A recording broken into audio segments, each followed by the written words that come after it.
I'm going to need you to reach for your nearest mobile device, find your favorite music service app, and look up iconic English rock band The Clash, because I've checked, and this morning it is London Calling. Good morning, everybody. How are we doing? Welcome along to the Calling here in London, England. I'm Howling Minds, joined in the booth by the lovely Pankaj Pachwani.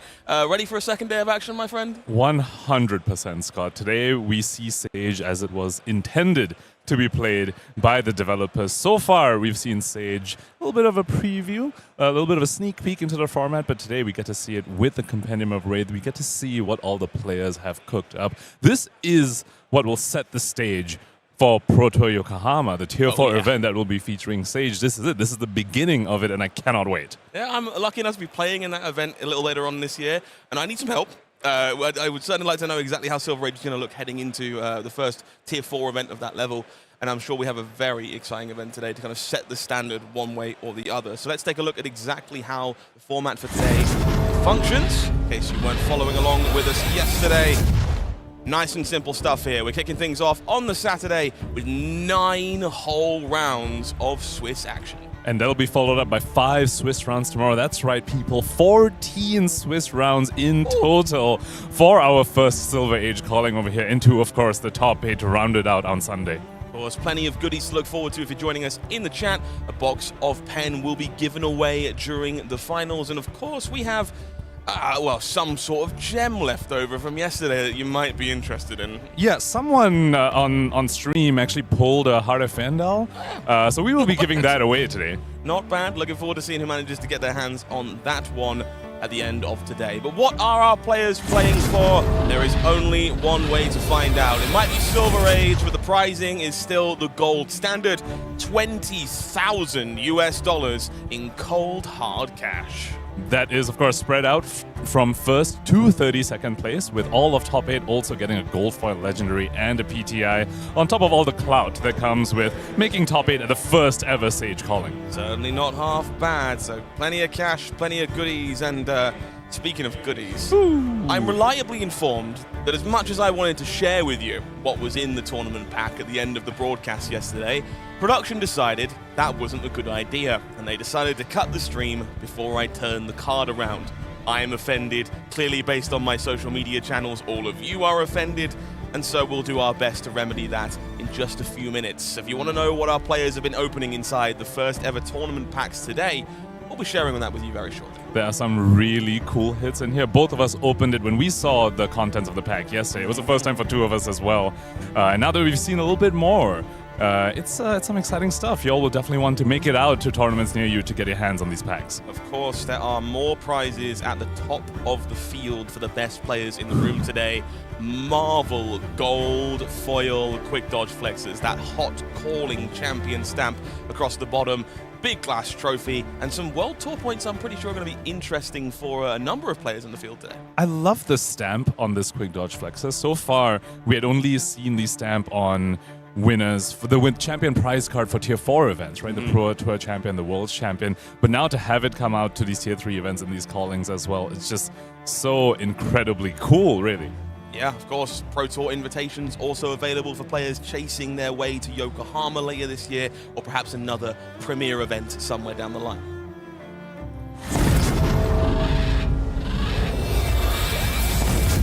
So that'll give you an idea of what we're looking forward to over the course of the action today, just in case you didn't believe us. Not half bad, eh? Ooh! We had an Ivor Fidia open yesterday by James White. This one opened by someone significantly less cool, but the Heart of Fandal for sure something you're going to want to try and get your hands on. So definitely put some messages in the chat so you can be entered in for the giveaway. No, I disagree. I think this was an equally cool open by an equally cool person. And I'm sure somebody at home will be very glad to take a gem from your possession, Pankaj. No surprises there.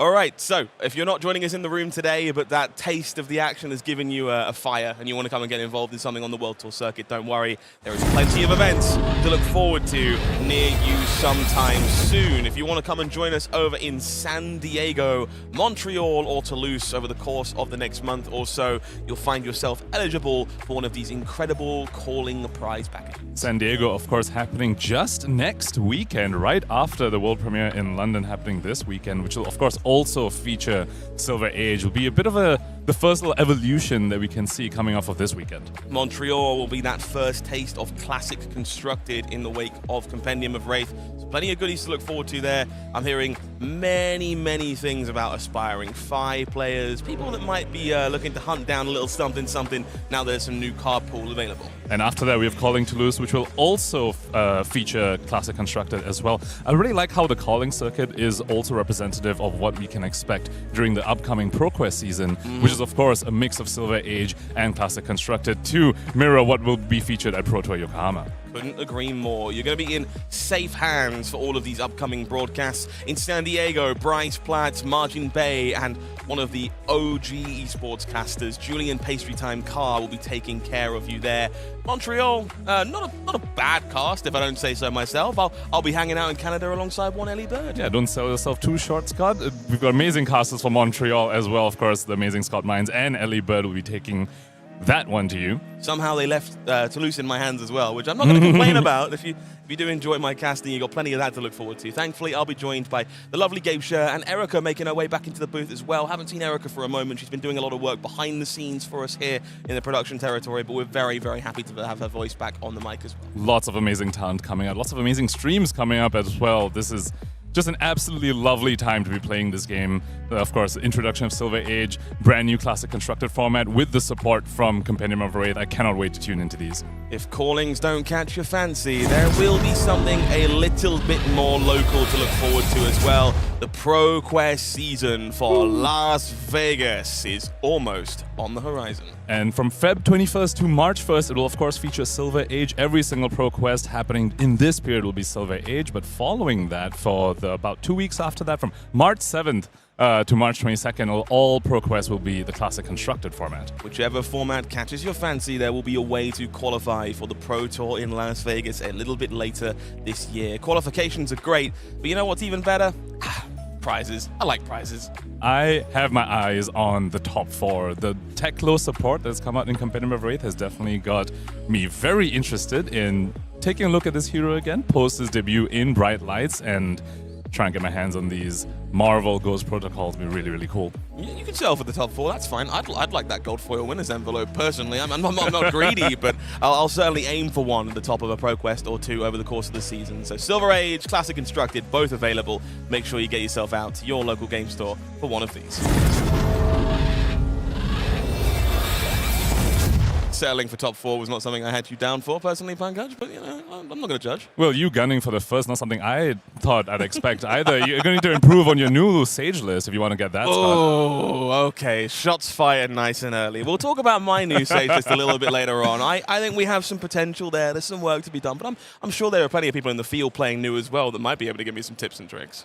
I certainly need those as well. I tried to try and discover the hero, break that hero in Sage as well. Couldn't get very far myself. Excited to see what our players have brewed up, though. Well, there is some real talent out there in the field, and if we're going to be enlisting help, I can't think of many better folks. Let's take a look at some of the names rocking the World Tour leaderboard for you right now and see how many of these players are in the room chasing down another spot in their legacy today. It's wild to think that the World Tour points just got reset a few months ago after World Tour Philadelphia, and we already have players like Jacob Clemens and Brody Spurlock already skyrocketing up to the above 30 World Tour points so quickly already. Leading the pack, Jacob Clemens at 40. Following him, kind of a reverse mirror of what happened last year with Brody Spurlock leading the pack. We have Brody Spurlock this time at 33, and Christopher Iyali, who is in the room with us today in London at 32 points, just slightly short of Brody Spurlock. So many of these players have joined us for this event in London. As you say, top 3 all in the room. World champion Michael Jaska also in the room. We're going to be seeing them in the feature match area very shortly, I imagine. Paul Van Heysel, fresh off a calling win in Europe not so long ago, also leading the charge over here. But other massive haymakers here. Andrew Rothermel, Justin Koo, Yuki Lee Bender, all names that we recognize as the pinnacle of our tournament circuit. Gonna shout out my fellow Singaporean there. Gordon Coco has won a couple of callings, has been on an absolute tear this past season, if you will, at 17 points, ranked 10 currently. well worth watching. $25,000 will be available to the Player of the Year at the end of this race. I'm looking forward to seeing if it's another mirror of last year or whether somebody like Cristiali can come and lead the charge. And of course, we have Player of the Year for each region as well, on top of the Global Player of the Year. So one for the APAC region, one for the Europe region, and one for the North America region as well. Cannot wait to see how this one plays out. Stay tuned for more about the World Tour leaderboard.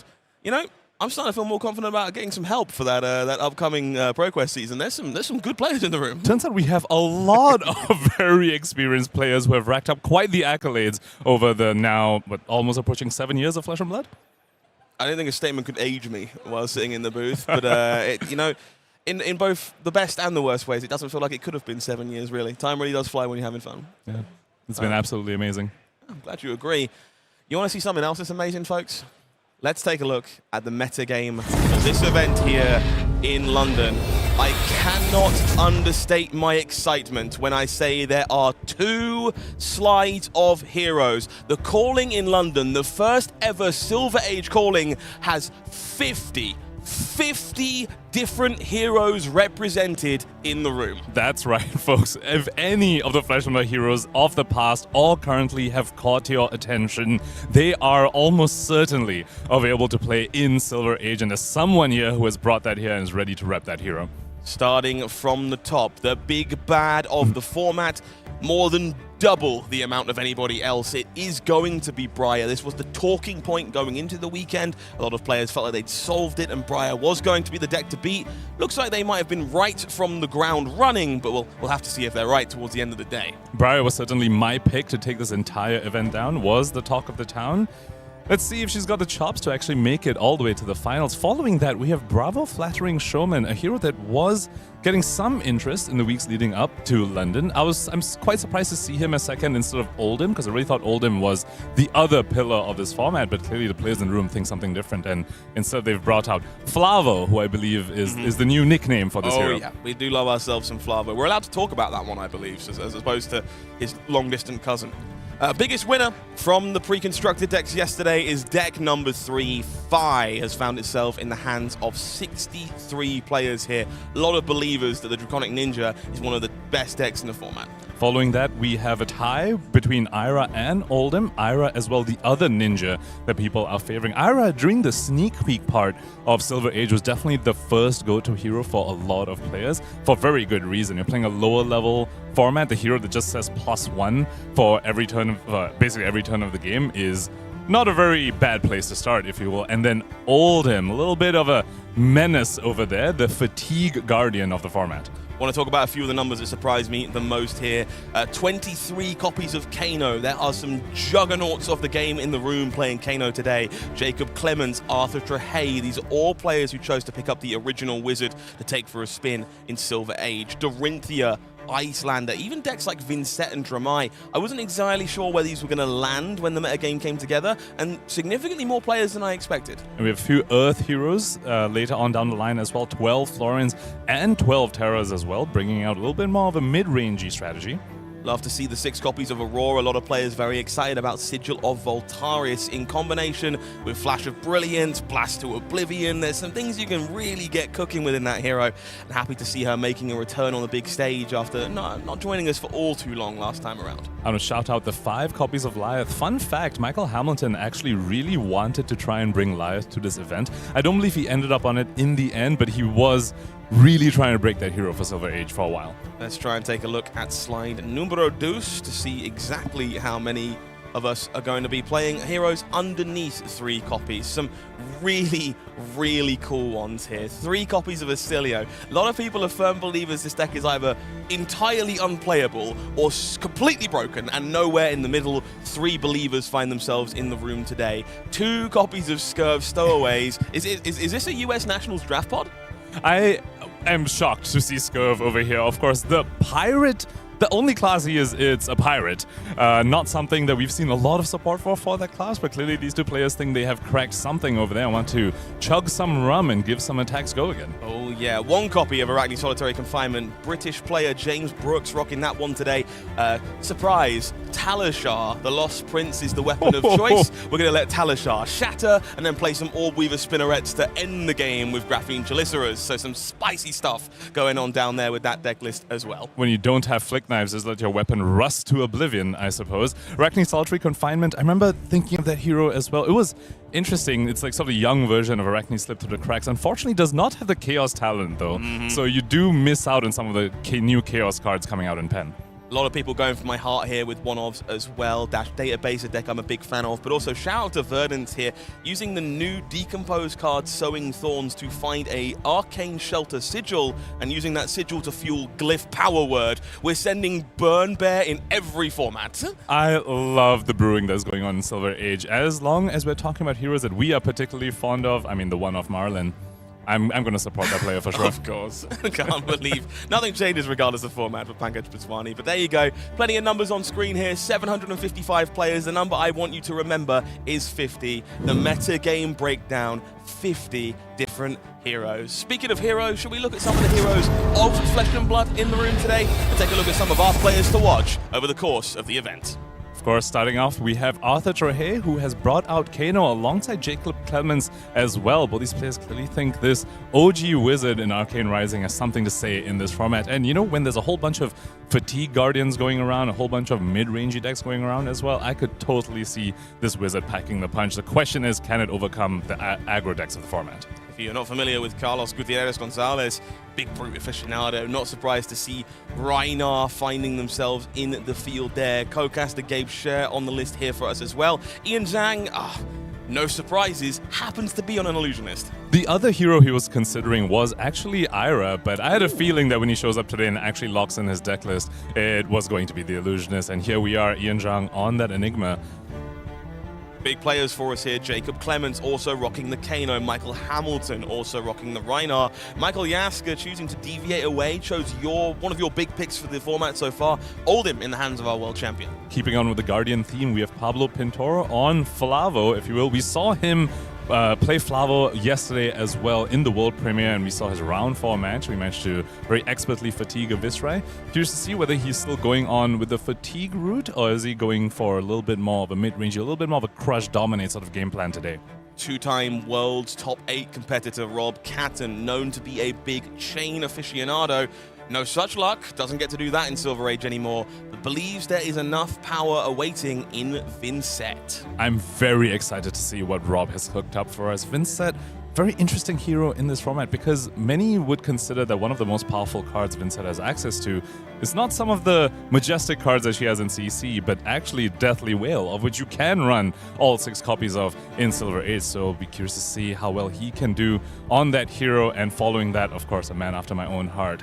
Tommaso Viscido has brought Iyslander to the first Silver Age calling. We might be a bit biased here, both of us, I think. Tommaso rocking both of our favorite hero in the format, but also the one responsible for making new Reach Living Legend not so long ago. Took her over the line, took my deck from yesterday out of my hands as well. So, incredible player. I'm going to argue Tommaso is Mr. Consistency. It's multiple 9th place finishes at tier 4s. Every time he travels to something, just crushes the field. Looking forward to seeing what he can do today. And there are plenty of players like that in our game as well, who haven't quite managed to, break into the top 8 as consistently, but are steadily consistent throughout all the events that they travel for.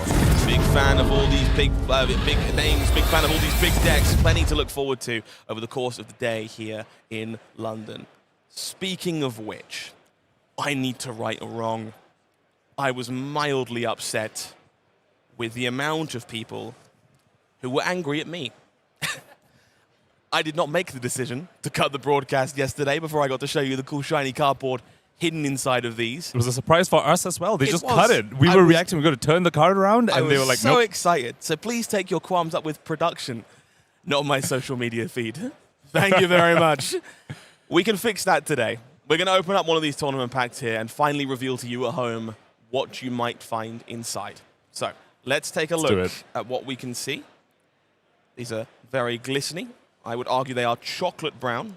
Do not eat the cardboard, though. It's not quite as efficient if it's in your stomach. Ooh, more of the puzzle card back. So one card. We find one card inside each of these, and this one contains Ooh. Flack. Oh, I love the full art treatment on this. Extended full art Marvel. Beautiful stuff. Absolutely gorgeous. So, to be clear for you, these cards that you see inside this is not the only card you'll find inside these tournament packs. There's a wide variety of staples. Good news, you might notice this one's yellow. They don't just come in yellow. All the cards you find within are available in rainbow should the card be printed in rainbow. So plenty of goodies to find across the entire color spectrum. That is so cool. You just know there's going to be so many players that are going to be hunting down full play sets of these. We know plenty of players like to bling out their decks and trying to get the rainbow full set of these staples, as you pointed out, Scott, is definitely going to be something a lot of our players are going to enjoy. Flick Flack 1, I think, is one of the most iconic ninja cards in the game. It's been with us since all the way back. Welcome to Wraith. I have lost numerous games to Ira, every other ninja in the format, to this card, and I don't really see it going anywhere in the formats it's currently legal. Coming out in cold foil, full art, extended treatment, I think that is so incredibly cool. So far, usually we see Marvels reserved for equipment pieces, maybe more board state type pieces. So see it come out for your main deck cards as well. Something our players just are going to be very excited for, I'm sure. Something I do want to give some love to here as well. This Marvel treatment, of course, absolutely stunning, but we haven't lost the flavor of the class. If you take a look at the text box here around the text, we've still got those iconic ninja ribbons flowing around the corners here. So extended art treatments at no cost of flavor, which is exactly what I was hoping for from these. I actually did completely miss that. Thank you for pointing that out. That is another cool aspect of these treatments. Big fan of this one. Flick Flack is mine for the keeping. I'm sure you might be interested in opening a tournament pack of your own. 100%. My turn next, I think, to go ahead and open one of these tournament packs. Get you one of those ready. I'm sure we have a couple more on the side. Let's take a peek. The last time I gave you a pack here, I gave you a half Yendel. True. So please don't do me like that again. No, I think I will, though. But of course, if I open something amazing, maybe I'll be generous and just give it away again as well. Okay, let's see what you can find inside your tournament pack. See, the trick is to open it up very slowly. You want to slow roll the audience, and then you get something really, really good from it. Okay, I'm learning. Let's take a peek. Yeah, here we go. Chocolate brown, as my co-caster has pointed out. It did make me quite hungry in the booth, Scott. Don't fully appreciate that one. Please don't eat the cardboard. Okay.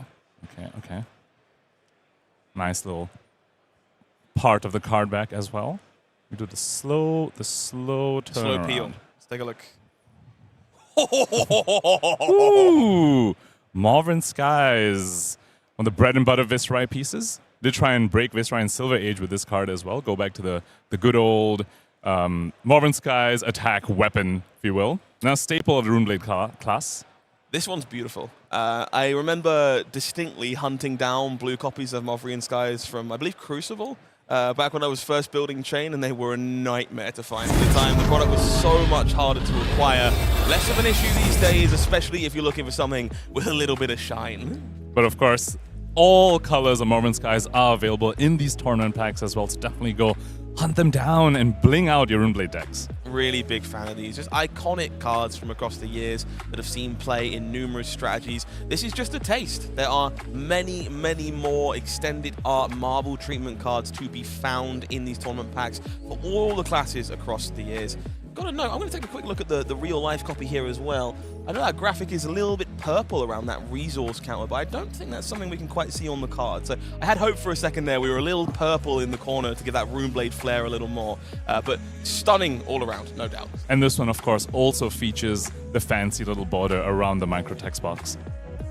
Really big fan of these. I know I'm going to need some for my Silver Age decks. And you know, I've been kind of umming and ahhing about Vynnset a little bit in Classic Constructed recently. Got some new tools in Compendium of Wraith, so might need to grab some of these for my Classic Constructed decks as well. And just another note about these tournament packs. It was hinted in the latest dev talk about how these tournament packs are going to work in the future as well. As more and more of these seasons of tournament packs, in effect, enter the circulation, it won't be like the gem packs where now you go to your armories and you only get gem pack 4. You will get just a random tournament pack, and it could be a few years from now you're getting a tournament pack from the current season, if you will. And I think that just adds a whole new cool dimension to collecting these. That's so exciting to me. I love the idea they've chosen not to change the tournament pack packaging either. So you won't know if you have a recent tournament pack or one from yesteryear until you open it up and see what's inside, which I think is going to create some really cool moments for players turning up to a tournament 3, 4, 5 years from now and finding a Movrian skies they didn't think they could open anymore. 100%. It's been such a great evolution. We've always had calling promos that you can collect when you show up to one of these events, but now it's just elevated just a little bit more. Well, good start to our day, I think. Good showcase for the future of Flesh and Blood. I want to talk about someone who will be responsible for the future of this year, I think, of tournament coverage. Current world champion Michael Jaszczur is going to be the talking point for a number of folks. Obviously, very successful in Philadelphia, managed to take the event down with a combination of Syndra and Dash.io, two decks that are notoriously aggressive. Today, choosing to take on the room with Oldhim instead. Very similar to what he brought to Calling Columbus, in a sense, and he did take down Calling Columbus on Florian, opting for an Earth Ice Guardian over here, going more the fatigue route. He was unsure of what he was going to play this weekend as of yesterday. I was asking him, what are you playing? He was like, I don't know. I'm just glad he didn't end up on Levaya, to be honest. What do you mean? That would have been stellar. Can you imagine kicking off the day with a world champion on Levaya? I'm sure we would have had to run the production booth because Ethan wasn't going to be here. True. For his sake, rather. I'm glad that he didn't end up on Levaya and ended up on Oldhim instead. That's fair enough. On the other side of the table, we've got Baird. He's a player from the UK who is rocking a hero showcased numerous times yesterday. Got themselves a Silver Age chapter deck to kickstart their journey. It's Fi kicking up the stage this time round. Ooh, that'll be an interesting matchup for sure. Fi versus Oldhim. Definitely a matchup that we saw in CC as well. I'm curious to see the difference it'll be in Sage. Absolutely so. Been a while since I've had the chance to say this. Ice versus fire.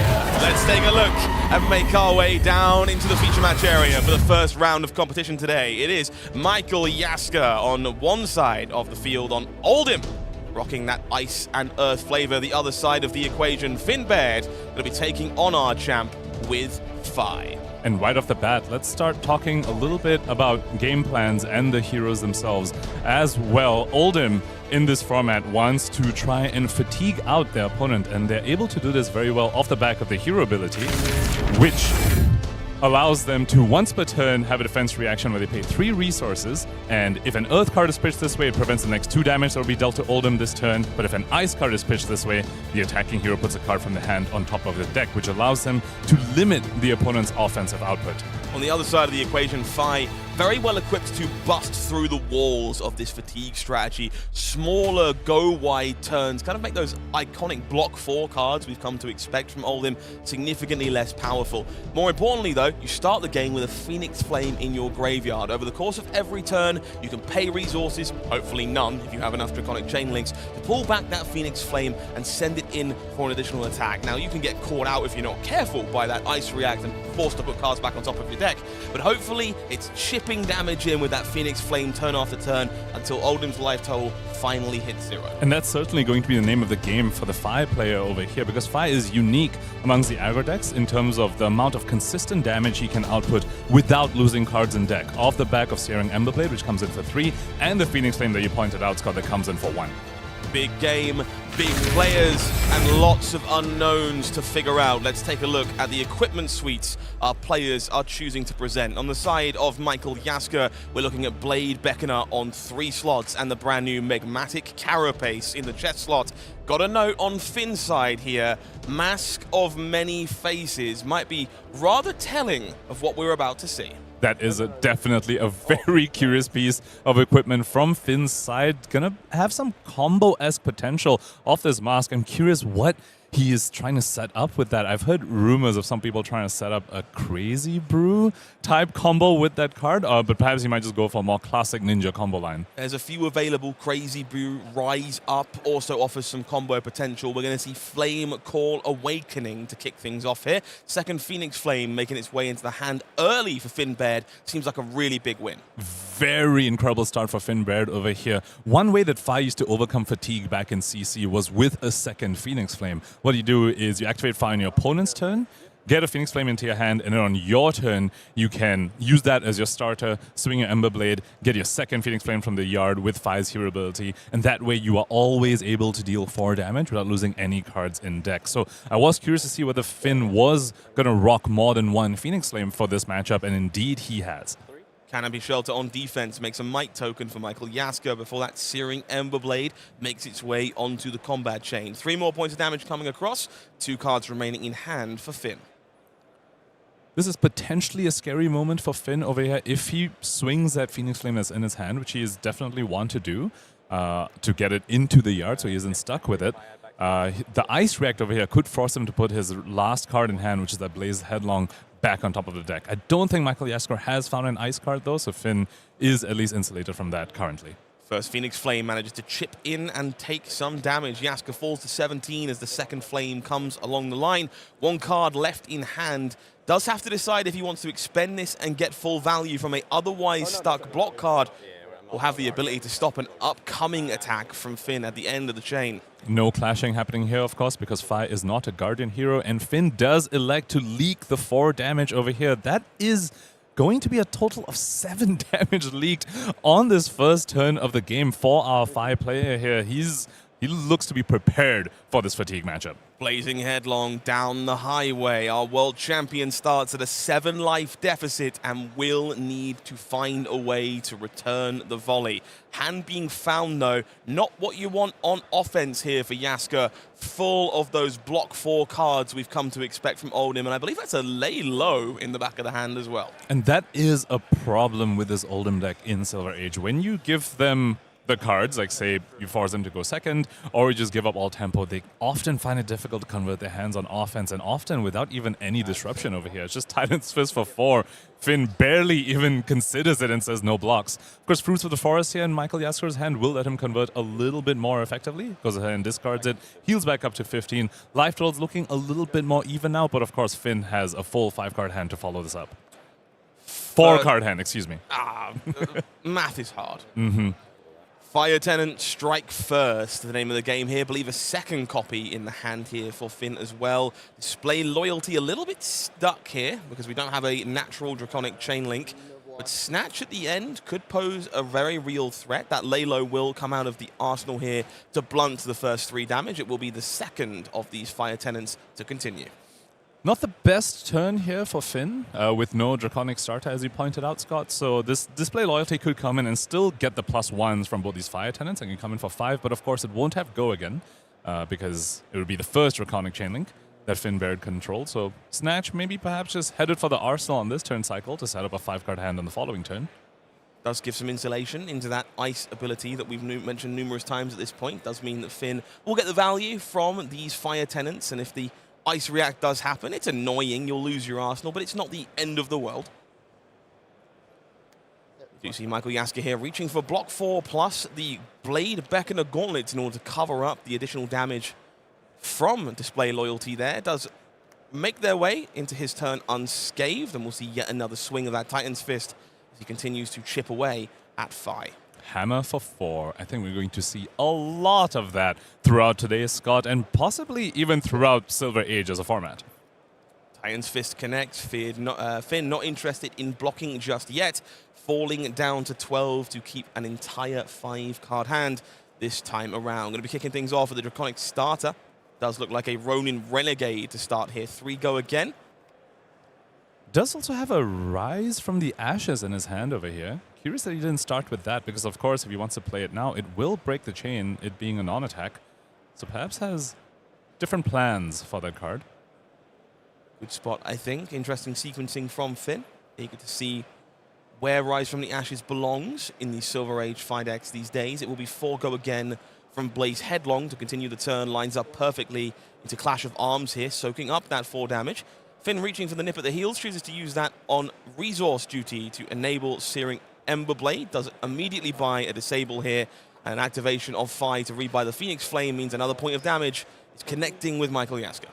Rise from the Ashes, that much stronger when you already have the second Phoenix Flame set up in the yard. Looks like he's sending that to the arsenal, perhaps setting up for that combo. Maybe that's what the Mask of Many Faces is for. You spoke about the burn-up, Scott. Maybe he wants to save that for the burn-up Dominate. Yeah, Rise Up definitely does give you some flexible potential with that Mask of Many Faces, a card well worth watching. We'll see Disable and Blade Beckoner Helm on defense here. You're going to deny that card draw, even though Finn does have a card in hand already. No risks being taken in the face of Snatch. Michael Jaska here happy to just default back, no hammer this time. Looks like a card going immediately to Arsenal. And we do see our first pen card of the day, Fire That Burns Within, lurking in the grasp for Finn Baird. And that's another reason to perhaps Arsenal Arise from the Ashes, so you can get a flame into your hand to discard to Fire That Burns Within. I really like that play from Finn's side on the previous turn. Often when you are ending your turn with a Snatch, it's very tempting to have no other cards in hand. But you're against an Oldhim with all that armor. You know your Snatch isn't going to hit anyway, so go ahead and Arsenal a card that you know is part of your combo game plan later on. And not get tempted into sending the Snatch with no cards in hand. That's a play pattern you want to do more against an aggro deck, where giving it makes it very awkward for them to block out your Snatch, but against an Oldhim who's going to block it out anyway, not very effective. We do see that Rise from the Ashes lining up with Rising Resentment to start the turn here for Finn. I mean, 6 points coming across, hastily blocked by Michael here. It will be hot on their heels to follow here for an extra 3 point of damage. With the on-hit mark, of course, which doesn't matter in Fire at all. No fealty generated when you hit a marked hero on this hero. It's about sending a message. Brush Off will stop Michael Jaska from becoming Mark Jaska. You see Fire That Burns Within as the follow-up. Ronin Renegade playing Resource Duty. The Flame turned into a fresh card. 4 go again to continue the assault from our Draconic Ninja. Springboard Somersault coming up from Arsenal over here. Not many 4-block defense reactions in the Silver Age format, of course with Sink Below and Fate Foreseen being banned.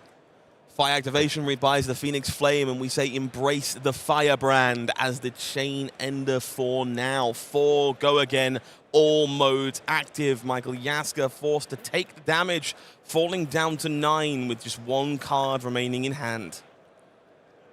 Slightly awkward resource curve for Finn Baird over there with no blue to swing the Searing Emberblade. In this matchup in particular, you do want to make sure you swing the weapon as often as you can. The resources didn't quite line up for Finn Baird over there. Do you want to know, we see that Rise Up making its way into Finn's hand here, but it looks like it might be stuck on defense duty. Lava Burst also in this hand, no resource cards. Does make this a little bit awkward, but Finn has decided it is time to make a stand here. Clearly interested in keeping that finale available at the least. I think we might even see it on this turn cycle, Scott. Once again, he's missing the blue to swing the Searing Emberblade, missing the extra chain links needed to turn that Lava Burst online. However, on-demand chain link available in the form of those pouncing paws to give you a Crouching Tiger to hit the 4th chain link required to activate a Rupture on Lava Burst.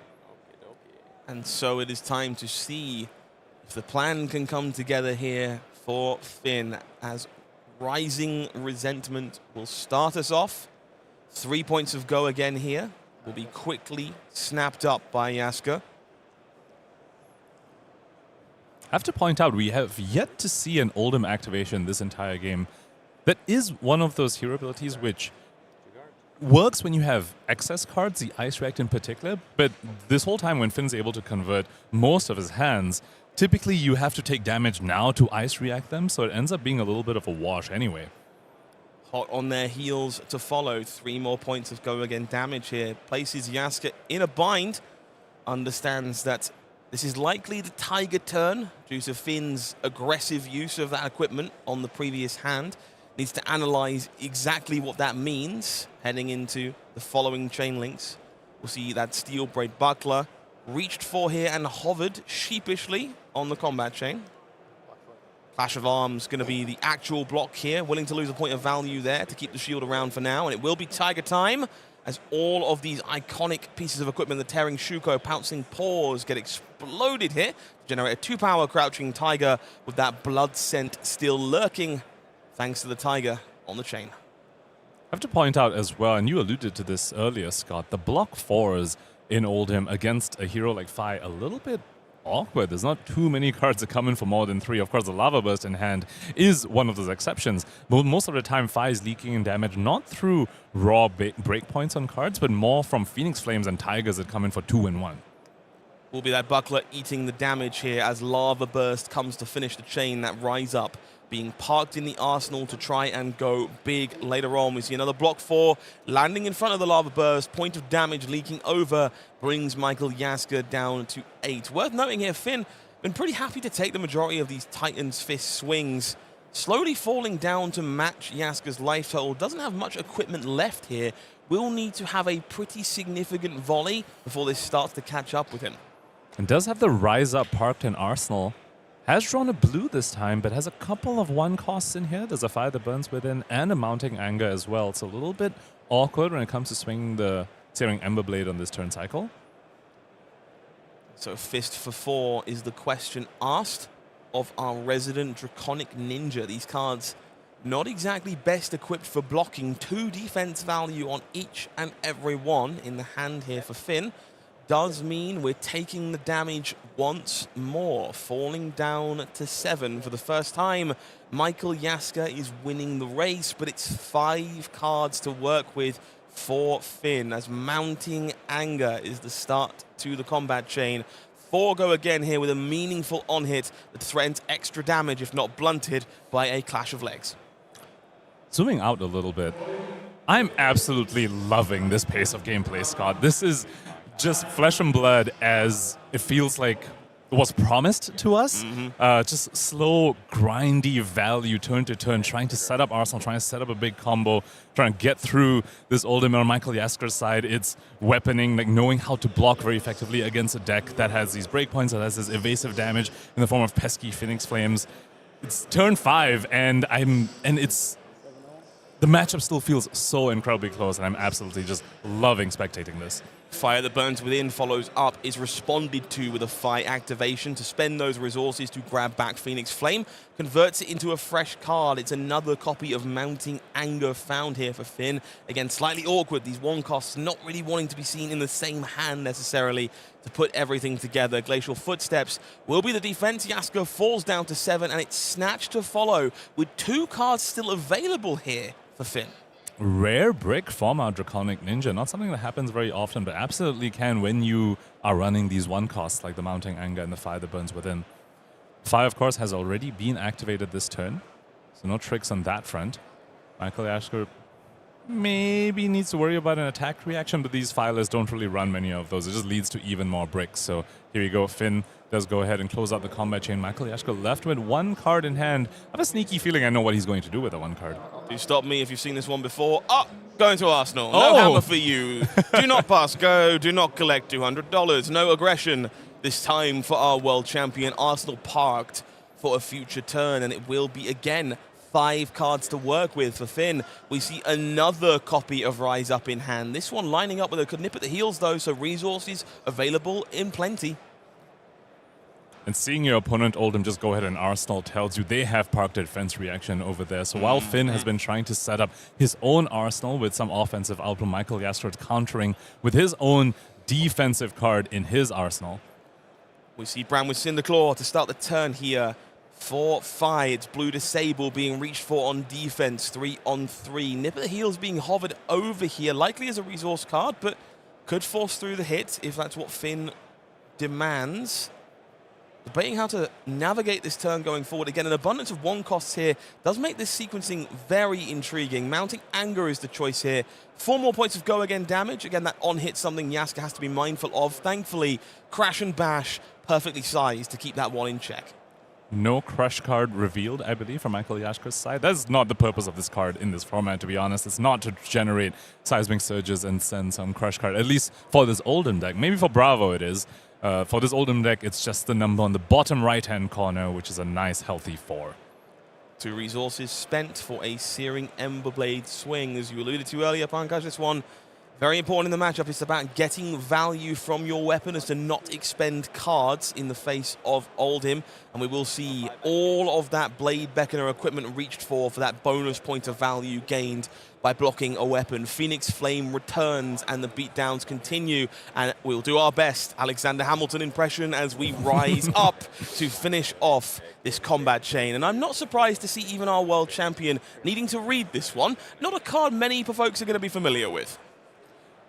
Definitely a card that we didn't even see in CC very much. Rise Up, 1 cost, Draconic Action, Attack, Dromai or Fire specialization, has Rupture. If it is played as Chainlink 4 or higher, it has Dominate and plus X, where X is twice the number of Phoenix Flames you control. So in this case, it was 5 damage with Dominate, alongside the evasion that the Phoenix Flames promise for the Fi in this matchup. Rise Up, interesting tech piece to get over the defenses of an Oldhim as well, with more evasion in the form of Dominate.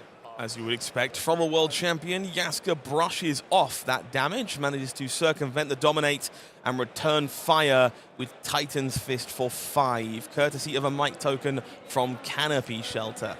Successfully survived the barrage, and now suddenly we find ourselves in the danger zone for Finn Baird here. This hammer putting him down to 2 if it connects would suddenly mean every fist going forward needs to be respected. We are reaching the point of the game where Finn can no longer simply ignore the Titan's Fist. That's why he's considering this block very, very much over here. Is this the hand that he wants to keep, take damage to keep, or does he want to save his life total later on for a full 5-card hand where he can afford to just take the Titan's Fist and come back? And Michael Jaszczur looks like he chose to take the damage over here. Let's see what his offensive salvo is. Bran with Cinderclaw lurking at the front of the hand. We see Rise from the Ashes once more, lining up perfectly with that pair of Phoenix Flames that have been established over the course of the game. It will be the Flame that is the beneficiary of the bonus damage this time around. So 3 go again, courtesy of Rise from the Ashes. Interesting choice here, because he does have another starter in his hand in the form of the Brand with Cinderclaw. So effectively missing out on 1 point of damage here by having the Phoenix Flame get the buff from the Rise from the Ashes, and missing out on the Phoenix Flame's own potential buff if it is played at the second Draconic Chainlink. Display Loyalty, generating a fealty token here. That one worth keeping an eye on. We know there is a dragon power in the hand here alongside this blue Bram with Cinderclaw. So it's going to be Searing Emberblade for 3 go again, another Phoenix Flame to come on back, and then hopefully a dragon power to finish. But of course, that means there is only 1 card in hand here for Finn, and Oldhim is a fan of 1 card in hand. Have yet to see many ice cards from Michael Jaszczur. Of course, most of these ice cards do block 2, which if you're playing a fatigue-style deck is not something you're going to be very, very interested in. So let's see if there's an ice rack. Looks like reactions were passed, as 4 is blocked on the Searing Emberblade. Well worth knowing, of course, that Finn could have activated Fight in response to an Oldhim activation here, grabbed back a Flame and tucked it away to circumvent that hero ability. So Michael may be incentivized to wait until the Flame to try and get maximum value if that hero ability is going to be used. But this time, no dice. 1 more damage leaks across. Fealty token popped, and it is Dragon Power to finish off this combat chain. A whopping 5 damage on the blue here. Finally earns the Magmatic Carapace and the extra point of block here from Steel Blade Buckler. Michael Jaszczur cashing in the armor over here so that he can send a Titan's Fist on his own turn. Make sure to get cards out of this Fi's hand, because most of the time Fi will only manage to leak damage into you if they get to keep the full hand. With Finn's life total currently, that is out of the question for him, as these Titan's Fists keep coming in again and again.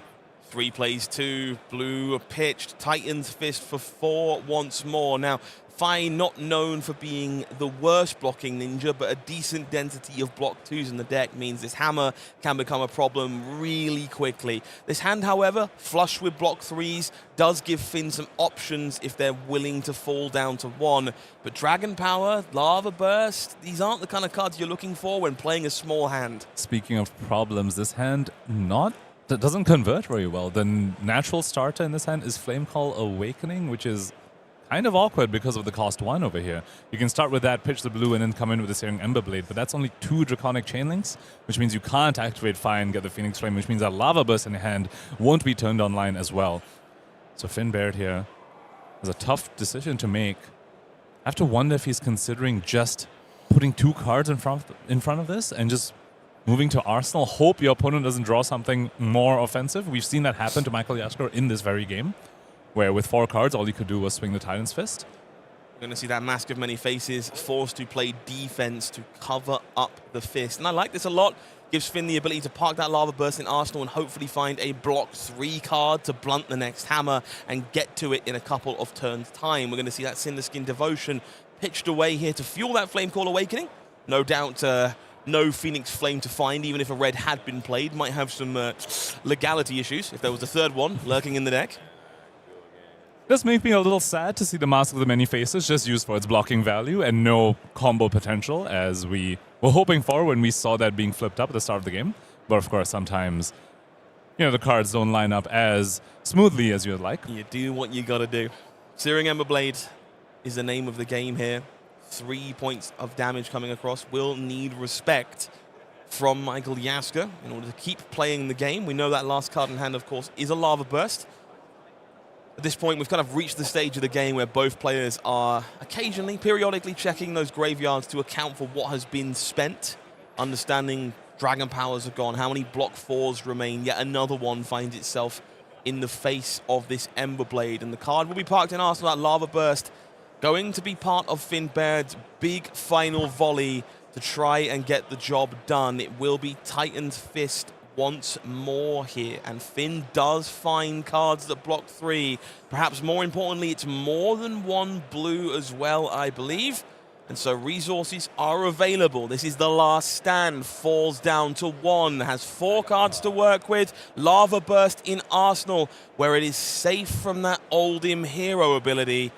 Can our Draconic Ninja put this one together? That was such an interesting decision for Michael Jaszczur over there. He could have, instead of swinging Titan's Fist, attack with the Fruits of the Forest, which would guarantee an extra card from Finn Baird's side on blocks, because Finn Baird doesn't have any block 4s, so he would need to give 2 cards on defense. Instead, Michael Jaszczur opted for the higher value play, where you swing for 4 and heal 2, instead of just swinging for 5. But you have to wonder, swinging that extra point of damage, taking an extra card from the opponent, could that potentially have been worth more when you're against a deck that extracts value from having more Draconic Chainlinks? Tough decision. We'll have to see if it comes back to pay dues to our Oldhim player. It's Crash and Bash on defense here for the Searing Emberblade. 1 remaining resource will be spent to activate that Fire hero ability. The flame emerges one more time.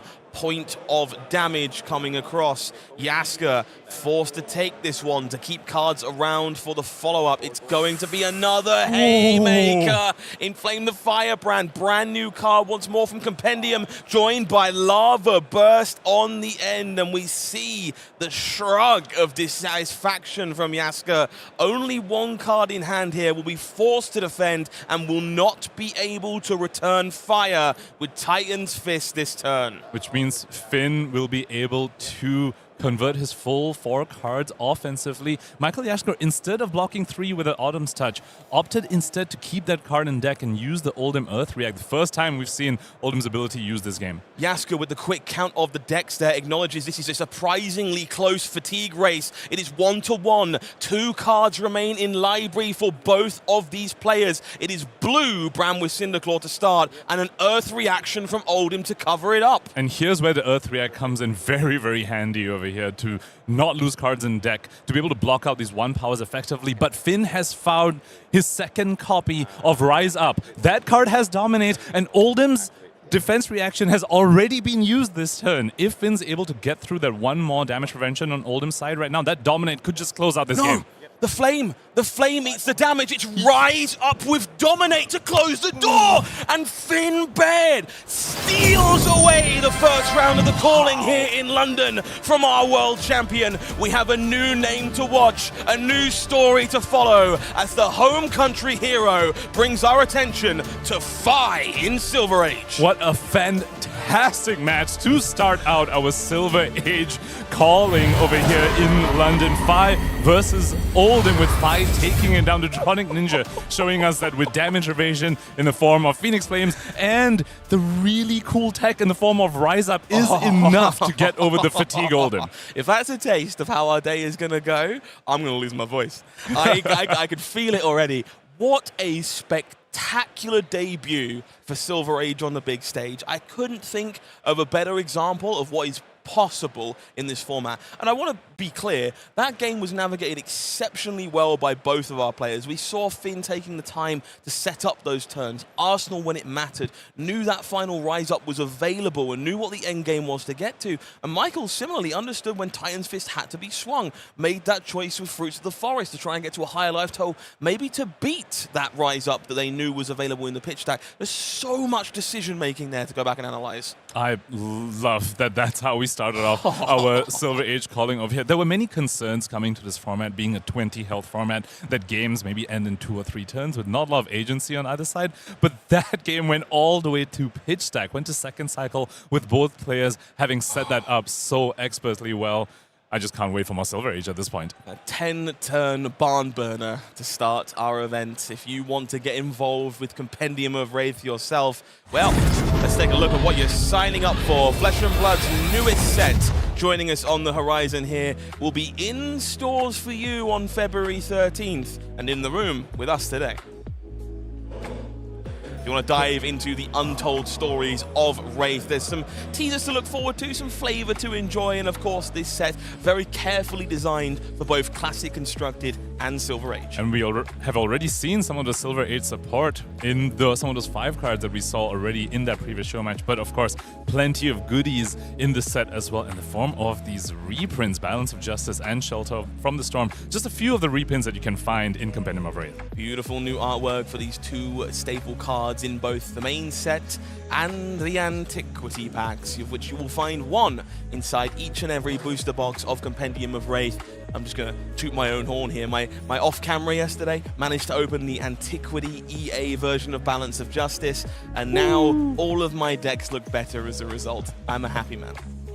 These Antiquity packs, of course, have way more goodies than what you see on the screen over here. We saw James White himself pull an Ivor Fidia yesterday, not bad. So maybe that could be you as well. Well, if you're looking for goodies inside the Antiquity pack, there is one big haymaker you're looking for. I'm told this is one of the rarest cards in Flesh and Blood history, a Marvel rendition of Enlightened Strike. I managed to see this in person yesterday, and folks, this looks even more gorgeous in the flesh than it does on the screen over here.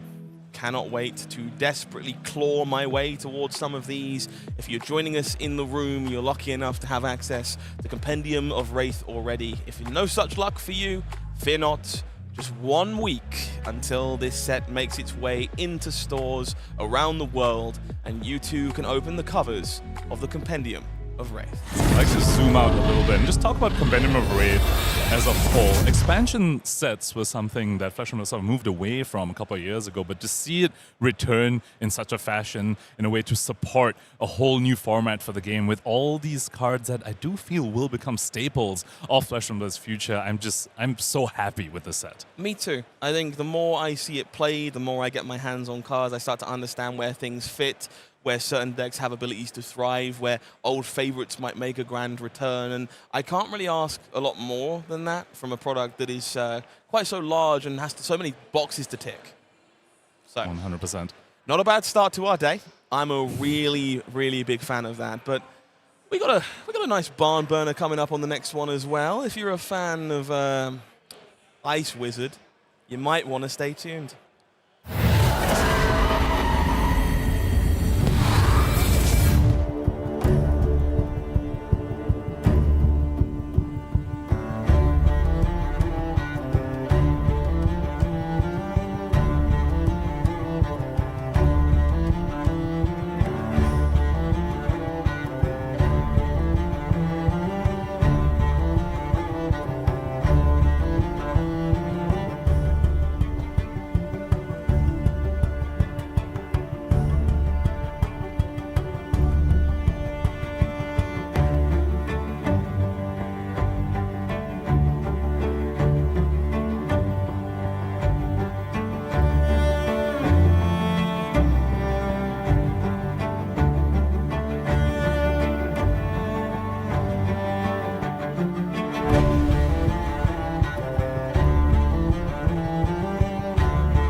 In the very, very blue corner, we have Tommaso Viscido, Juggernaut of Flesh and Blood, on Iyslander. In the red corner, Aidan Bates on Valda Brightaxe, a deck that hasn't quite found a home in Classic Constructed, but infamous for being the only 21 health hero in the format. Got any frame of reference as to what we might expect from this? Well, it's Guardian versus Wizard, which is just another classic matchup in Flesh and Blood where you need to put pressure on the Wizard opponent, because often if you just give the Wizard a whole bunch of space, they will be able to set up some sort of combo into you and just blow you out of the water. Valda, though, uniquely positioned to have those offensive outputs in the form of the Seismic Surges, and very, very importantly, the Dominate as well that can be conferred once she generates 3 Seismic Surges or more. Okay, good stuff. So a more aggressively slanted Guardian will create kind of just a unique dynamic, I think, between this matchup than maybe we're used to. But probably, now I don't know about this Valda list in particular. Some might say Valda being the 21 health Guardian, maybe that's the fatigue Guardian that you want to lean towards. We're going to have to see if this is going to be an AB5 21 health block slop Guardian, or is this going to be the AB3 try and kill you sort of Guardian. Interesting. Okay, so you do have a little bit of experience with Iyslander, I'm led to believe. Did choose to play it in our show match yesterday as well. Do you want to maybe walk the folks through your list from yesterday and maybe highlight some standout cards? I'll be happy to. There were quite a few things I was experimenting with. First thing you will notice, this list actually is not complete. It is only 53 out of 55 cards. Part of the reason being, when I built this list, I was thinking, okay, I know the 2 mainstays of the format are Briar and Oldhim. I want to have cards that let me present a happy 40 into both those decks. And I had some cards remaining outside of it, and I was holding out, saying, let's see what else crops up in this format. And if I need extra cards for those matchups in particular, that's what the remaining 2 cards will be for. Okay, makes a lot of sense. So run me through, the red suite here to start with. What are kind of the standout cards you're always playing and the main game plan? What are some of the more cute things for specific matchups? So the default red cards, of course, very much inspired by Michael Hamilton's Bullander list. We've got the Scarforce cards, the Wounded Bulls, and the Fighting Spirits. Anyone who's played Iyslander when she was legal in CC is familiar with these cards. After that, we have the couple of Aether Ice Veins as well. Very, very important disruptive piece. The card that brings tears to my eyes every time I get to fuse it these days. And then I want to talk about Polar Cap a little bit. One interesting thing about Iyslander in Silver Age is that you don't have Waning Moon anymore. So the weapon of choice typically has been Crucible of Aetherweave. And the thing about Polar Cap against a red line deck is that it basically functions as extra copies of Red Ice Vein. If you think of Red Ice Vein as a card that deals 5 and takes a card from your opponent, when you're against a Briar, and you send a Polar Cap for 5 because you're running Crucible of Aetherweave, and you give them a Frostbite, well, the Frostbite is doing the effectively same thing that the Aether Ice Vein is doing, because it forces them to lose an extra card to pitch through that Frostbite. So that's the reasoning behind the red Polar Cap. We also have 2 red on the horizons, just having a couple of block 4s in this format on top of the couple of pieces of armor that you have in the Beckoner Boots and Gauntlets. That's also something that just comes up useful when, the Briar tries to set up a burn-up shock into you, or they send a snatch at you.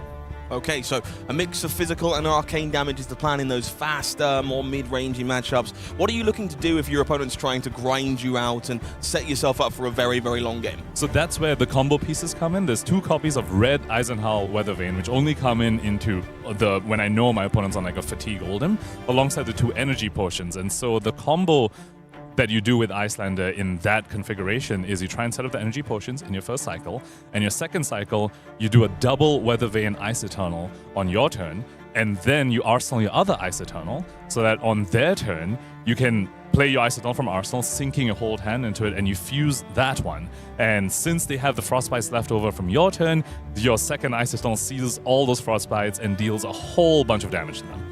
Sounds like a pretty impressive finish to me. Any other cards you particularly want to highlight for the folks at home in deck list? Yes, I do want to talk about Succumb to Winter. Now, that is one of the cards I was experimenting with in Silver Age. The idea being it combos very well with Glacial Horns. This was a little bit of an Uprising limited staple where you freeze the arsenal with your Glacial Horns, and it's unconditional freeze. As long as you have an arsenal, the arsenal gets frozen, and then you fuse your Succumb to Winter, which will just blow up the arsenal. So effectively, think of it as honestly extra copies of Ice Veins and Polar Caps, just these disruptive arcane spells.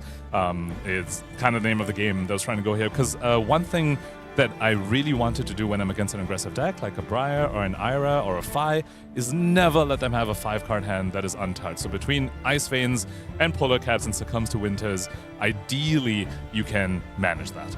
It's a good-looking deck and a better-looking caster. If you're looking for a way to get involved in Silver Age and Iyslander catches your fancy, maybe that's a good place to start. I'm hopeful Tommaso Viscido has maybe learned some things that you hadn't done in your testing heading into this event, and maybe we learn even more about our favorite little hero. I am hopeful to learn from Tommaso Viscido for sure, see what he's hooked up in his Iyslander list as he faces off against Valda Brighthax. Going to be quite the spectacular game. Let's make our way down into the feature match area to see exactly how this one is going to play out. It will be Tommaso Viscido on our right-hand side here, rocking Iyslander in the format. On the left, Aidan Bates. He will be bringing Valda Brighthax, the Guardian, very, very dominate-centric, interested in generating seismic surges, and often playing a game that most other Guardians just aren't interested in. Let's go ahead and take a look at the hero cards. For the players who might not be familiar with this, Valda Brighthax. Whenever an opponent draws one or more cards during an action phase, create that many Seismic Surge tokens. And at the start of your turn, if you control 3 or more Seismic Surge tokens, cards you own with Crush get dominate this turn. Heard a pretty spectacular story yesterday of a slightly misblocked Civic Steps into Valda, allowing multiple dominate attacks in the same turn. It is worth remembering. Crush this turn, not just the next one, so gotta be careful not to get yourself kind of punked out. On the other side of the table, Iyslander, the iconic essence of Ice Elemental Wizard, only 18 health to start with on the other side of things. If it's not your turn, you can play blue non-attack action cards from your arsenal as though they were instants. That's gonna be a lot of interactive pieces thanks to that second line of text. Whenever you play an ice card during the opponent's turn, gonna make a Frostbite under your opponent's control. Can't wait to see both these heroes face off. I think one question that Tommaso has to contend with in the beginning as he sideboards is that Valda offers a little bit of a conundrum for the wizard side. You don't know before they flip up their equipment whether they're going to try and full fatigue you or try and kill you over here. So do you want to bring in those combo pieces like the energy potions and the Eisenhower Weather Veins if he is on that combo package? Because those can be quite fragile when your opponent is just trying to rush at you and pummel you, for example. It is AB3 Magmatic Carapace and Steel Blade Buckler as the choice here for Aidan. We do see Chokeslam and Debilitate pitched away. We do see an Old Gods attack in the hand there as well worth noting. So no information really to be gained yet for Tommaso about what he might be staring down, but we do see an energy potion in the hand for Tommaso. Insinuates you've got to be better safe than sorry. And we see a heave coming out from Aidan over here, heaving the bindings of the old ones, I believe. Heave 2, so 2 Seismic Surges, so doesn't have the requisite 3 for the Dominate on the following turn, unless, of course, Tommaso draws a card on his turn, which is unlikely to happen. Iyslander not really known to be doing that. Want to point out, Tommaso pitched a red Arctic Incarceration to the Crucible of Aetherweave on Aidan's turn. Curious that he's brought that into this matchup, given that Guardians are usually flush with enough blues to play through those many Frostbites. Have to wonder, maybe that's part of the Ice Eternal combo that's kind of set up in the late game. Maybe that can be an easier execution of just giving them a few Frostbites to start with for the Ice Eternal that you can follow up with on their turn. Good spot, well worth thinking about. We do see that Crucible of Aetherweave being reached for here by Tommaso. Of course, the big 10 ball sitting in the arsenal, going to be a bit of a worry. See a Crucible activation, energy potion established. So it is going to be the passive route for Tommaso here. No cold snaps to draw cards or anything funky like that. So it's 2 Seismic Surges for Aidan here, who will reduce the cost of their next attack of the Guardian variety by 2. One of my favorite tricks, though, Zealous Belting. Don't need the reduction to be taken up by this powerful generic. Gives Guardian a way to find go again in this format. The follow-up might be rather large here, perhaps. And here's where the pieces like Energy Potions start to get a little bit awkward. These are no blocks. These are pieces that want you to set up and do something big in the end game. But when an opponent starts Zealous Belting you and sending 15 on their first real turn of the game as a Guardian opponent, suddenly these Energy Potions don't look very appealing.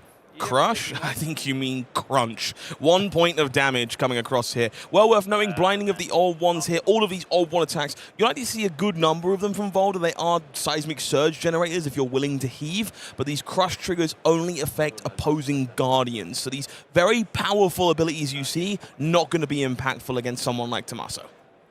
Tommaso asking his Guardian opponent to convert those hands again. While Zealous Belting is obviously one of the ways Aidan can convert big hands, Guardian not known to usually be able to do that consistently. Typically, their turn cycle involves quite a fair bit of blocking, as we see over Aidan over here, with 4 blues in his hand as well. Not too happy with the full tempo that he's gotten. Tommaso playing very patient. Also want to point out, on that previous turn cycle, he did pitch an Ice Eternal as well to the bottom.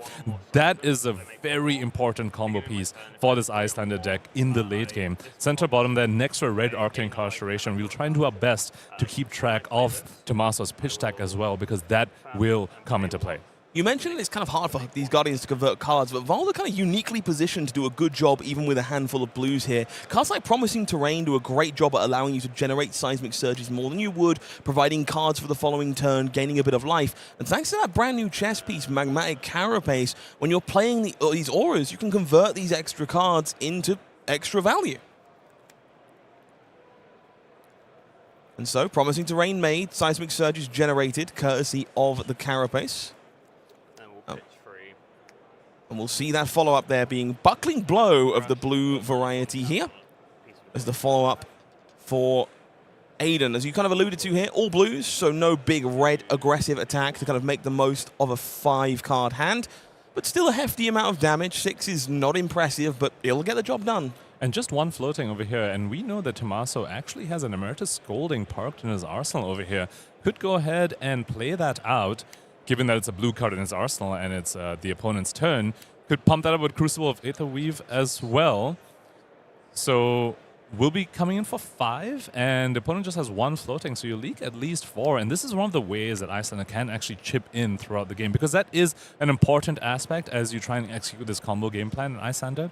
The full Ice Eternal combo in the endgame is not enough to deal 21 to your opponent. It is still important to be continuously chipping damage into them before you get to the combo.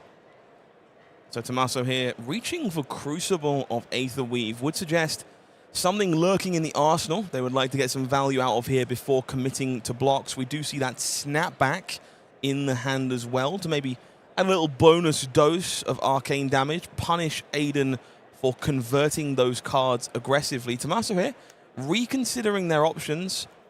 Instead, a little worried perhaps that there is a follow-up or something of the ilk here. Nope, does happily extend Emeritus Scolding from the arsenal here. So we see 5 arcane coming across. Remaining resources will soak up what they can as Aidan falls down to 17. And now the question, do you pay extra for snapback, or do you hold on to something and commit to defense? There is also the option to activate Spellfire Cloak and have that be how you pay for your snapback. But of course, Spellfire Cloak is quite important in the combo side as well, often letting you increase the X value of your Ice Eternal by 1 when it comes around. So Tommaso holding on to that, opting instead to use snapback as a block 3. And also want to point out, as we are tracking Tommaso's pitch stack, Winter's Grasp of the blue variety sent to the bottom to join the Ice Eternal and the red Arctic Incarceration. Speaking of red, Arctic Incarceration, that's going to be the plan here as a proactive play for Tommaso before the additional card makes its way into the arsenal. And that's going to put a bit of a hamper in the plans here maybe for Aidan, who is looking at a pummel in hand. Will need to find a resource card here from Promising Terrain to really tie this hand together, because there's some old ones cards in the hand there as well, which also happen to be rather red. And of course, Promising Terrain has a trigger at the start of the action phase, which means the Iyslander player does have a priority window over here, very similar to the embodiments of Earth generated by Briar. So Tommaso could have potentially landed some disruption, and we know his arsenal's a red Ice Vein, but as an Iyslander player, you do need to point out your opponent's priority windows and, you know, sometimes do a little bit of hand-waving, a little bit some of trickery. Misdirection, if you will. Pretend that you might have something when you don't actually. And so, to clarify, Promising Terrain, they're only going to draw the bonus card if there were 3 or more Seismic Surges. There was not, so no card being drawn here for Aidan. Does find a way to funnel through these Frostbites courtesy of Fault Line here. One of the more impactful Crush cards in the matchup. Can threaten to take away Icelander's arsenal if they aren't interested in playing it right now. This is 2 reds on defense, including those promising Aether Ice Veins. Reactions will be found. Final red pitched, and the pummel will come across. This one threatening to rip cards from both the hand and the arsenal for Tommaso Viscido. This is very unfortunate because Tommaso has 2 combo pieces in his hand. Energy Potion and Ice Eternal. These are cards you can't afford to lose if you're trying to do the full maximum combo in the endgame. So force lose one of these here thanks to a Pummel's effect. And I also want to point out that's a red Ice Vein headed to the bottom of the deck with this pitch stack that Tommaso is trying to very carefully construct. Having a red there next to your Ice Eternal and your blue ice card in the form of the Winter's Grasp, not what you want. So that was a very important turn cycle from Aidan Bates there. I want to acknowledge a small sequencing decision here from Tommaso. We know it was an energy potion in the hand, I believe, that's now gone into the arsenal.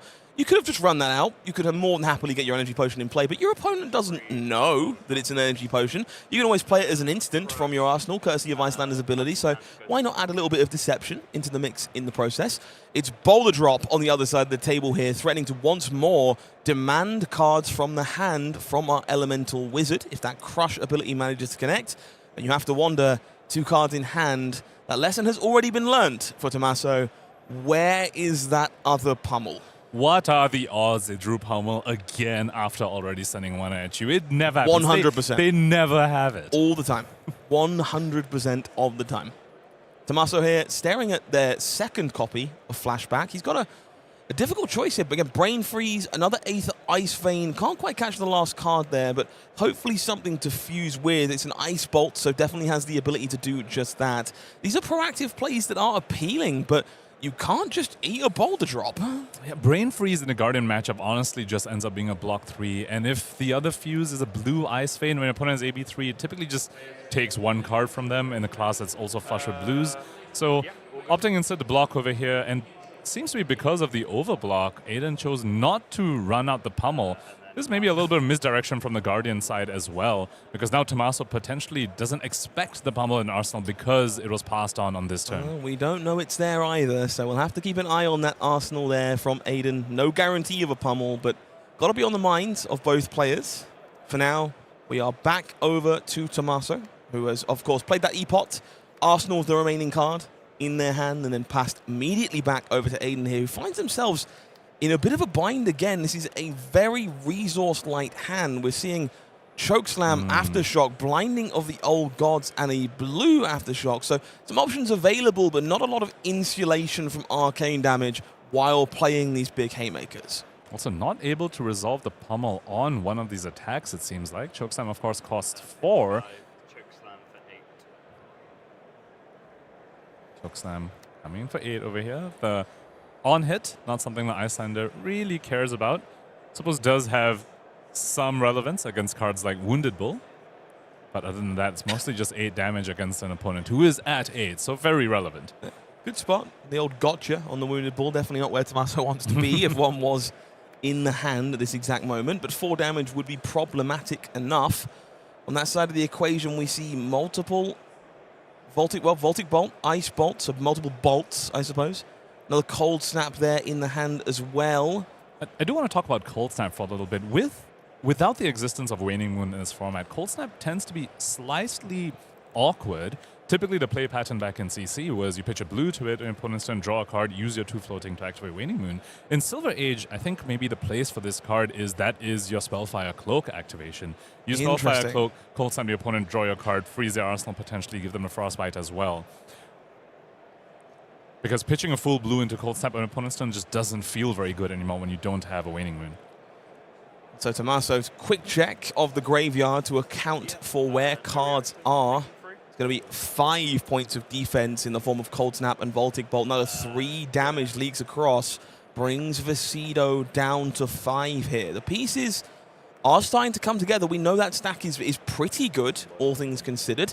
Both energy potions are in play, and this is 6 arcane from a red ice bolt, so some amount of damage is going to be leaked here one way or the other, and we're going to see whether or not Tommaso can get themselves a lower amount of reach required to get the job done. More of the damage chip that you need into a Guardian opponent that could potentially fatigue you. And Aidan Bates takes the full 6 over here. If I'm on the Iyslander side, I'm worried for an arcane polarity when I see your opponent just take the full arcane damage. Looks like no such thing coming out from Aidan Bates here.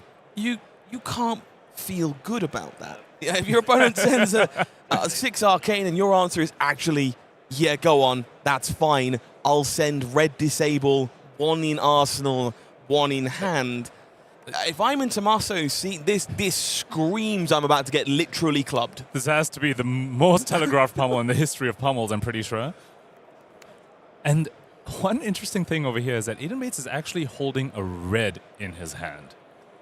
Which means he has exactly 2 resources to play that pummel. Which means if Tommaso chooses to give him a frostbite, it would actually stop the pummel. But on Tommaso's side, you are expecting a Guardian opponent to hold at least a yellow, not a red over here. So mind games happening on both sides of the table here. What a bind. Tommaso's hand here also contains Test of Strength, so it does have some defensive options. We see Absorbent Aether in the hand as well. So numerous defensive tools that might want to be expended on this disable anyway. Does make playing that Arsenal a less attractive proposition. Of course, with Absorbent Aether, it does make playing the Ice Bolt in Arsenal that much more attractive because then you get the +2 damage on the Absorbent Aether as well. So we know it's a red floating. If that is the Ice Bolt in the Arsenal, as you so astutely spotted, could be a surprisingly large barrage of Arcane going Aidan's way to enable that pummel. And if, of course, that Ice Bolt lines up at a slightly problematic time, maybe there won't be a pummel at all. This is a pretty difficult decision tree for both of our players here. And very importantly as well, playing the Absorbent Aether and the Ice Bolt also lets you dodge the disruption promised by both the Disable and the Pummel, because you have no more cards in Arsenal, no more cards in hand, all things said and done. Your life total will be a little bit lower, for sure. But as you pointed out, Scott, there's still quite a bit of block over there. There'll be a total block of 11 between the red Ice Bolt, the Test of Strength, and the Absorbent Aether. Tommaso here doing as all good players do, taking time to deliberate the permutations that are available to defend this disable, get the best value out of all of their cards. As you say, this is, I would say, a fairly face-up pummel, and so Tommaso is going to have to contemplate that and needs to make sure that the line they choose to take doesn't get horrifically punished by the disable crush trigger, by pummel, maybe looking to use that defense reaction to cover the pummel and make sure nothing happens, even if they're not willing to play the Ice Bolt. We'll have to see exactly how this is sequenced. So clashing against the Guardian, brave proposition. Emeritus Scalding not quite as large as Fault Line, and so a gold token will appear under the control of Aidan Bates. Especially since we've yet to see those big physical attacks coming from Tommaso, yet to even see a Scarf or a Scar, yet to see any attacks at all. So Test of Strength kind of just being a block 4 over here. As the pummel comes out, now I do think Tommaso is perhaps forced to discard a card, given that he didn't block with that red Ice Bolt. It will be the Absorbent Aether from the hand to soak up some of the heat. Because you can pitch a red to the Absorbent Aether and then Crucible and play the blue Ice Bolt from Arsenal, which will put you down to exactly 1, but you would have emptied your hand. So the Bolt goes away. Crucible adds some juice. And the blue will be pitched alongside it here to enable the Arsenal. It is that blue Ice Bolt. Frostbite generated, of course, not a factor anymore, but we will see a hefty chunk of Arcane, bringing Aidan Bates down to 5 as the Disable connects, damage leaks over, and brings Tommaso Viscido all the way down to 1. Total of 6 arcane damage being done by Tommaso Viscido on Aidan Bates' turn, no less, as now we reach the point of the game where I do wonder whether these E-Pods will just be popped for tempo rather than for a big combo in the endgame. Very possible. Normally this is when we would stare into those boots of the wizard, but in this case, Blade Beckoner not likely to do much at instant speed.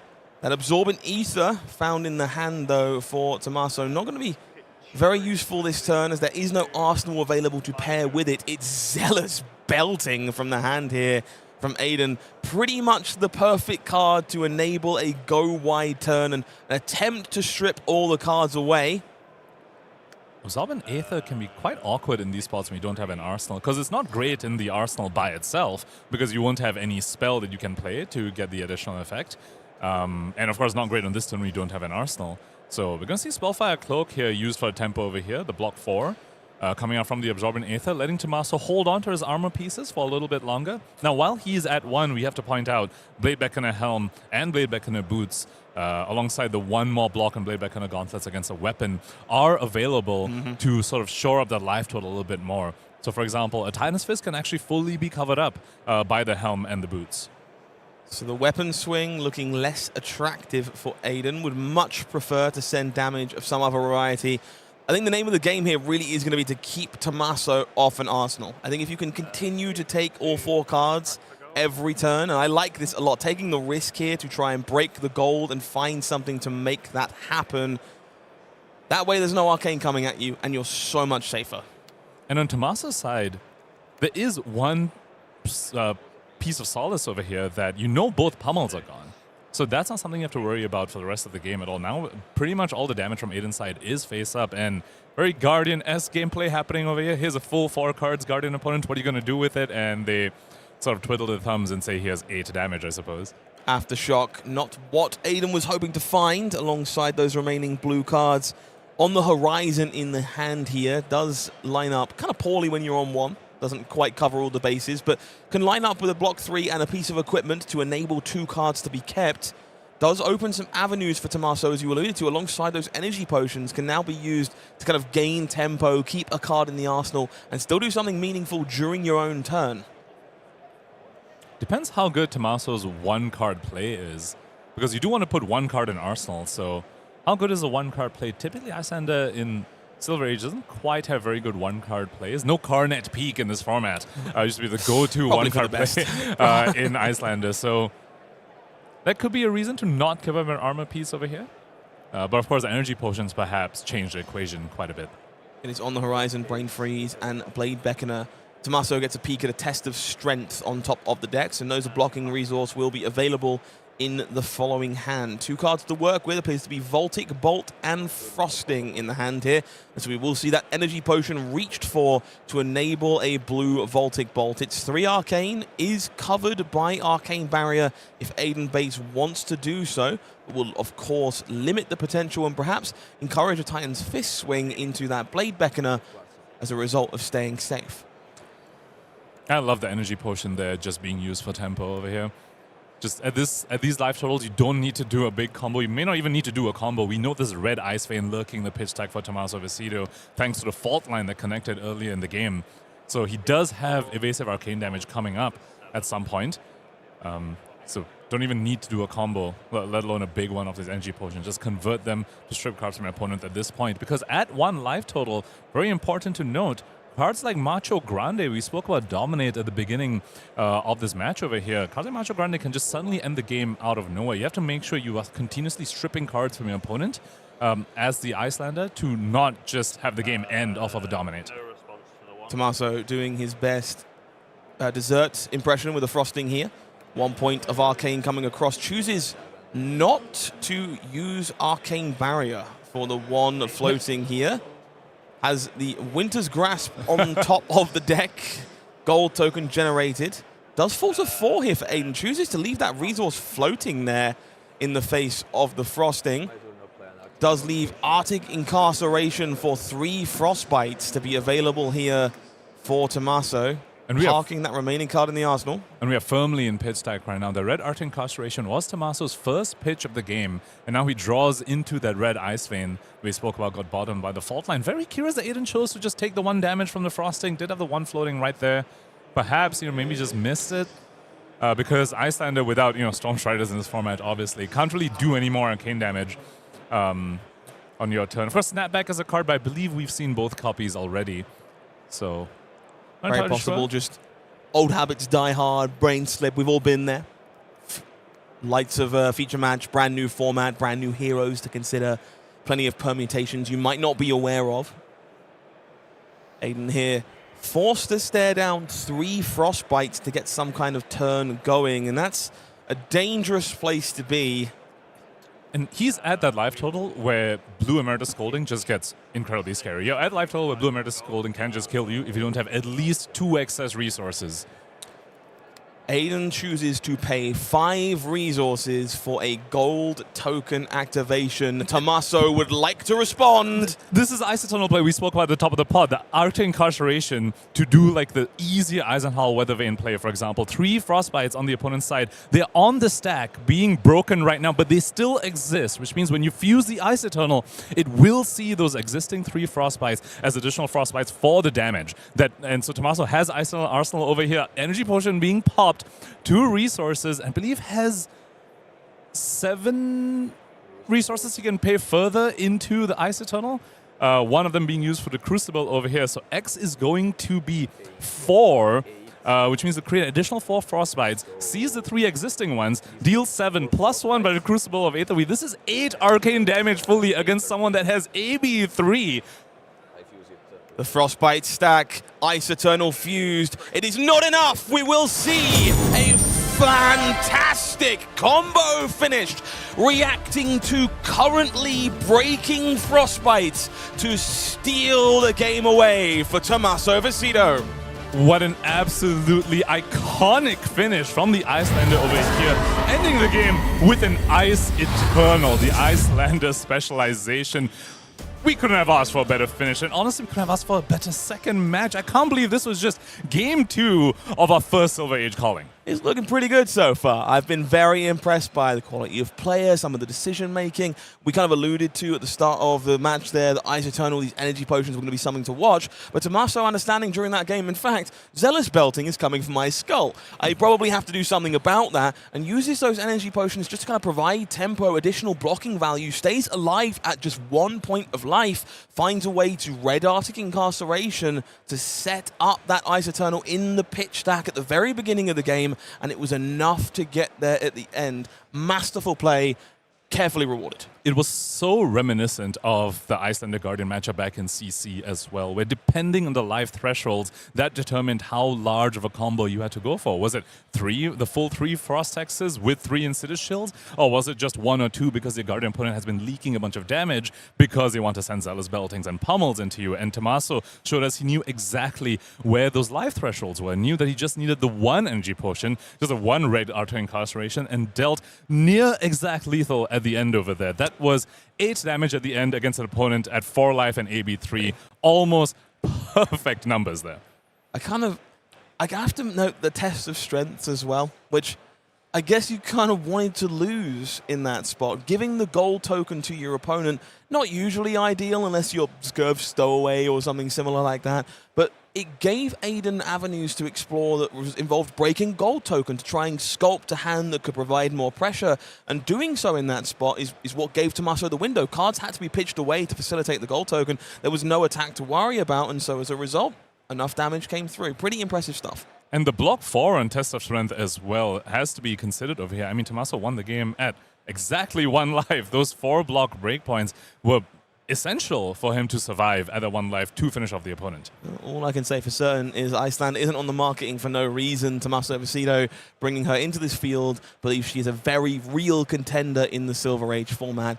I'm excited to see what she can do. Any other standouts for you in that game that you want to maybe adapt into your Iyslander list going forward? Snapback was something I experimented with for sure. I think in that game we didn't see it to its full fruition. We saw them just being blocked with most of the time, but I have liked the idea of it extending the reach even further in the endgame, alongside something like Absorbent Aether, for example. Right, you could imagine a situation where Absorbent Aether in hand, Emeritus in arsenal, and a Snapback in hand as well. That is a whole bunch of arcane damage on your opponent, where they might not be expecting. Usually the 8 to 10 life total, they're still happy to just tap out into you. But if you have that sort of combo finish suddenly in the mid-game, that can just end the game out of nowhere. Folks, I have a treat for you. We are very lucky to have hundreds of players in the room here for this Silver Age calling, which means we can have more than one feature match. And we have a backup to show you for round number 2, and it is something very special indeed. On one side of the coin, the People's Champion, Eugene C., playing Rhinar to the surprise of nobody at all. On the other side of the equation, Florin-Cristian Loghin, hugely renowned player, list of accolades longer than my arm, is playing a Silver Age chapter pre-constructed deck in today's Silver Age calling. I believe he's on Phi. That is a precon of his choosing over here. He's trying to put that theory to the test. Can you actually win a calling with one of those precons? And I think that's very exciting for all of us. The challenge has been laid down. Let's see if we can get one round closer to a precon victory here at the first Silver Age calling. It is Eugene C., the master of dice, the intimidator himself on Rhinar, staring down one incredible caliber of a player. Florin-Cristian Loghin has taken on the challenge, opened the box, pulled out the precon, and is determined to find victory. Rhinar, a hero we have yet to see on feature today or yesterday, but I believe the Brutes have a place to stay in the Silver Age format. Let's go ahead and take a look at the hero cards over here. Of course, Phi is a hero we have already seen in round 1 of the feature matches today, but Rhinar, though, Brute hero, came out in Welcome to Wraith, has the text, whenever you discard a card with 6 or more power during your action phase, Intimidate. So Intimidate, a mechanic that typically tends to shine more against defensive heroes, players who want to put cards in front of your cards. Phi doesn't exactly fit that mold. So, of course, this matters, but what are we looking for from Rhinar in this game if they're hoping to get ahead? To rush down Phi as soon as possible. To your point, Scott, Ninja, one of the harder matchups for Brutes typically in the past because of exactly what you said. They don't really care if you intimidate them, but of course Rhinar does have access to some disruption in the form of Strongest Survive, which could come in and try and limit Phi's damage output. Curious to see whether Eugene C. has chosen to pack those cards in his Rhinar list. Heroes chosen, the battle is ready. Let's make our way down into the game as our players reveal their equipment, and in Eugene's case, some sizable bling, as you would expect from a Rhinar of this caliber. Gotta note, the braces of belief on the arms here for Eugene, pretty set on going big, cracking them to start the game. We see Mighty Wind Up on top of the deck here, and so not the biggest bonus found immediately, but a little information gained as a result. Only conferring the +1 because it's a yellow picture is revealed off the top, but Eugene C knows the top card of the deck, and Rhinar has a lot of cards, including the Ravenous Meataxe over there, which involves drawing a card and discarding. Knowing that the top of your deck is not a miss has enough value on its own as well, and Rhinar, unlike some other heroes, is actually very commonly able to leak damage on turn 0 thanks to the Intimidate mechanic. This is probably a turn of the game where we're going to see Intimidate matter the most. Interesting stuff. And so Eugene forced to re-evaluate decisions based on the information found. We do see Strongest Survive in the hand for our hero there. On the other side, Florin looking at a hand that is very reminiscent of most Phi hands, to be honest with you. It's a Spicy Head Jab, 2 other Spicy Head Jabs, and a resource card. Eugene C also has Dominate in the form of Pulping over here. Might not even need Intimidate as his evasion piece over here, thanks to the natural Dominate that Pulping has. I have to acknowledge the finger tapping from Eugene here. It's usually something we joke about with the Wizards when the math is coming together to kind of finish the equation. But Rhinar is an equation all of its own when you're accounting barraging beatdowns, random discards from Ravenous Meataxe and Pulping and the like.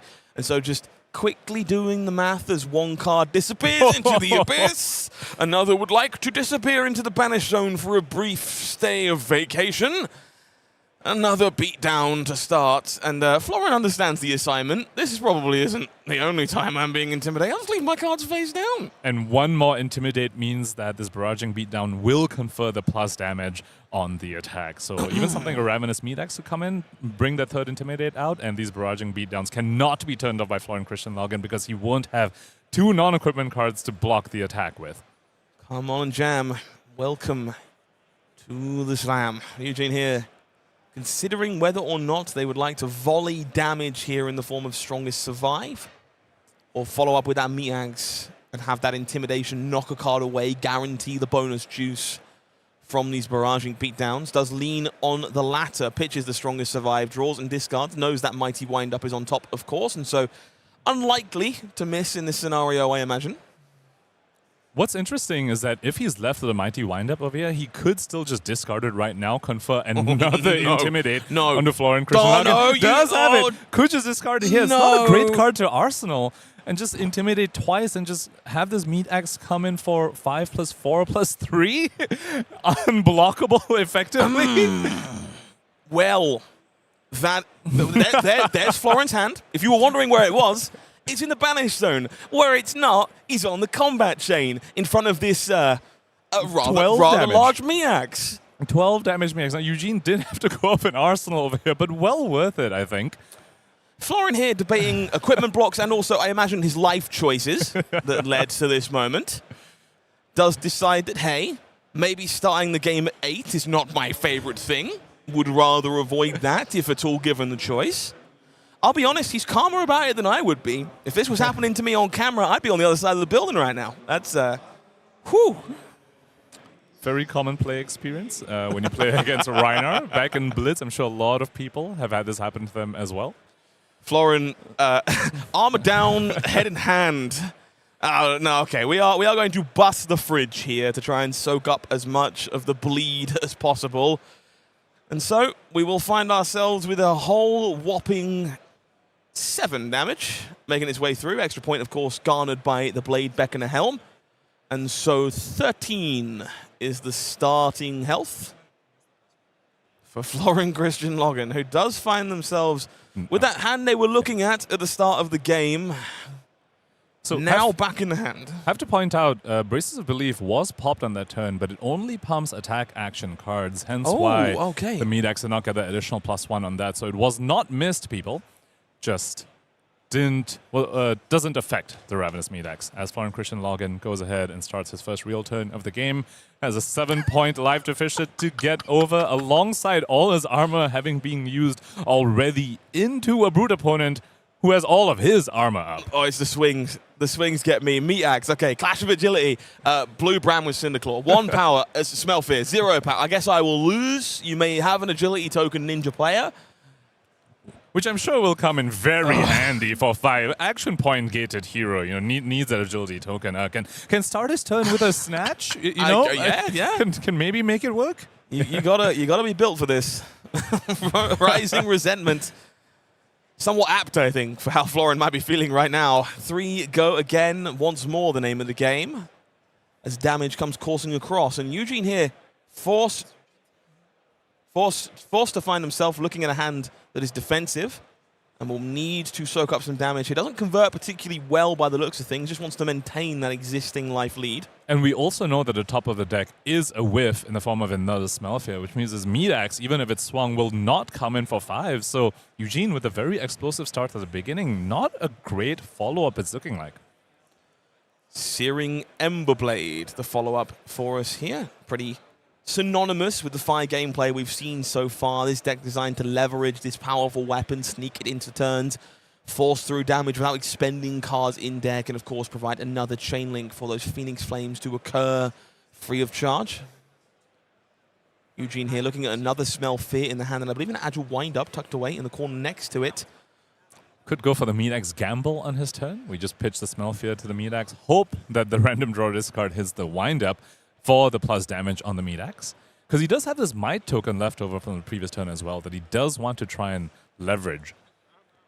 And so that Smell Fear will be deployed on defense here. So Eugene happy again to leverage that life lead and try and maintain it until a better hand can be found. The Phoenix Flame comes coursing in from the graveyard for 1 point of damage here.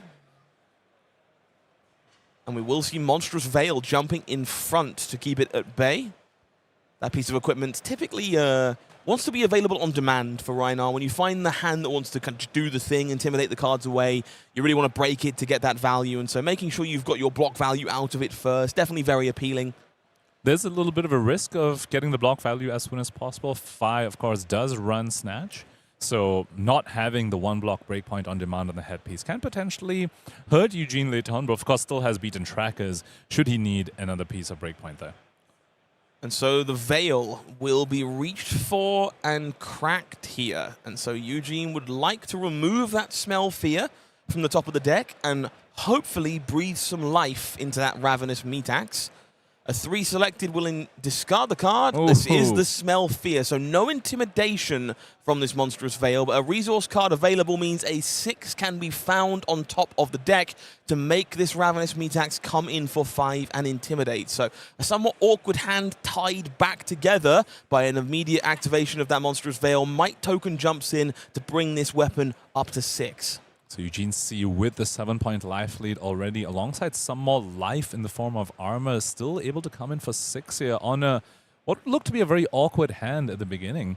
Florin-Cristian Loghin trying to figure out how he can overcome this life lead that Eugene C has managed to rack up so quickly. Ravenous Metax showing why it is such a stalwart of this format. Never really quite found a home in something like Classic Constructed, but is arguably the best on-rate weapon in Flesh and Blood. If you're able to chain together these 6s, push very potent one-card hands that keep sending 5 damage. Not to mention the Intimidate as well, which is relevant when you're against, one of the mainstays of the format in the form of Oldhim, that does want to block with his cards from hand. No blocking is the choice here for Florin-Cristian Loghin, who will eat the 6 and fall down to 7. I'm sure the 18-year-olds in the chat are happy about that combination. Agility token, gonna pop for Florin-Cristian Loghin. Gonna come in real handy, I'm sure, for our Draconic Ninja. Could potentially swing this game in Florin's favor. So Florin here receives the Intimidate. Oh my gosh. Oh. The Intimidated card was a wax on, and I love it when my defense reactions are in the banished zone. It's just the best place for them to be. Makes me feel real good about myself. Now, I have to say, if he can get that in his arsenal, it could potentially make some plays from Eugene C's side kind of weird. We have seen barraging beatdowns. We have seen pulpings in the list as well. If Eugene C maybe goes for a line that doesn't expect a defense reaction in arsenal, he could suddenly get blown out, and that could be the sort of play line that Florin needs to get back into this game. It is Ronin Renegade with go again, and we see Eugene here very happy to take that damage immediately. Does suggest a hand that is ripe and ready to take the head from Phi. We'll see the Blue Brand with Cinderclaw on resource duty to enable mounting anger here. 4 go again, does have an on-hit that represents some additional damage. But if Eugene is happy with that hand, wouldn't surprise me if we're immediately reaching for that life pad once more. Nope, not enough. Cannot convince me to give up the assault that is available. Make me care, says Eugene C. Mounting anger does have an on-hit, but it effectively says, okay, if you let this hit, it becomes a 1 for 5 go again instead of a 1 for 4 go again. Eugene C says, that's not enough. You have to do something better than that. Fire Tenant Strike First is the follow-up here. It's 4 go again, courtesy of that mounting anger. Will add a little extra juice here to Searing Emberblade. Florin finding a very impactful turn on the return fire here. 4 more damage coming across. Phoenix Flame still available. And 1 card in hand, and we might know that's a wax on, but Eugene not aware that it's not some kind of lava burst or something significantly more problematic. Breakpoints galore coming from Florin-Cristian Loghin over here. 3 into 4 into 4 into 4. Hello, Aurora in Silver Age. As, of course, fire yet to be activated over here. Can be activated here for the Phoenix Flame coming in for 1, also potentially representing, as you pointed out, Scott, a potential lava burst, a potential snatch to close out this chain as well. We know it's a wax on Eugene C, though perhaps wanting to keep some of the blocks in his hand for the case of a snatch would be the worst case scenario. Or maybe he's just confident he can close out the game with his opponent at 7. Phoenix Flame met by beaten trackers. To blunt a point, it is now 7-5. Florin has recovered that gross life interval, which this game started with. Does park a defense reaction in the arsenal, looking to blunt the impact of Eugene C's 4-card volley that hopes to end this game. Let's see what our resident brute expert is able to put together here. Energy Potion in Florin-Cristian Loghin's hand here, a card that I know some Phis were experimenting with because of Iyslander's potential in this format. However, in this matchup, could be a little bit awkward. We already saw him have his defense reaction intimidated in the previous turn cycle. If the intimidates line up in such a way to leave the Energy Potion in his hand over here, that's a non-blocking card. It could spell Florin-Cristian Loghin's doom. Iconic combination here for Eugene. We're going to see that Savage Feast enable beaten trackers that were just blocked with will regain an action point after the attack is done resolving. So card will be drawn from the Savage Feast, and an intimidation will happen courtesy of Rhinar thanks to the discard. It is Mounting Anger, I believe, that disappears into the Banished Zone for now, leaving that energy potion right where you wish it wasn't. Does have a 3-block in the form of the Lava Burst. And of course the Wax On in the arsenal as well, which will probably just block for 3 at the defense reaction speed. Rhinar not known for having a lot of zero-cost attacks to get the additional attacks on the Wax On. Eugene C is also not known for having a ton of zero-cost attacks. In before, he throws a snatch at his opponent, throwing I'm us so all ready. off. I'm so ready. Eugene doesn't seem to be the most happy here with that mighty wind-up discard. Does have to reanalyze how to put this turn together. Seems to have been caught slightly off guard by the situation they find themselves in. Of course, random draw, of course, from that Savage Feast does mean new information entered the fray. Does require a fresh analysis, no doubt. And Florin-Cristian Loghin with a tough choice over here. There is a potential for another Intimidate coming out later on in this turn, especially with the face-up Ravenous Meat-Hack. So do you want to use a Rise from the Ashes in your hand right now as a block 2 while you know you still can? Or are you going to take the risk and just hold on to it and hope that if lethal is sent, that is not the card that gets intimidated? Florin here doing that patented table tap. The math is now what matters, as a small life lead has been gained and tools do need to be saved in order to challenge the hand of Eugene C. On the following turn, reaches for the Lava Burst, briefly places it back.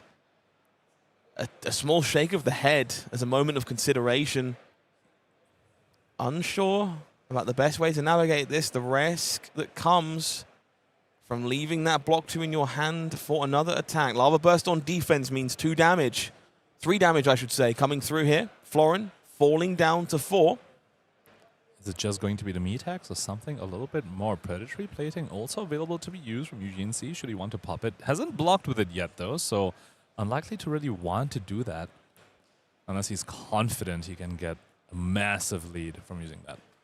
It's going to be a Ravenous Meat-Hack swing as we see that aggressive pounce on resource duty. Not what you want from that red potential go-again attack. Discards the pulping, which feels like a big deal in more than one way. Not going in the arsenal here for Eugene and not walking into a wax on either. Card intimidated. Was the energy potion? Yeah, so good for him. Energy potion intimidated. That's exactly where he wants it to be. He has a Rise from the Ashes left in the hand, excuse me. Could just use the Wax On to go down to 1 and keep the Rise from these Ashes in his hand. And Florin has the decision to be made and declares no blocks. It is Wax On from the arsenal, going to block 3 here. And so 2 damage will leak through, brings our Silver Age pre-constructed advocate down to 2. But does leave 3 cards in hand here. Has the potential for some serious pressure here against Eugene. Might very well strip away enough cards to take away momentum. And Rise from the Ashes here can put the Phoenix Flame in hand immediately, which means the Mounting Anger follow-up will come in for 7 and have a target ready in his hand because of the Phoenix Flame that'll be in there. So still quite a bit of damage coming in. Also want to point out the equipment suite ready on Florin-Cristian Loghin side. All the block value being used on them yet. But remember, that is +2 damage available on those cards between Pouncing Paws and Tearing Shuko. 7 go again on Mounting Anger, courtesy of that Rise from the Ashes. One heck of a break point here. Eugene now aware the resources are available for a Searing Emberblade swing, knows that final card in hand is the Phoenix Flame, does represent a bonus point of damage if it is banished by this Mounting Anger. So even if this Mounting Anger doesn't hit, Florin-Cristian Loghin is representing another 6 damage for the rest of the turn. 2 from the Emberblade, 1 from the Phoenix Flame, and 2 from the Crouching Tiger off of Pouncing Paws and Tearing Shuko. And the Mounting Anger hits, then becomes an additional 7, so an impressive 13 or 14 point damage turn coming out of Florin-Cristian Loghin off of just 3 cards and the equipment suite. Can't write out the Draconic Ninja, who started off with a 7-point life deficient and all the armor used already. Florin-Cristian Loghin telling us that this hero, despite also using the pre-constructed deck, has quite a lot of firepower. And so Eugene is the one who finds himself in the blender, forced to play defense. It's 6 block here on the mounting angle. 1 point will leak over. The trigger will happen. The Phoenix Flame makes its way into the banish zone, meaning it will come in for a bonus point of juice here. It's 2 with Go Again, 3 from the sword, 2 from the tiger. We're going to see that predatory plating jumping in front of this to soak up the damage before the sword swing continues the turn. So I believe Eugene C should be at 4, thanks to the 1 point of damage leaked from the mounting anger. Life total has just been updated, so Emlyn coming for 3. And the equipment suite on Florin-Cristian Loghin's side is face up, so you can see has to be potentially expecting that. If he declares no blocks on this, you know Florin-Cristian Loghin's just going to pop that tiger and send it to make Eugene C block. It is Stronger Survive jumping in on defense here against the Searing Emberblade. Now it is Florin with the choice. Is now Tiger time. Well, now you don't have to. Now you know your opponent's not going to give you an extra card since they don't have to. So you can leave the Tiger as a potential extra chain link to turn on a Rupture later on. We saw this happen already in Game 1 of our calling today, where the Tiger was used to turn on a Lava Burst. So Florin-Cristian Loghin saying, I'll just keep that. And a Lava Burst is drawn if the Tiger is necessary to get to a 4th chain link. That would have been a very heads-up not usage of the equipment suite from Florin-Cristian Loghin. Got a note. Bram with Cinderclaw, Art of the Dragon Fire, also in the hand here, represents another 2 unpreventable points of damage. But to get there, Florin will need to deal with the meat axe. We do find a pack hunt being discarded, and so a random card intimidated. 5 damage here is going to demand 2 cards to stay alive. One of those cards left in hand is that Lava Burst that is blocked for 3. Block for 6 coming up from Florin-Cristian Loghin here. Is forced to give up a blue, so you have to wonder whether the card Intimidated was a blue as well to swing the Ember Blade. Looks like it's not. It's Art of Dragon. Okay, so maybe with a bit of luck, maybe that Bram with Cinderclaw is a blue. Could be. Could facilitate some kind of leverage here to play a turn, but we're going to see those Tiger equipment, the Pouncing Paws, the Tearing Shuko reached for to start this turn. Means it will be 2 Go Again, courtesy of this free Crouching Tiger. Now, Eugene not forced to respect this at this moment in time, but also not aware of what is available waiting in the wings. Is that a yellow brand?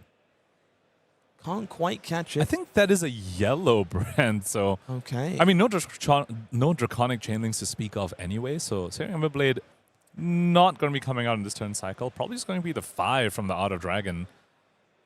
Just 2. Okay, once so Arsenal the brand. The Art of Dragon. Now this is very interesting.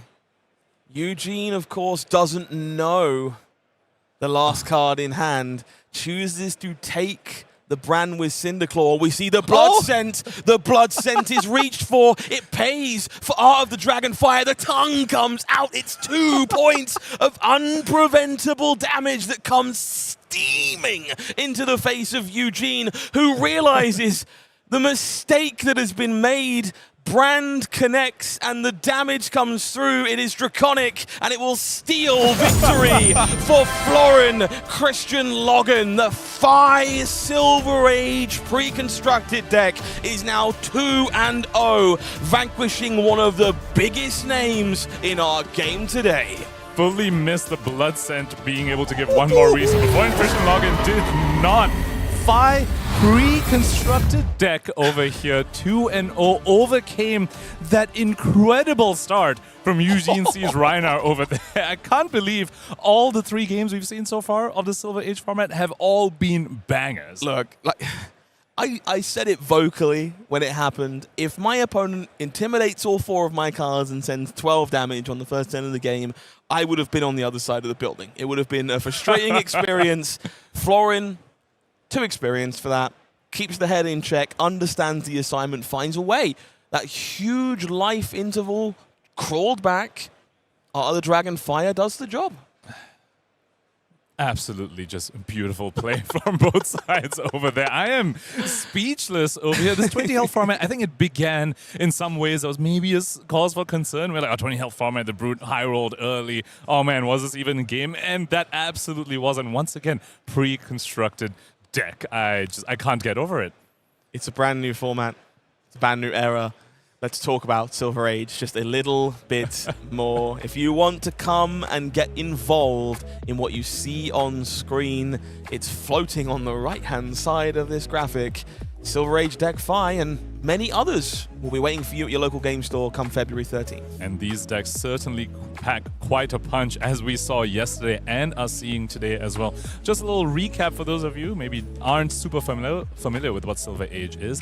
It is a new Flesh and Blood format, which will of course be featured at the Tier 4 event in April in Yokohama happening as well, where only commons, rares, and basic cards are legal. So a very cheap way to get involved in Flesh and Blood. Gotta say the thing, your $20 ticket to the $2 million World Tour. Very excited to see players coming and joining us and clearly taking up the challenge of taking on a calling with one of these decks fresh out of the box. Commons, rares, and basics are the name of the game if you're looking to get deck building in this format. Of course, a variety of options available in the format too. One of nearly every class in the game. Necromancer just a little bit too new, but I expect to see one of those turning up. Chapter 3, Chapter 4, maybe something like that. Until then, you get a taste of whatever might catch your fancy. Now, I'm not too upset with Necromancer taking a while to enter the Sage format. Now, of course, let's not forget that each of these pre-constructed decks do come with a Compendium of Wraith booster pack as well on top of the powerful deck in the box. Love the math on that one. Does make them even more affordable. 10 unique classes for you to explore from these pre-constructed decks. Do you want to take a moment to talk about some of the possibilities with Silver Age? There is a release celebration weekend for you coming up from the 13th of February. There'll be armories at your local game store. And of course, you can now play Silver Age at Callings and Beyond as well if you're so inclined to take up the challenge on the bigger stage. I really want to stress the armories at your local game store. Speak about how to get involved in Flesh and Blood. Pick up a cheap Precon, get a booster pack with it as well to experience what it's like opening up a Flesh and Blood booster pack, and just play at your local game store with this deck that you picked up with the class that relates to you the most. Just an incredible way to get started. I do just want to take a moment to talk about something I've seen a little bit of confusion about involving the Silver Age format. There's a new approach to designing this. There's a fresh new meta in Silver Age, a bold new choice by the team behind the game for format legality. The format is going to be taken charge of by the community. There's going to be some benching as we find heroes that we don't like. I'm sure LSS will be benching a few as well. But there seems to be a misunderstanding as to exactly how that system works. So I want to be clear that when a hero is benched, they will not have the ability to be benched again immediately in the following season. They're going to return in some capacity. So whatever it is you enjoy, if that happens to be Chain, who unfortunately found himself on the bench heading into London, he will come back, no doubt with some card changes or ban restrictions or something similar, and will be available for a length of time before being eligible to be benched again. So we will see this constant rotating system going through Silver Age as new heroes come back and forth and the format keeps changing. Get your torches and pitchforks out for sure and vote for the hero that you hated playing against the most at the Armory. I do want to touch on that a little bit more. It is not fully hands-off from the devs either. For example, we did just most recently see Chain get benched by the devs for this upcoming Silver Age season. They decided Chain perhaps a little bit outside the power bounds of the format that they are comfortable with. And also want to point out, to be eligible to vote, you need to have played Silver Age. It is tied to your gem ID. You can't just go ahead and make a whole bunch of accounts and just, vote for the hero that you hate for whatever reason. You have to have played, and then you can vote for the hero. I do love that part of the system as well. If you see a Mott Skynes playing in a moustache over the course of PQ season, don't ask too many questions. I'm just trying to get my licks in where the going's good. But yes, I'm a big fan of that as well. You need to be entrenched in the Silver Age format to get a say on how the Silver Age format is run, which I just think is just a fantastic choice from the development team. If you weren't sold on Silver Age before this weekend, hopefully the first 3 games we've seen have played a part in doing that. Absolutely, and we have so much more to come as well. 7 more rounds today, 5 more rounds, and those are just the Swiss rounds coming up in this calling. And of course, we have the all of top 8 as well. It's shaping up to be an incredible calling. You better be here when we get back. See you soon.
Vision so eerily clear now.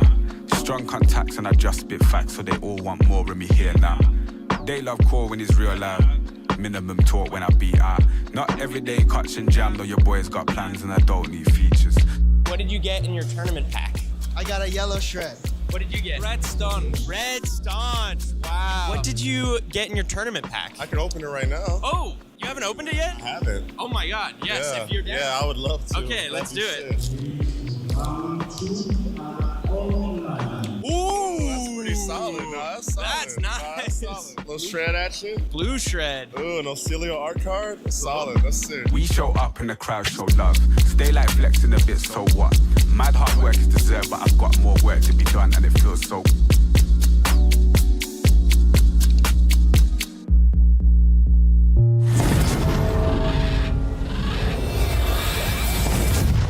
Scenes from the calling here in London as we are well underway, folks, and early returns.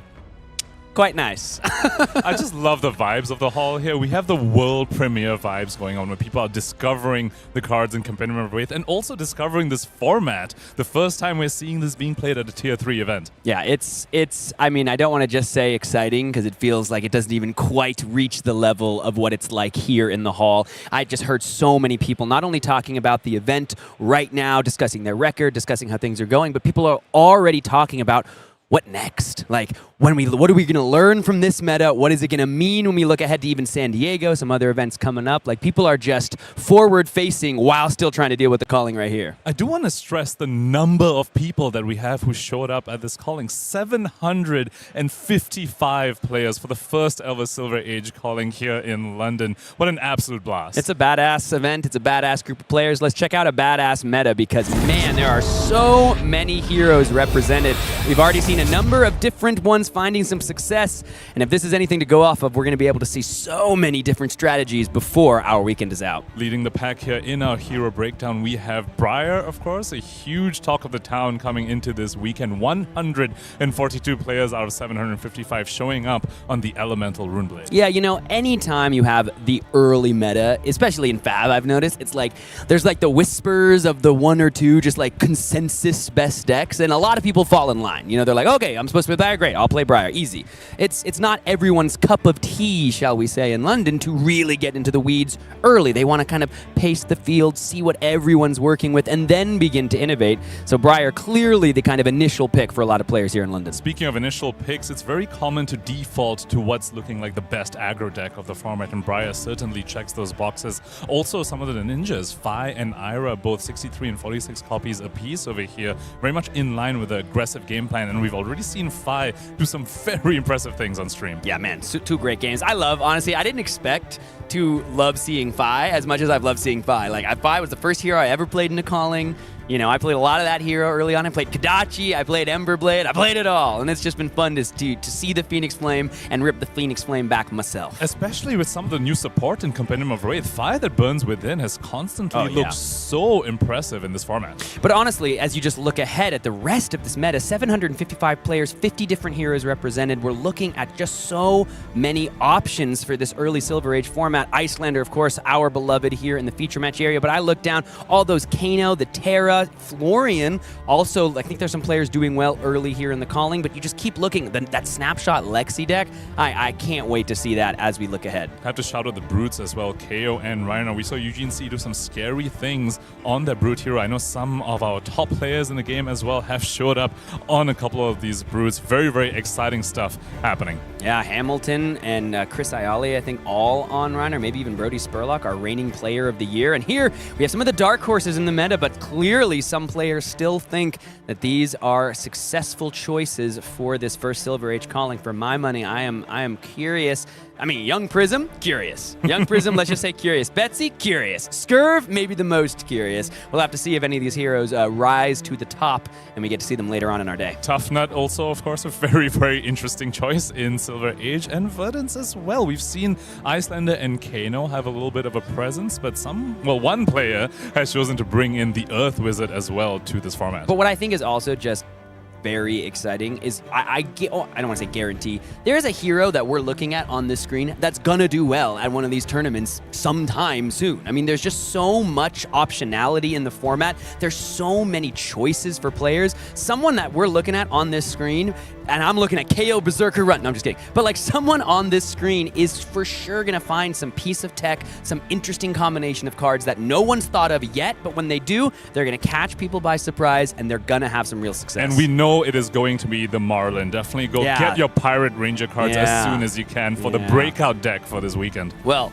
we've talked of Briar as the potential #1 aggro deck so far in the early returns of at least players testing from before the actual tournament got underway. I'm curious, I'm curious what it's going to look like in our feature match area, but I'm also curious about the Shadow Rune Blade that wasn't banned. I'm talking, of course, of Vynnset, a hero I've played a lot against, and here I'm curious to see how it gets down in Silver Age. So I think it's time to get down for our next match to the feature match table, because we've got a couple of Rune Blades going ready to do battle. A little bit of Runeblade Mirror going on over here. Vynnset, very interesting pick for this format, and I think is generally pretty strong into an aggressive mirror because Vynnset has a lot of hands which do very well with just one card, freeing her other cards up for blocking to try and stem the bleeding that his Briar opponent is definitely going to try and send over. Taking a look at both of our heroes here, a couple of Rune Blades, a couple of different talents.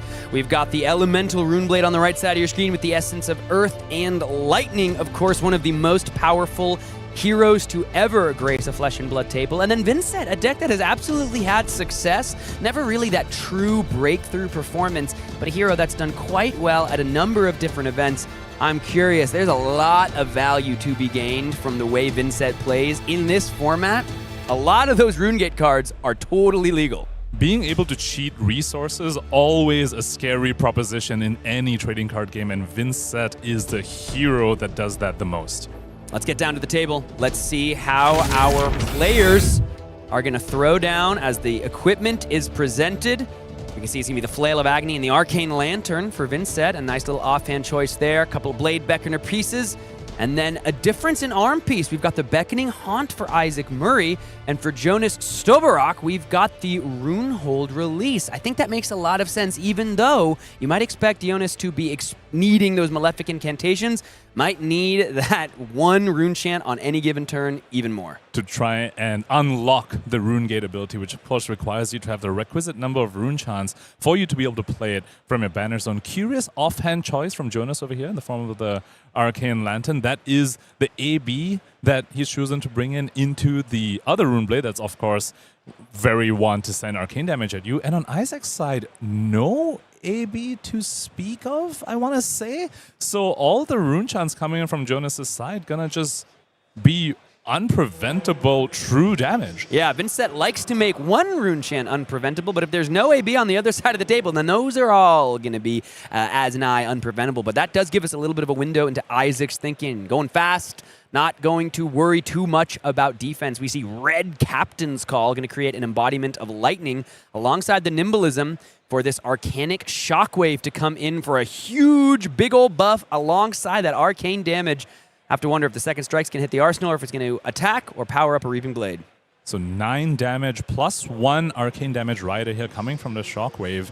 So almost certainly going to land a bit of damage. This has go again off the embodiment of lightning as well. Second strike can be coming in for 4 over here. On Jonas' side, I do want to take a moment to talk about defense reactions. Now, in Silver Age, a lot of the 4-block defense reactions have been banned, but Rune Blades do have access to some really powerful ones in the form of Sigil of Suffering that's currently in Jonas' arsenal, which is guaranteed to land because the opponent has 0 AB, and the Reduced Rune Chant that's in his hand as well. And because he got to go first and set up that first Rune Chant, this Reduced Rune Chant will be free. Both these defense reactions, Sigil of Suffering, Reduced Rune Chant, functional 0 for 5s in a format where even a 0 for 4 is hard to come by.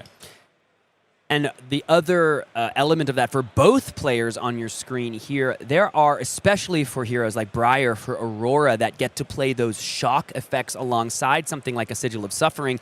It is going to just really change the way you have to play into these young Rune Blades. Yesterday, when I was playing a game, I nearly went to 1 against an Aurora, and I said, oh, wait, I can't do that. You could just shock me on my next turn. So I had to give a card up. The Sigil of Sufferings, the Shock half, the new Sigil of Voltaris in a deck like Aurora. Those are, I mean, I guess both of those heroes can play it. Briar, of course, also Lightning.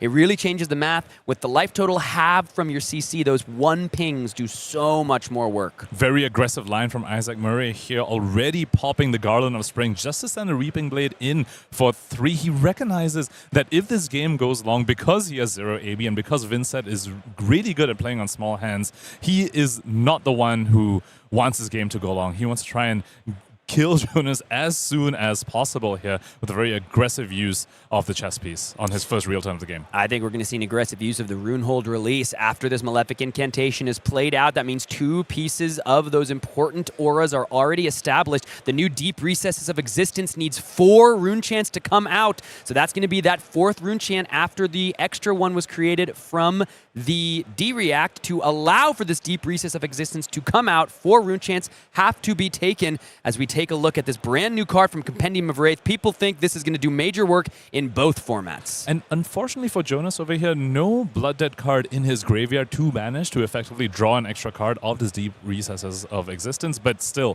4 plus 6 damage when 4 of it is unpreventable and creating 2 rune chants on the back. Jonas is so set up on the following turn cycle to just use 3 cards on defense, plus maybe even the defense reaction in Arsenal, just hold on to 1 Rune Gate card, maybe something like a Deathly Whale, and just keep this train going of holding back 1 offensive card and just burying Isaac Murray in value. This is about as good a start as you could hope for a Vynnset deck in this format. 2 Malefics means the next 2 turns are going to be nice and smoothed out, and this Deep Recesses of Existence threatening 10 total damage. We'll have to see if Isaac Murray is going to be able to put some offense together. These are good cards to come together alongside the Embodiment of Earth to block for 6. Maybe not what you want to see if you're trying to keep the pressure on. And remember, Briar is a Runeblade that really wants a particular ratio of non-attacks and attacks. Sometimes a hero does break, especially when you're forced to go off an Arsenal, like what Isaac Murray did on that previous turn cycle. And this looks to be one of those rare Briar breaks. So Isaac forced to block out, definitely not where he wants to be. However, I think we're going to see why. It's a couple generic attacks for Isaac here, both of which are going to do some nice major work. It's going to be 4 into 4, and the second one going to threaten the draw. Thankfully for Jonas, we do have either defense reaction or the Blade Beckoner boots to cover up a breakpoint. We'll have to see if the Jack Be Quick, however, after that Nimblism has been banished, is going to eat up the defense reaction. But I think he found another Reduce in the hand. Reduce Rune Shot in hand and the Sigil of Suffering in Arsenal as well. Jonas able to block this out so effectively, deal 1 damage to Isaac Murray to boot, and reduce the Rune Chant. Should you choose to deploy it, will also create 1 more Rune Chant on defense. Could, of course, just send that to the arsenal, because currently he doesn't really have a very good arsenal target. Vynnset, not a hero that wants to arsenal the Runegate cards, because you can't play them with a Runegate cost from arsenal. So opting instead to use the armor piece to block out the snatch and send the reduced Runechant to arsenal makes so much sense. You know for a fact you will end this turn with at least one Runechant thanks to your Malefic Incantations. So just setting yourself up to have more breakpoint blocks on the following turn cycles. Very heads-up line from Jonas. Yeah, you know, it feels simple if you've played a lot of Flesh and Blood to take a look at that hand and think, oh wait, I do want to consider my arsenal in this moment. A lot of players, especially first starting out, might just immediately reach for that defense reaction. Oh, it stacks for 4, I need to cover this breakpoint. I have the D-react, great. But Jonas, of course, thinking a turn cycle ahead and going to be able to establish an arsenal to just continue the value train rolling for another Malefic Incantation just hit the arena. If you're in Isaac's seat, this is going to be a challenging game to work through. Did he find a Blood Debt card? Let's see, it's a Spellblade Assault. Oh no, Phantom Banshee already coming out from the Banished Zone to come forth. 6 damage physical, 3 arcane. Briar just has to take it. And Jonas is just so set up here. And 3 Runechants remaining. He is set up to play any of his Runegate cards in his deck. Even if he draws a 4-cost Runegate card, which we've already seen one of, the Deep Recesses of Existence, he will still be able to resolve that on the following turn by banishing it to Vynnset at the start of the turn, creating the 1 additional Runechant, going up to 4, and hitting the critical threshold to send that. Isaac needs to come up with something really strong in the next couple of turn cycles to not just get buried in this Runechant Malefic Incantation value. And we know that it's another reduce in the arsenal, so even if a Deep Recesses of Existence is drawn, it would be able to be played. I think he actually did just rip it, and he ripped another reduce to Runechant in yellow. I was like, wait, we've definitely already seen 2 red reduces, but that means that the yellow, of course, is the only option from here. It's going to be a second strike coming in for 7. Currently no go again, but have to imagine there's going to be an effect. It's going to be a lightning press. And this is the other advantage of the Runeblade card pull in Silver Age. Against most other heroes, Lightning Press is a near guaranteed because of the lack of defense reactions. Jonas here, though, showing us that this Shadow Runeblade has defense reactions galore, able to come up the first Lightning Press, but not the second, unfortunately for Jonas. So this damage will leak through. We'll also get the extra damage from a Lightning Flow effect on Static Shock to leak a total of 4 after the +3 damage on Lightning Press and the 1 damage rider from Static Shock. It's like a 14 points of offensive value off those 4 cards. On the turn cycle prior, you saw Isaac push all of those equipment pieces onto the combat chain, and you might, in other games, think to yourself, you know, keep your equipment until you absolutely need it, let the game go longer. But for Isaac, the sooner he uses his equipment, the longer he has to take rune chance, because he has no way of preventing them.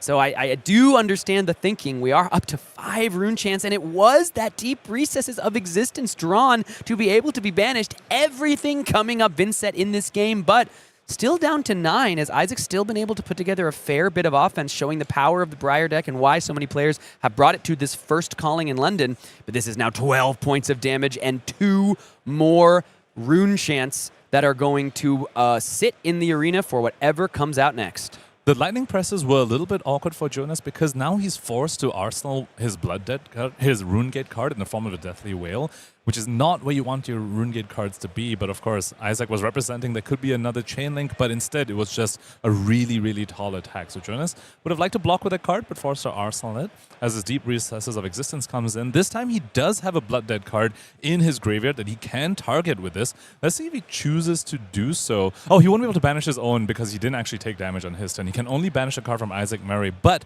there's the potential valid targets against his Briar opponent in the form of Nimbleism. We know that Isaac is running those Jackby Nimble cards, which want him to have Nimbleisms ready in the graveyard to banish. Looks like Jonas, though, I don't think there's a second Nimbleism in there right now as a target, but that is something that's relevant in this matchup. No blue to power up a Deathly Whale in the arsenal, but a Mauvern Skies to be able to power up 2 different chain links. It's going to be Entwined Lightning. No Fuse. This is just coming in for 4, which means Isaac is currently looking to establish an arsenal. Question is, will he be able to get there if there's too many rune chants created? It's just a clock now for Briar.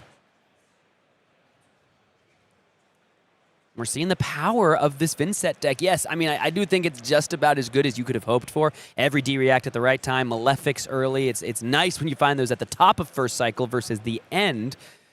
We'll have to see if Jonas is able to actually put it all together and finish the game. But with no AB on Isaac's side, and like, I don't know, have we even seen a blue yet? Like, it's not like there's going to be any real use for the AB. Spell Void not brought in either. So this Vynnset deck, shields down on the other side of the table. This Briar deck does not believe in blues for sure. It's mono red. I think it runs 2 yellow flourishes, and that's the only non-red card in that deck. Looks like Entwined Lightning fully taken by Jonas over here. Almost have to wonder, does he want to resolve that Morven Skies in his hand and go wider and just shut the door on Isaac Murray here? And this just turn 4 of 5 of round 3 at the Calling London. Deathly Delight gonna hit the Banish Zone, gonna go up to 3 rune chance is Jonas. Has the Morven Skies available. We know the arsenal is a Deathly Whale as well. But of course, if you use the Morven Skies, that is your pitch card as well. It's going to be difficult to resolve the Deathly Whale. Garden of Spring potentially being gestured at over here. Is that going to do something more than just play the Runeblood Incantation that's in his hand? At this point, though, with the opponent at 4, Runeblood Incantation seems a little bit slow.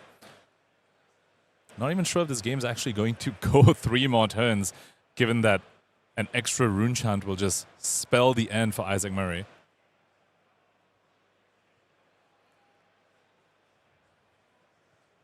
Besieged Demagon coming out. Vynnset trigger available for Jonas should he want to lose a point of damage. Not too much reason to do so when your opponent has no arcane barrier. All your rune chants are unpreventable already, so it looks like Jonas just passed on that trigger.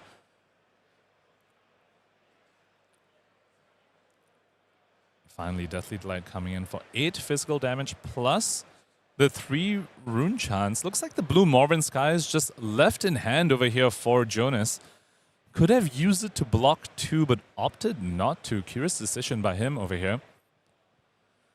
As Isaac is forced to take the 3 rune chants, which will also mean that Jonas will heal 1 damage once the combat chain closes, thanks to Deathly Delight's effect. As 1 rune chant is also made on the back end, thanks to the Malefic Incantation. Perhaps Jonas just wanted to make sure he has a blue left in hand for the following turn cycle to send a Deathly Whale in his arsenal.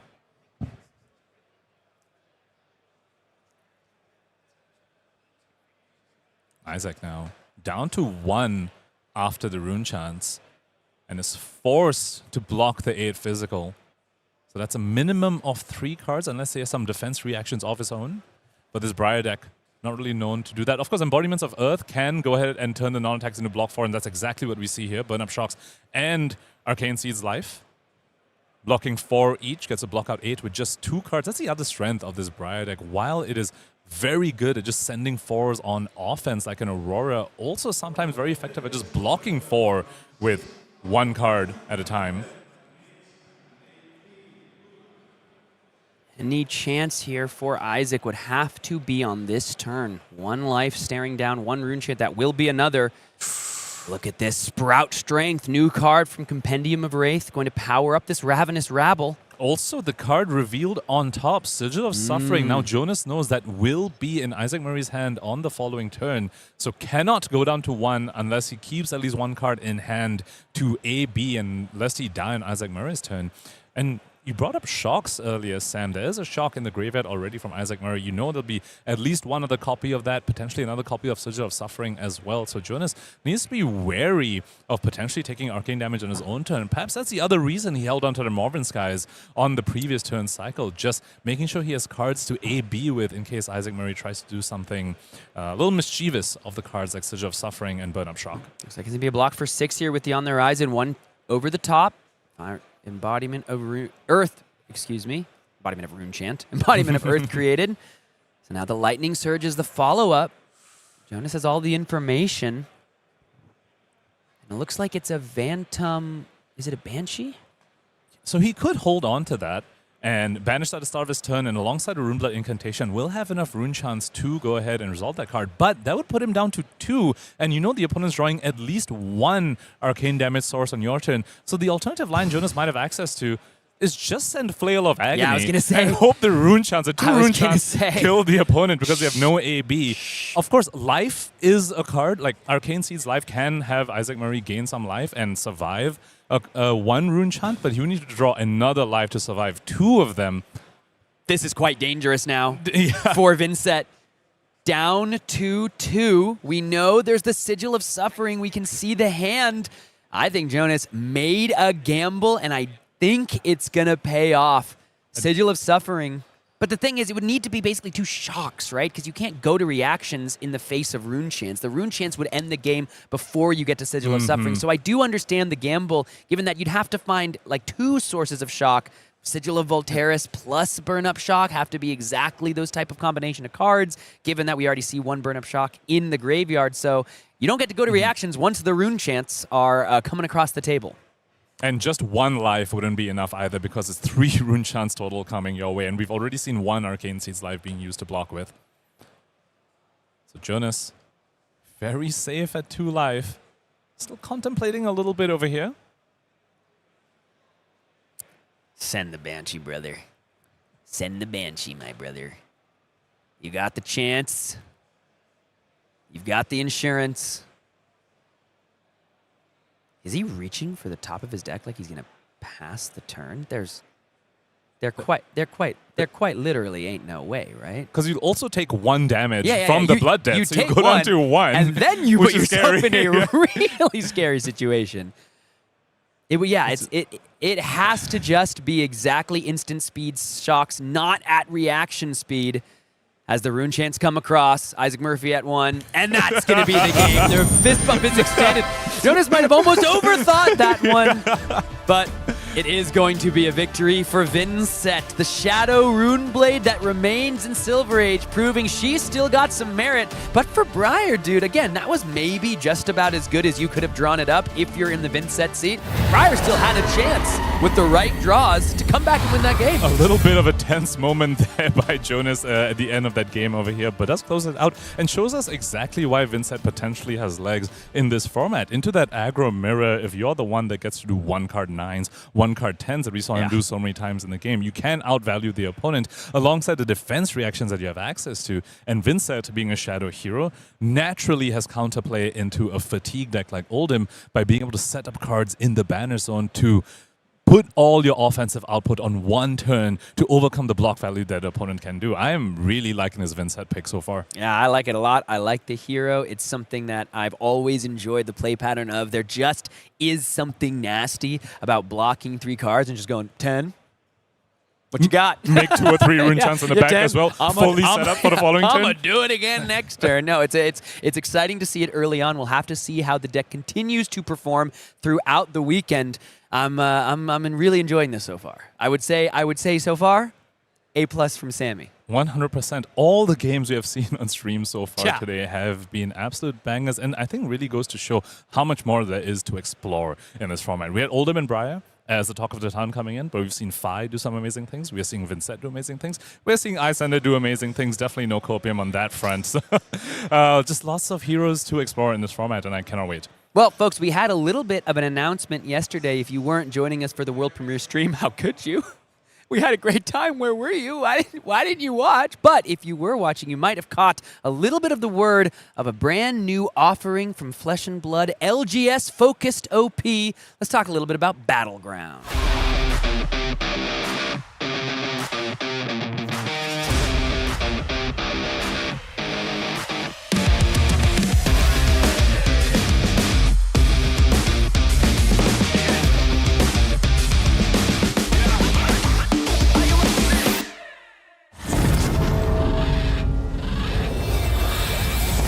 Battlegrounds, folks, going to be coming to your LGS quite soon. It is a very exciting development in the store-level OP circuit. We've seen a changing landscape of our OP circuit this year. You know, we've said goodbye, we've sunsetted not only Blitz, but Battle Hardens are no longer going to be a core or really a part of the rotation.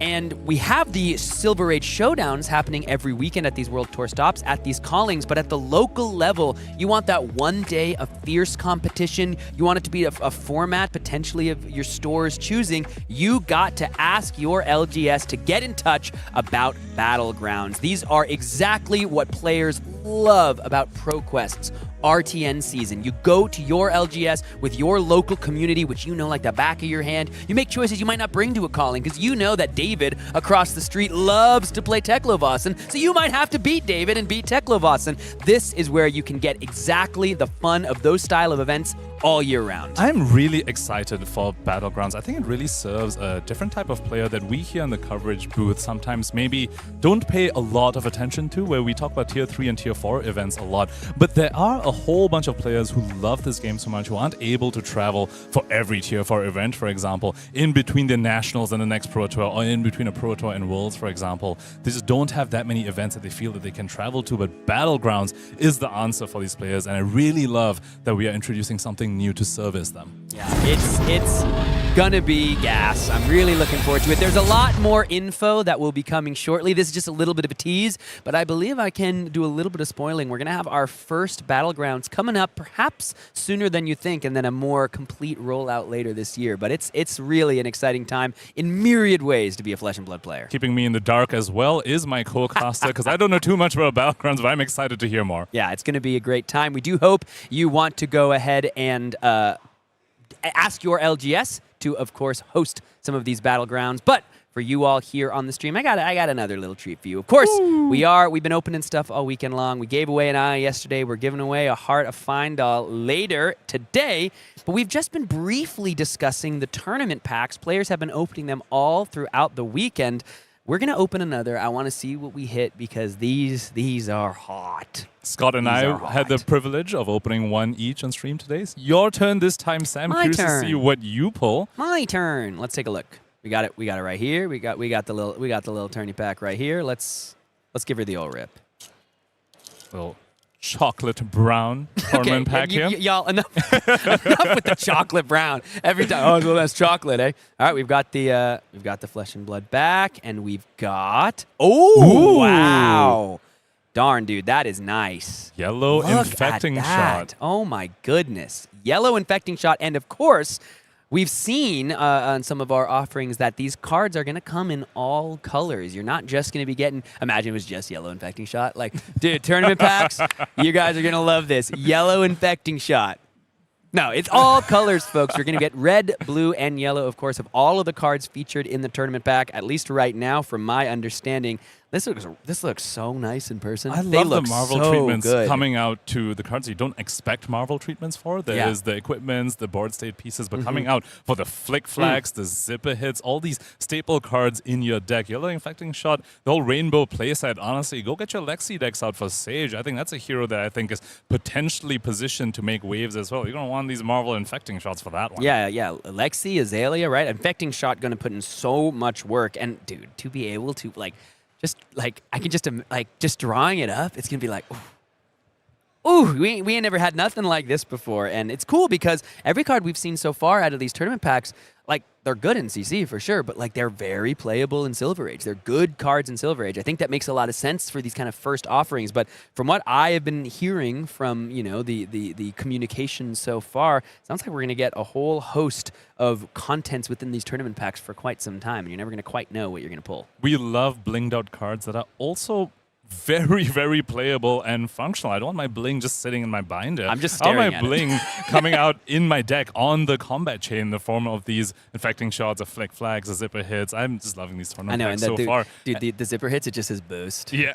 And the evolution of these packs as we move forward as well. The selection in these is just going to keep continuing to grow. And years from now, you could pull a card from an older tournament pack or one of the newer ones as well. Just plenty of excitement to just show up to one of these events on top of getting to play in them, getting to crack open these tournament packs as well. We'll maybe crack some more as the day goes on, but we got to get to the games, folks. The calling doesn't stop for anything, least of all tournament packs. So we're going to take a quick break, and we'll be back with the next round here from the calling in London.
Bangers continue to grace our screens, folks, as the calling in London is well underway, and I'm looking forward to the next match. I think we're gonna have some wizardry coming up, if I'm not mistaken, and you got a couple wizarding fans here. Sam O'Byrne, Scott, Howling Minds. How are we feeling so far? Good. Well, better now that apparently we have some wizarding coming up. I'm a known arcane aficionado, and I think Kano Dracaya of Aether in this format is a surprisingly different deck than it was in Classic Constructed. It's a shocking amount of attack actions, some pivoting, kind of adjacent to old school Iyslander that we might expect, and less of that Aether Wildfire kind of wombo combo that we got used to in Classic Constructed. Yeah, I think something that I definitely thought about coming into this weekend, but has just felt different since we've actually been here watching these games.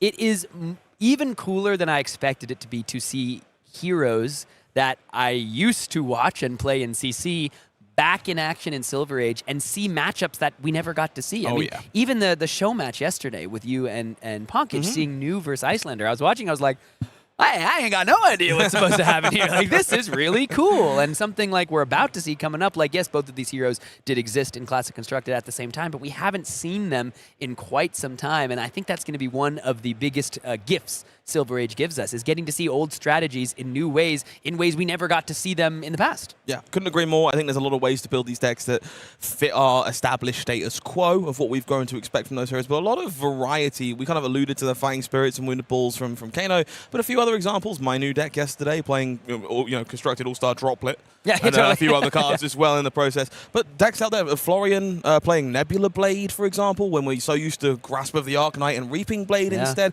So just people learning these aren't the same format. And things change dramatically, not just because of the health total, but because of the card pool available, some of the synergies that pop up as a result. And I think that learning experience is going to be a vital part of early Silver Age. Well, speaking of early Silver Age, let's see which of our Titans are doing well so far in this first official Silver Age calling.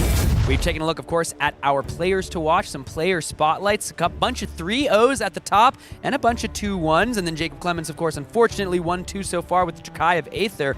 But I mean, I just gotta say it, folks. Florin-Cristian Loghin, Precon out of the box. 3-0. Happy to see him doing well with a hero that is certainly one of the early All-Stars. A few standouts for me here as well. Ian Zhang, obviously one of the most infamous Illusionist players in our game today, proving that in Silver Age as well. Turns out Pro Tour winners, world champions, they're just pretty good at Flesh and Blood. Doesn't really matter what format we're playing, and we're just seeing pretty strong results all around. Saw Vynnset on camera last game, Rob Catton also a believer, finding a strong start there on the hero as well. Yeah, Tommaso Viscido looks to be about X-1 after the last round. We got to see him with the...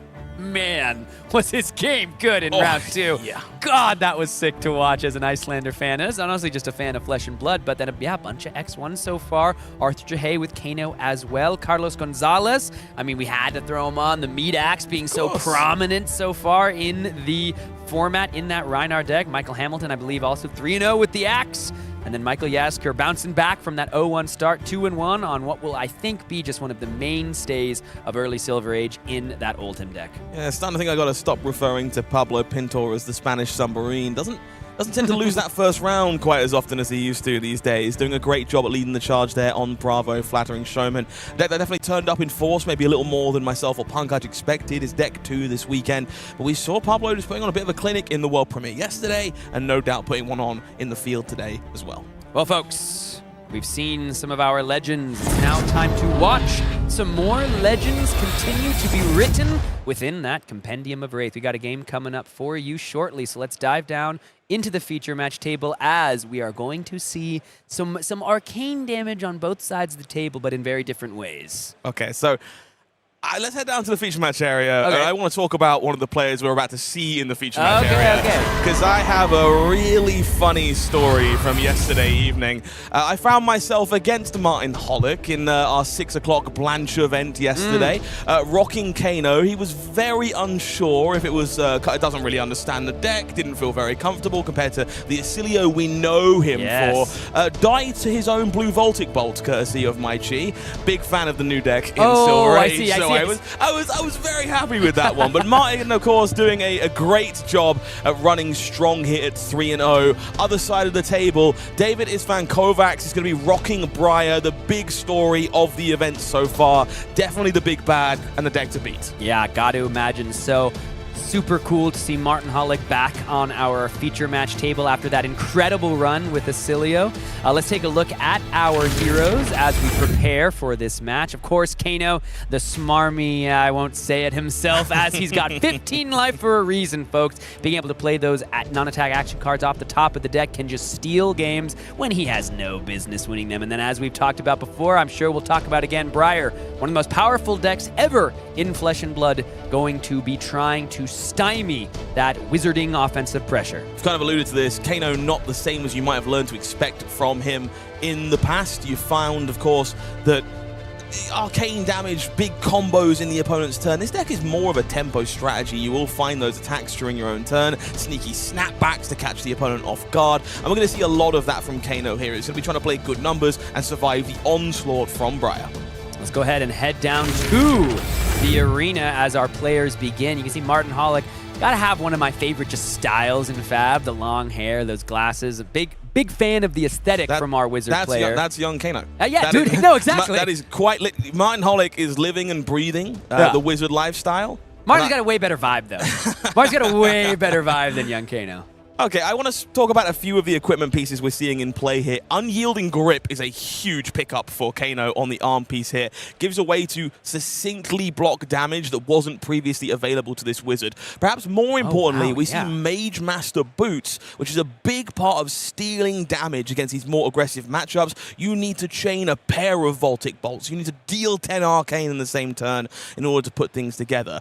David here on the other side, starting as you would expect, some Arcane, some physical, but relying on the Spell Void of Helm of Might and Magic and those Spell Fray leggings to save him when he needs to survive. Otherwise, no Arcane Barrier, just going to be eating that with the Dome. Yeah, you have to imagine Briar here just looking to go as hard and as fast as possible. Similar to as we saw last round in the feature match area, but we're going to have to imagine David hoping to have a different outcome than we saw last round. We do see that Arcane Polarity flashed in the hand for Briar, one of those Sage All-Stars that is going to be a major defensive piece against these decks trying to do arcane damage.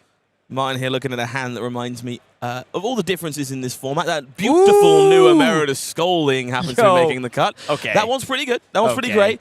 But Snapback, a pivotal part of these Wizard strategies. One red, one blue. Going to be seeing a lot of this more often over the course of these games. Emeritus Scolding, one of the best tools available to Kano in this format, and it's going to be just good arcane numbers. Not good numbers as you would expect them in the format typically, but incidental damage when these attacks aren't being found. So Martin here debating that 1 point of arcane damage from Arcanic Shockwave here. Does have access to 1 point of Arcane Barrier, courtesy of the Spellfire Cloak, and therefore can decide how best to filter this hand.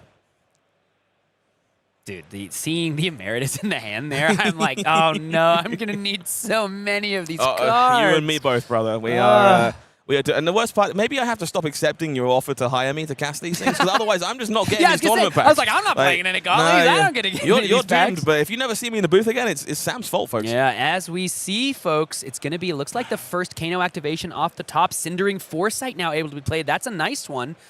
Of course, being able to opt 3 because being played on Kano's opponent's turn.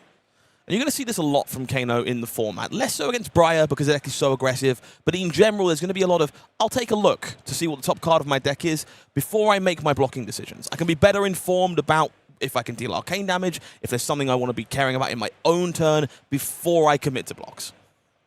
Now this is interesting because the non-attack has been played. That Snapback in the hand is live. The Spellfire Sponsored. Cloak could be utilized here to get a resource to allow for that Snapback to come forth and get the +1 that the Cindering Foresight confers. Question is Martin ready to commit that equipment piece early? Would take a couple points of damage, 1 point of arcane, 1 point of physical. But what Martin doesn't know is that would allow David to get so much value from that arcane polarity that would otherwise just rot in the hand. Well, there's definitely a decision point here for David. If the Arcane comes through, this is nice and easy. You Polarity, you Arsenal, the Electrostatic Discharge. If Martin just chooses to take a passive route now, after using that Cindering Foresight, he's happy to draw the cards that were found on top of the deck, just block some damage, pitch to Arcane Barrier. There's no go again here. So suddenly that Discharge might have to be burnt as a wasted card to Arsenal that Polarity, and we can kind of pick and choose the fight we want to pick. So it really does depend on the cards that were found on the top of Martin's deck here as to how the rest of this turn is going to be navigated. Martin, got to give this one a big think.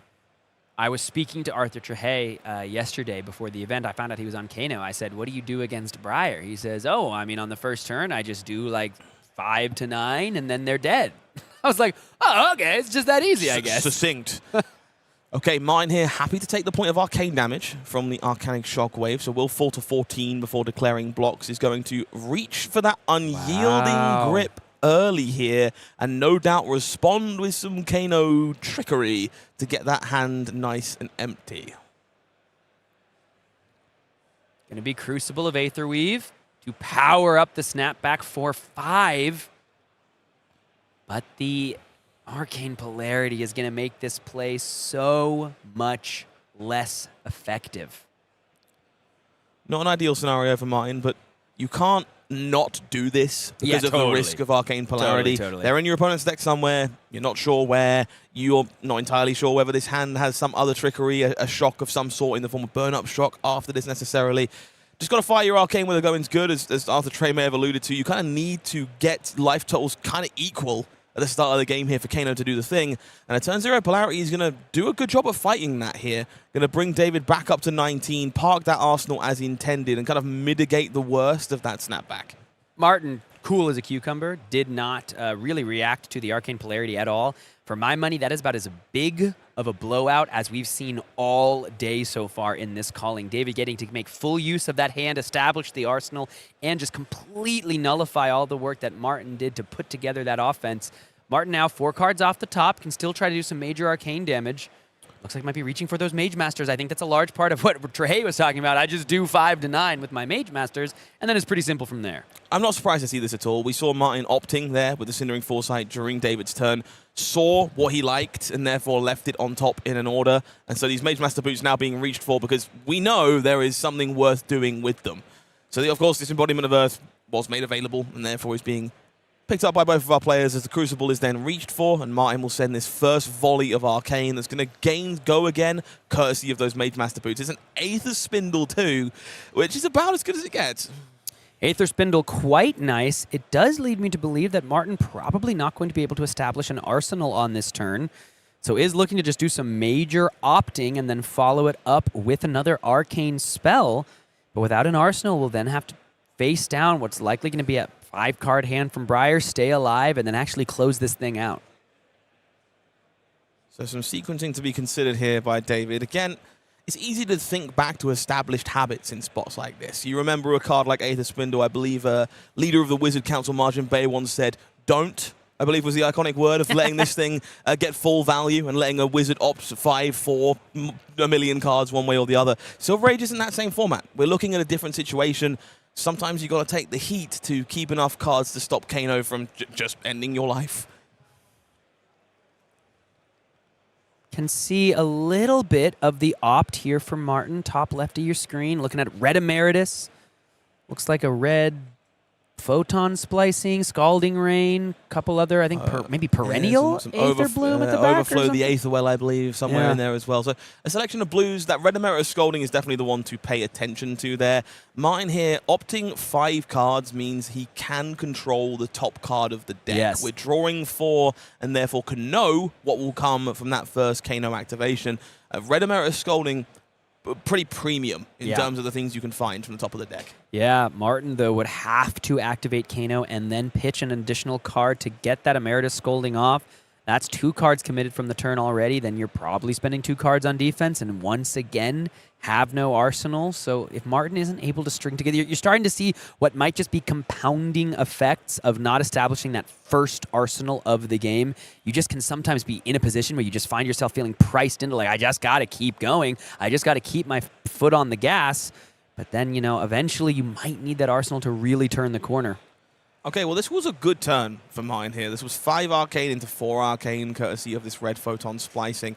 And again, look at a game state where that Arcane Polarity isn't here. And we're looking at David being on pseudo 6 health here with Spell Void 2. And we know there's a Red Emeritus on top of the deck, something that becomes significantly more attainable. When you're looking at a 10 life situation here, David kind of has mostly freedom with Spell Void 2 to send the hand if that's going to be productive. Can, of course, lean on that Spell Void to keep himself safe from what you may expect from the top of Mine's deck here. But this hand looks pretty reasonable, honestly. We see Flourish, Entwine Lightning, a Lightning Press there to combine with this Flittering Charge. So very aggressively slanted, going to do a great job at demanding cards from Martin. Let's see now. Martin here looking like, yeah, kept that red Emeritus on top. I think it's a really great point, though. Imagine a world where Dávid is at 6. This is a very, very different game of Flesh and Blood. And Electrostatic Discharge going to be the beginning. Follow-up, Garland Spring to get that resource to allow for the Starfall to come forward.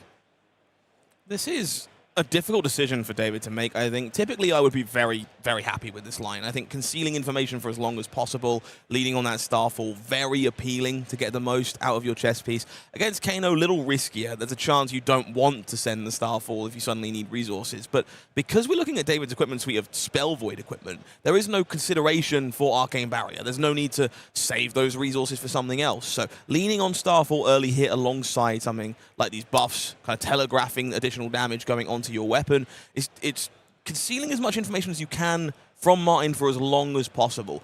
If you're Martin, see, you don't want to block Starfall. There might be things like Snatch. There might be a burn-up shock after this. There might be something that Dávid has carefully concealed. Instead, you're kind of forced to consider the situation now because this isn't a small weapon swing. No, not at all. Flourish doing some major work. It's an innocuous +1 on the Starfall, but pumped up by that Flourish, a pseudo-sizzle effect, but an Earth card. And we're going to see, I mean, just so much gas in the rest of this hand for Dávid here. We've got the Bracers of Belief. We're going to flip a card. It's going to be a red, so a little bit of extra power coming forth on already something that's pumped up by Electrostatic Discharge. Entwine Lightning going to show the Flittering Charge. And the last card in hand for Dávid, I believe, is in fact a Lightning Press. So if Martin's not careful, this game is going to end way before he thought it would. 9 points of physical damage with Go Again. He's already threatening lethal here. Martin will have to stop and pause and consider whether or not... I guess this is the big Kano problem for a lot of folks. You want to hold on as long as you can to. You have to fire the clip to try and end the game. But sometimes you have to sit there and go, I'm not winning a game where I have to block this turn anyway. This is the time that the target is 12. Let's see if the top of the deck wants to bail me out and put it together. And that's really hard without energy potions, without extra resources to kind of make the most of some of these more costly arcane effects.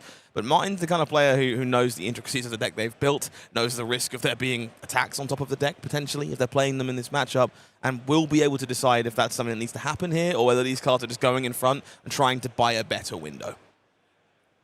Yeah, that's a really good point as well. I've been in many a game where I just have to make the gamble. It's like, listen, I can continue to play it safe. I can continue to just block out, look for my right moment. But at a certain point, you do just have to make the call.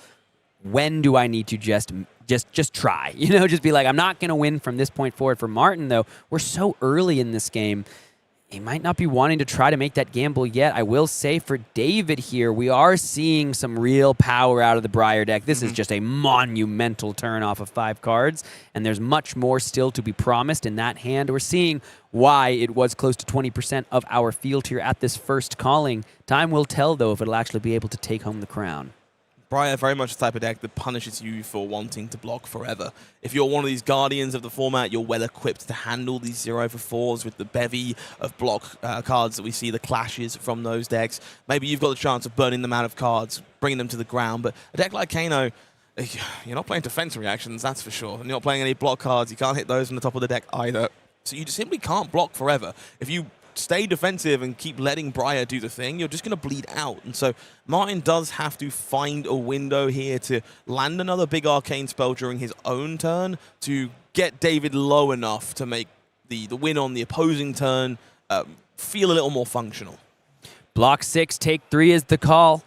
Down to 5 goes Martin. Embodiment of Earth generated. Flittering Charge. And so this is the pain point for Martin here, I think. It's very hard to respect Lightning Press in this spot. Yeah. It's very easy, and you see the giggle from mine. It's very easy to be an Arsenal, very easy to be some other instant that's non-impactful. And now Martin forced to try and do something, knows the Red Emeritus is on top, will lock and load a bonus 7 points of Arcane and immediately explode. And that is the power of Lightning Press in a matchup like this that finds Dávid, István, Kovács taking Briar over the line in round number 4. Yeah, seeing a bit of that power from the Briar deck, but seeing the potential of what Kano can do in a 20-life format, even without some of his greatest toys, still able to put together some major arcane damage.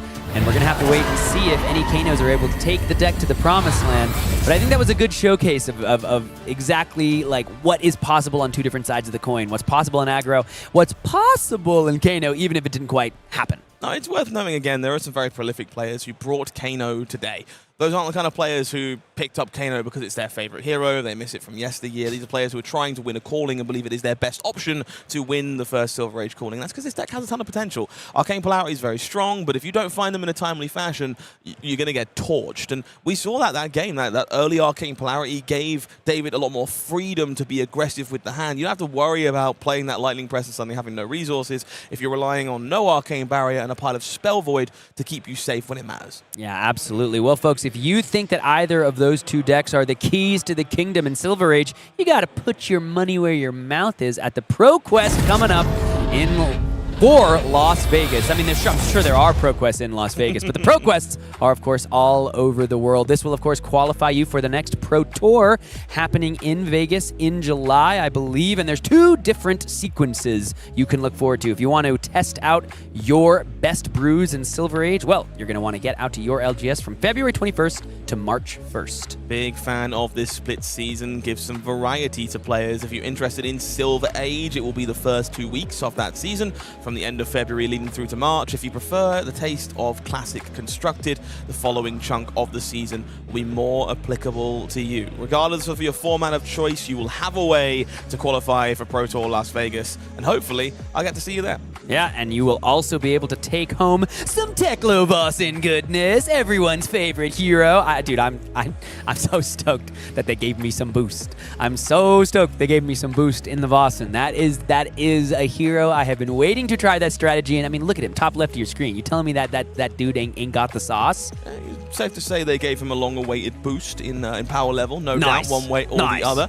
Speaking of boosting things up, these prizes are very appealing indeed. Participation packs will be gem pack numero 4 at that point. Many promos for the top 8, top 4, those Ghost Protocol playmats for our finalists, and if you manage to take down a Pro Quest, not only will you be invited to the big dance, you'll find yourself with a gold foil sealed envelope to take home in the process. I don't know what that is that you're doing. That was the sound. Do you see Polly in that beautiful transition? That was another bird. You worry me, Sammerburn. We talked about the gold foils. We talked about the Teklovasin goodness. We didn't spend enough time on the gem packs that are available for all players at just participating in those Pro Quests. So I want to open a couple gem packs just to see what is possible within this beautiful new gem pack. I love the gem packs. I love what they've done, not only for my local armory, everybody's getting to jam out, everyone's getting to play, but it's just so fun to rip. I mean, we already ripped earlier in our stream, we ripped the Construct Nitro Mechanoid with the Max on the back, which we're going to be giving away later. So let's see what else we are working with here. Oh, is that a coal foil? It is. Absolutely. You kidding me? Little coal foil Farflight Longbow? Come on. Put an arrow from your hand face up into your arsenal. Your arrows may target any opposing hero or ally. Surely that is going to define both Classic Constructed and Silver Age. But, dude, I mean, are you kidding me here? Look at that art. Burns within. Look at that art. Look at that art. Here, you rip one. Okay, I can rip one. I can certainly rip one. I think still looking for that big old Crown of Dominion is the hope for me here. I do not own one of those as not a particular gold enjoyer, and maybe I would change my tune if I managed to find one inside. But I agree with these gem packs. I think the fact they're not position-based at armories is definitely my favorite thing. And you know what? This might be my new favorite thing in the future. Future Sights. Big fan of Sigil of Fates. I think there are numerous reasons to care about these. Pitch stack in this card with Glyph Overlay to create some big hefty arcane damage. You might notice I've learned something from the school of Pankaj Bajwani. I'm trying to slow roll, and maybe the second card in the pack I open a cold foil. is pretty good. I mean, I open a let's cold find foil. that. Ooh, Okay. rainbow foil EA hyperinflation, dude. God, Very look at the pretty. Dude, Are you That's kidding me? very Dude, the nice. foiling, the foiling is like an underrated part of how good Fab looks. They're so nice. Look, all I am going to say is I hope you enjoy paying for your defense reactions. Yep. Because I'm going to be making you. I'm Yeah, gonna be making you do yeah, that. So, yeah. clearly hyperinflation, the new topic of discussion. And happy to have that one. Gem packs, of course, available at your LGS, at your armories, but also as participation for playing in those pro quests for the Pro Tour in Las Vegas. So we do hope you'll join us. You can get some goodies of your own. And we hope you'll stick around because we got plenty more coming up from the Calling in London right after this.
Folks, thank you for watching along with the calling here in London. I'm pleased to report that Sam O'Byrne has left the booth, which means I can make some irrational decisions and create the show that I would prefer to see. So I've got some good news for you. We've got 2 games for you this round. Pulled some strings. Make sure we're going to show off some more heroes before we move on to the next round of competition.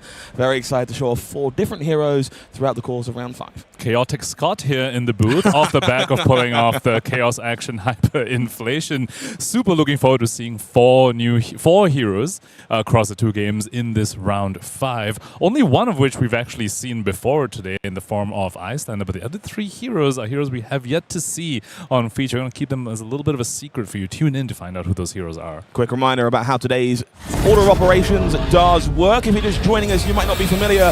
It's a really big calling, which means there are 9 rounds of Swiss competition to kick us off today on the first day of the event. Reminder, folks, 755 players showed up this weekend for the first ever Silver Age calling. And of course, being Silver Age rounds go by pretty quick. We can afford to have 14 Swiss rounds just to display more flesh and blood in this incredible new format. Sounds like a good time for me. 5 rounds tomorrow, top 8 of course afterwards, and we will have those giveaways during the finals. That box there promised for you, and of course the Heart of Fiendel we've been teasing all day since opening it yesterday will make its way out to one lucky winner as well. So make sure you're staying tuned for that final round of the day if you want to walk away a Fable heavier than you were before. And of course, the Construct Nitro Mechanoid as well, up for grabs in the giveaway, so go ahead and spam some messages in the chat to be entered into the giveaway. Sounds like a good time to me. Stay tuned for those. Stay tuned for some great games coming up. Let's make sure we're ready for the first one. You alluded to it a moment ago. Jacob Trossing, established player, again, great player of renown, choosing to be on Iyslander this weekend. 4-0 start for Iyslander, a deck not a lot of people believed in heading into the event. Yeah, I think a lot of lists were maybe hadn't found their footing yet, and a lot of people were questioning, cards like Absorbent Aether, for example. Is that meant to be played in Silver Age Iyslander? Is Snapback meant to be played for that extra reach as well? Or how far down are you supposed to go into a Disruptor of Arcane Spells? Polar Cap, I know, is potentially a little bit contentious as well. Okay. We saw Tommaso playing that, for example. So lots of questions left for the Iyslander list. And also the big one, is the combo even reliable enough? Is it robust enough to actually deal with the fatigue guardians of the format? Questions which Iyslander players in the room today are hoping to answer. Well, no Fatigue Guardian in this one, but what's on the other side of the bracket? Let's make our way down to the feature match area in order to find out. It's going to be Jacob Trossing at 4-0 on Iyslander. The other side of the equation, Pierre Rebeyrol joining us from France. He's at 4-0 on Lexi. Elemental Ranger hero making its way into the feature match area. Lexi, of course, when she was in CC, was a little bit of a menace of the metagame. A lot of players might remember the waves this hero made in CC. Now back in Silver Age, another one of those heroes that potentially slightly underappreciated so far, but Pierre trying to change the narrative over here and say that Lexi is very much a viable hero in Silver Age. Let's go ahead and take a look at the hero cards over here. Lexi, of course, the Elemental Ranger hero released in Tales of Aria, has the effect once per turn action. Turn a face-down card in your arsenal face up. If it is a lightning card, your next attack this turn gets go again. And if it's an ice card, create a frostbite token under target hero's control. So very much has both the go again aggressive nature of lightning as well as a disruptive nature of ice. 2 elements that I think come together in a very fun way in this hero. We've talked a little bit about Lexi. A deck I think a lot of people knew had potential over the course of the game. We knew that Lexi was a viable option, had some battle-hardened success when heading into this event. The other side of the equation, Iyslander, we've talked about a little bit. Not a hero that felt super confident in, but I would argue one that is surprisingly affected by frostbite. So if we do see the occasional frostbite coming from Pierre here, might throw a spanner in Jacob's plans. And on the flip side, Lexi not too affected by frostbites, has a bit of a variable resource curve, has blues to fund her turns as well, and I believe he'll be running Death Dealer as well. So like additional card draw as well to combat the disruption coming out from the Ice Wizard side. So ice flowing on both sides of the table here for us, but lightning just from the Lexi side. Looking forward to seeing how this one comes together. Lexi, Iyslander. Got a note here. Lexi going to be going first in this matchup.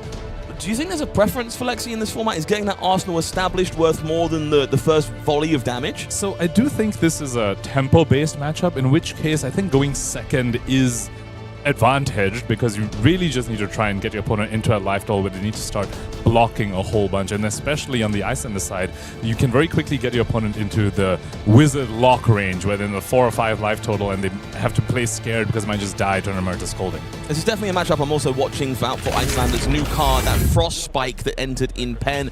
Lexi very guilty of burning equipment quite quickly on occasion, be it a chest piece like Garland of Spring, the arms like Bullseye Braces, sometimes Patch the Hole we see started here, needed to free up an arsenal, get a resource card back into the hand. All great pieces of equipment. Opens up a lot of spots for Frostbite to do some damage though. Speaking of equipment, I have to point out a card that Jacob Trossing has not chosen to run in the form of Glacial Horns. And you have to imagine, especially against a Ranger, where the arsenal is so incredibly important for them to be able to function. Having a card on board that lets you freeze the opponent's arsenal could potentially have come in useful. Jacob Trossing, of course, choosing instead to run Blade back on a Helm, which, given that the opponent's weapon does not actually attack, represents basically just an Iron Rod Helm. Pierre here starting with my favorite sequence in all of Lexi, the Dazzling Crescendo fused with a Lightning Press. You know it's there, but you don't know where I'm going to put it. Coming in for 4 with Go again, but of course Death Dealer has been activated, so you know at least that there is another attack. It can't be an arrow attack coming from Arsenal, but of course Lexi can of course run some of the generic attacks, maybe something like Ravenous Rabble if it's a little bit more of a red line version Lexi. Maybe even some like a Snatch if you really want to get very tricksy with it. Of course Lexi does have access to Go again. Flip up a lightning card in your arsenal, play a Snatch with Go again from your hand. Could be a very, very effective play pattern. We've seen Scar for a Scar, stuff like Skizik making an appearance in the Lexi deck as well. Great one to flip over with your hero ability. Does play very well with itself. So we're going to see Jacob Trossing here reaching for Red Arctic Incarceration and Fiendel's Fighting Spirit on defense. Going to gain a life on the first turn of the game, courtesy of Icelanders starting at a lower life total, but prefers to hold on to that Winter's Bite and I believe an Ice Bolt here and eat this Lightning Press on the first turn of the game. Very interesting choice since the Lightning Press, as you pointed out, Scott, was face up. Could have put an extra block 3 on this and make your opponent have another attack to put the Lightning Press on. Jacob Trossing instead. Sort of falling for the Lightning Press into the Energy Potion from Pierre side. Now that is something you do not want to see if you're an Iceland. Energy Potion lets the opponent play around Frostbites more effectively, and also very importantly, one of the strongest cards Iyslander has access to is Aether Icevein. Energy Potion just gets to say, okay, I'm going to pop this, and that is what I will use to pay the 2 resources from the Aether Icevein trigger. Start of the game so far for Jacob Trossing, looking quite an uphill battle. That's some pizzazz. That's hot. I'm a big fan of Energy Potion in Lexi. That makes a lot of sense. Hadn't really thought about the implications in a matchup like this, but very, very strong. Speaking of, interesting hand here for Jacob. That's a lot of Winter's Bites, and I believe another Arctic Incarceration found here. No real arcane damage or even physical damage to be found, though.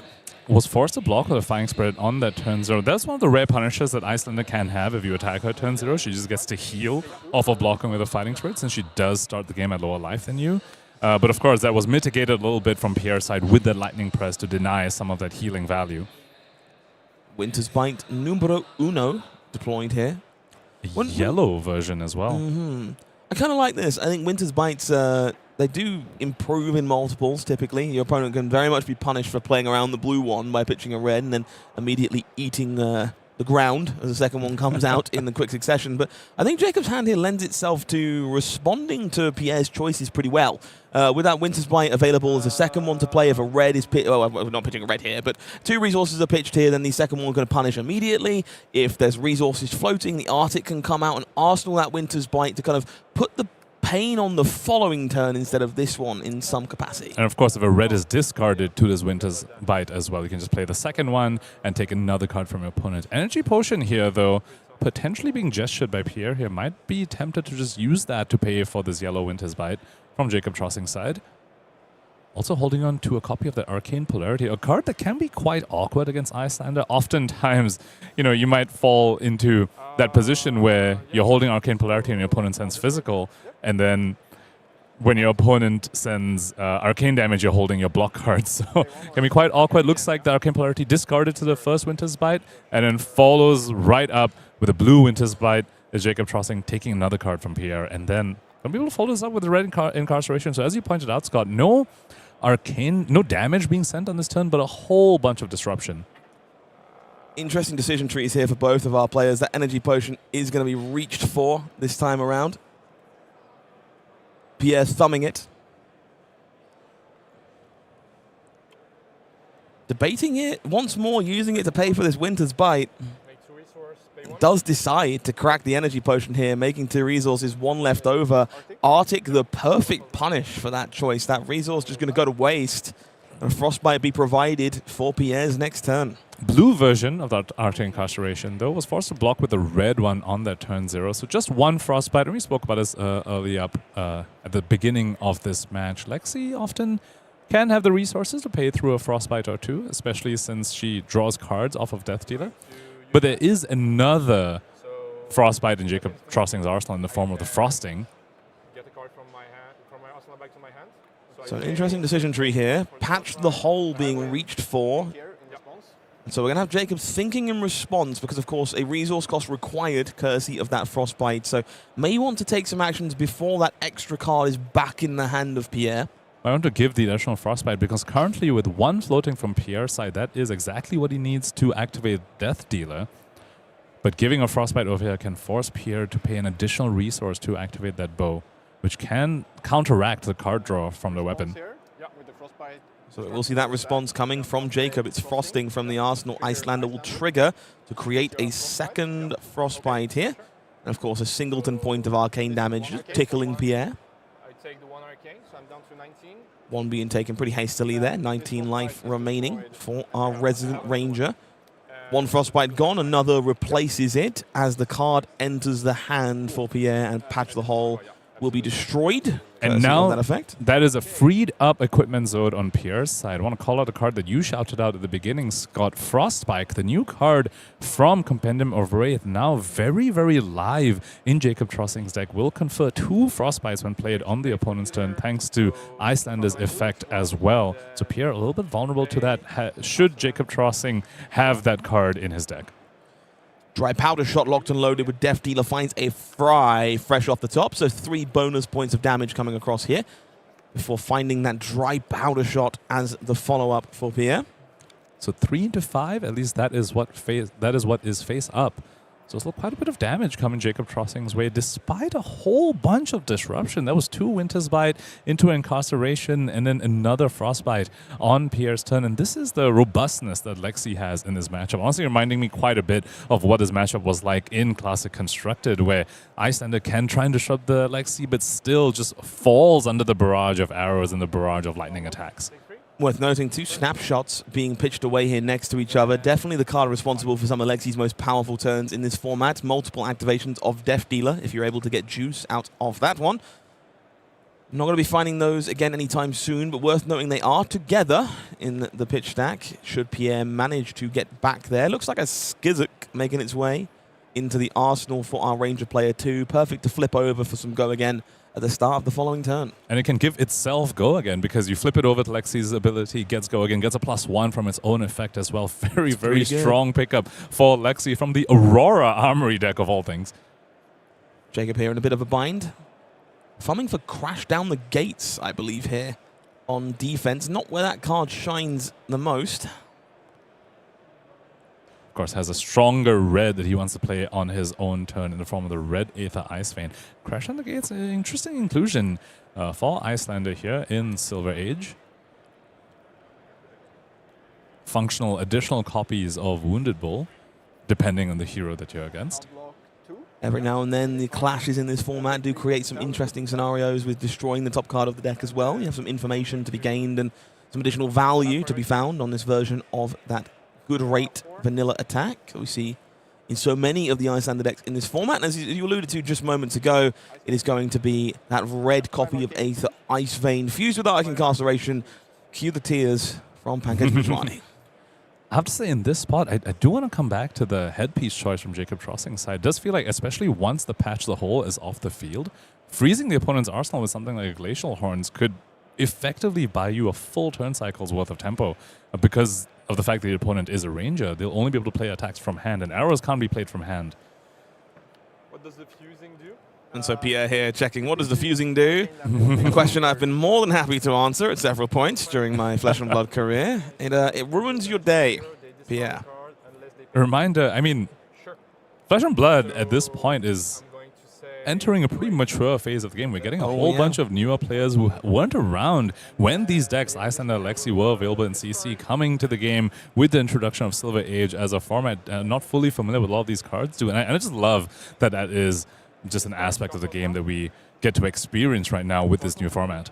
Couldn't agree more. We're going to see one of those Scar for a Scar disappearing into the discard for Pierre.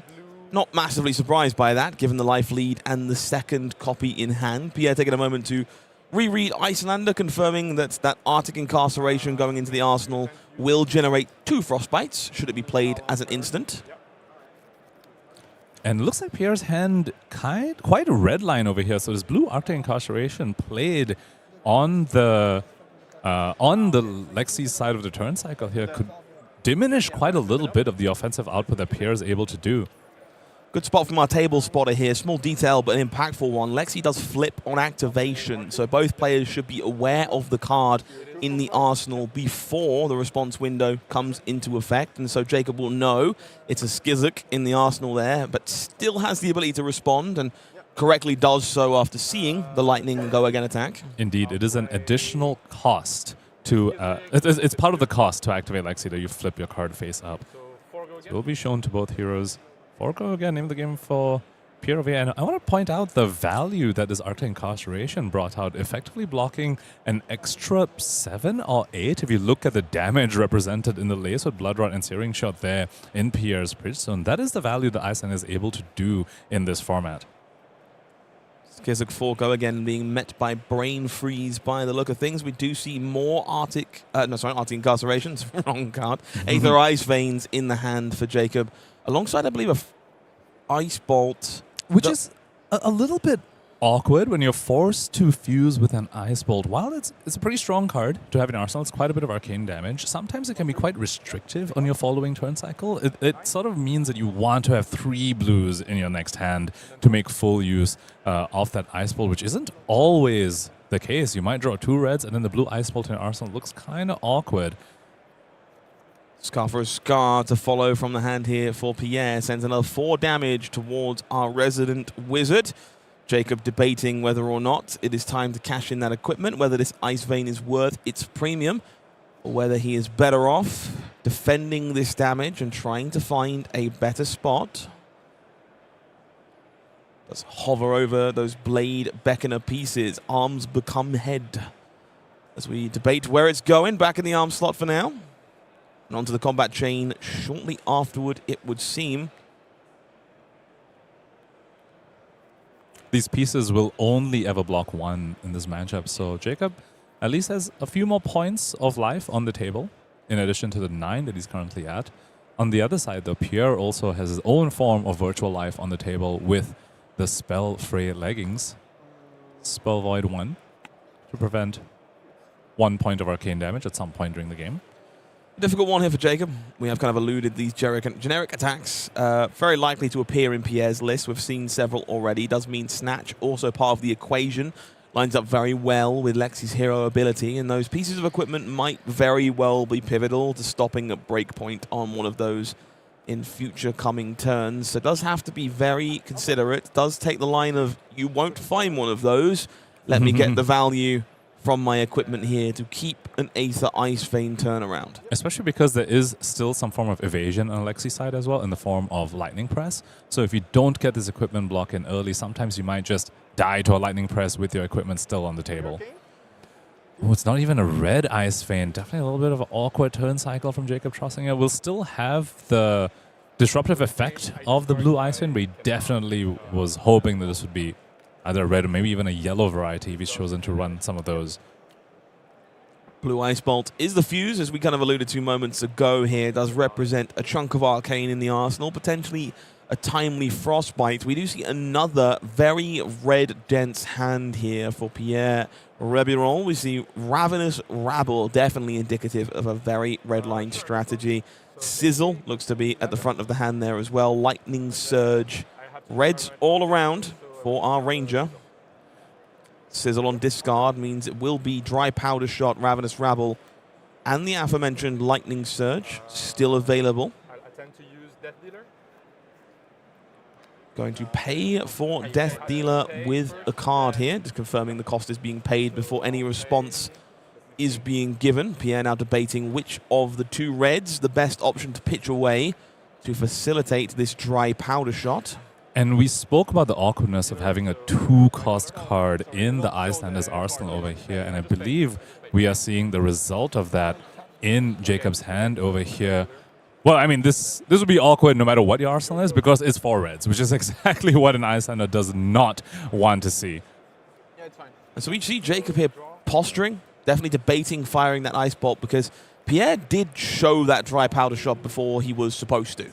So the information was available for Jacob that it was likely going to be the case. What wasn't available was that a Ravenous Rabble was likely coming before it. So 4 go again is the name of the game to start, and of course a card left in hand means that 1 singleton Frostbite from Ice Bolt not going to be enough to slow this turn down. Those reds going to be forced to play defense here for Jacob Trossing. Especially when you have to pay 2 reds into that ice ball. That does not feel good. So Jacob Trossing opting instead to take a more defensive posture, as you called out, Scott. 3 damage being blocked with. Snapback is a card that Jacob Trossing has chosen to play in his Iyslander deck. Shout out whiteboarded Snapback. Best way to frustrate your opponents with style and fashion. So does still have quite a bit of disruption in that hand. I see a red Winter's Bite and a red Arctic Incarceration. The combination of both of those can potentially fully stop Pierre's next turn, depending on the texture of his hand. I like Jacob's consideration here to block with this red Winter's Bite. I think there's a very good chance red Arctic Incarceration alone is enough to shut down the turn for Pierre. And so you should deliberate getting that 2-block value here on the dry powder shot. Keep yourself healthier heading into your following turns. But if you ever believe for a second that red Arctic Incarceration is not enough, it's time to go a little bit lower on life. Mm-hmm. Especially when you consider that there's also the additional Frostbite from the Ice Bolt in Arsenal, on top of the 3 Frostbites from the Arctic Incarceration. Looks like Jacob Trossing wants to make sure the disruption lands, and Pierre isn't able to do anything. So we're going to hold on to the red Winter's Bite and red Incarceration to hopefully try and fully freeze out this Lexi on the following turn. I think I like this. I think Jacob already kind of took a stand earlier that if an on-hit turns up, an on-hit turns up. It's time to get the value from the equipment. Fighting Spirit on defense does gain a life, so it blocks 3 in a roundabout way.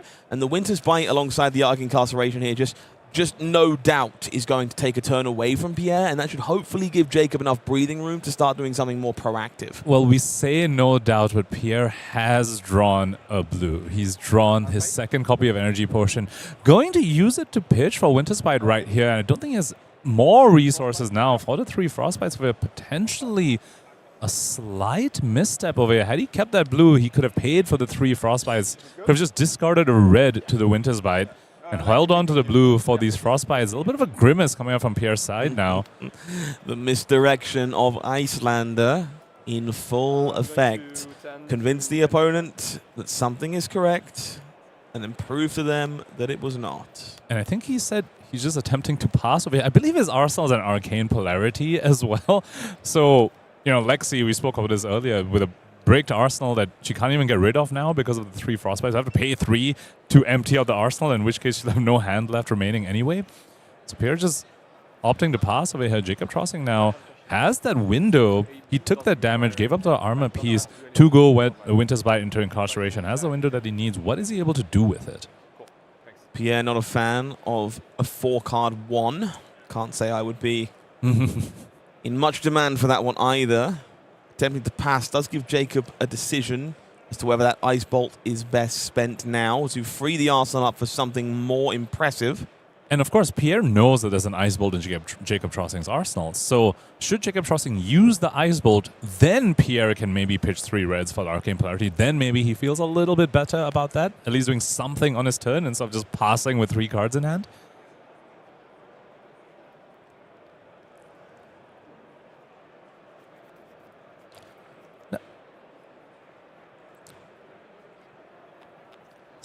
Jacob Trossing also is holding on to an Ice Eternal in his hand over here. And if he makes the read that 3 Frostbites is enough to just stuff Pierre's turn, he could just pass back here, play an Ice Eternal on his own turn over here, paying 6 resources into it, just creates another 3 Frostbites, but this time deals 3 Arcane to boot as well. And he already knows the opponent, at least with the 3 cards in hand, wasn't able to play around 3 Frostbites. Okay, just run it back, I guess. 3 more Frostbites, what are you going to do about it? That brings me so much more joy than it should.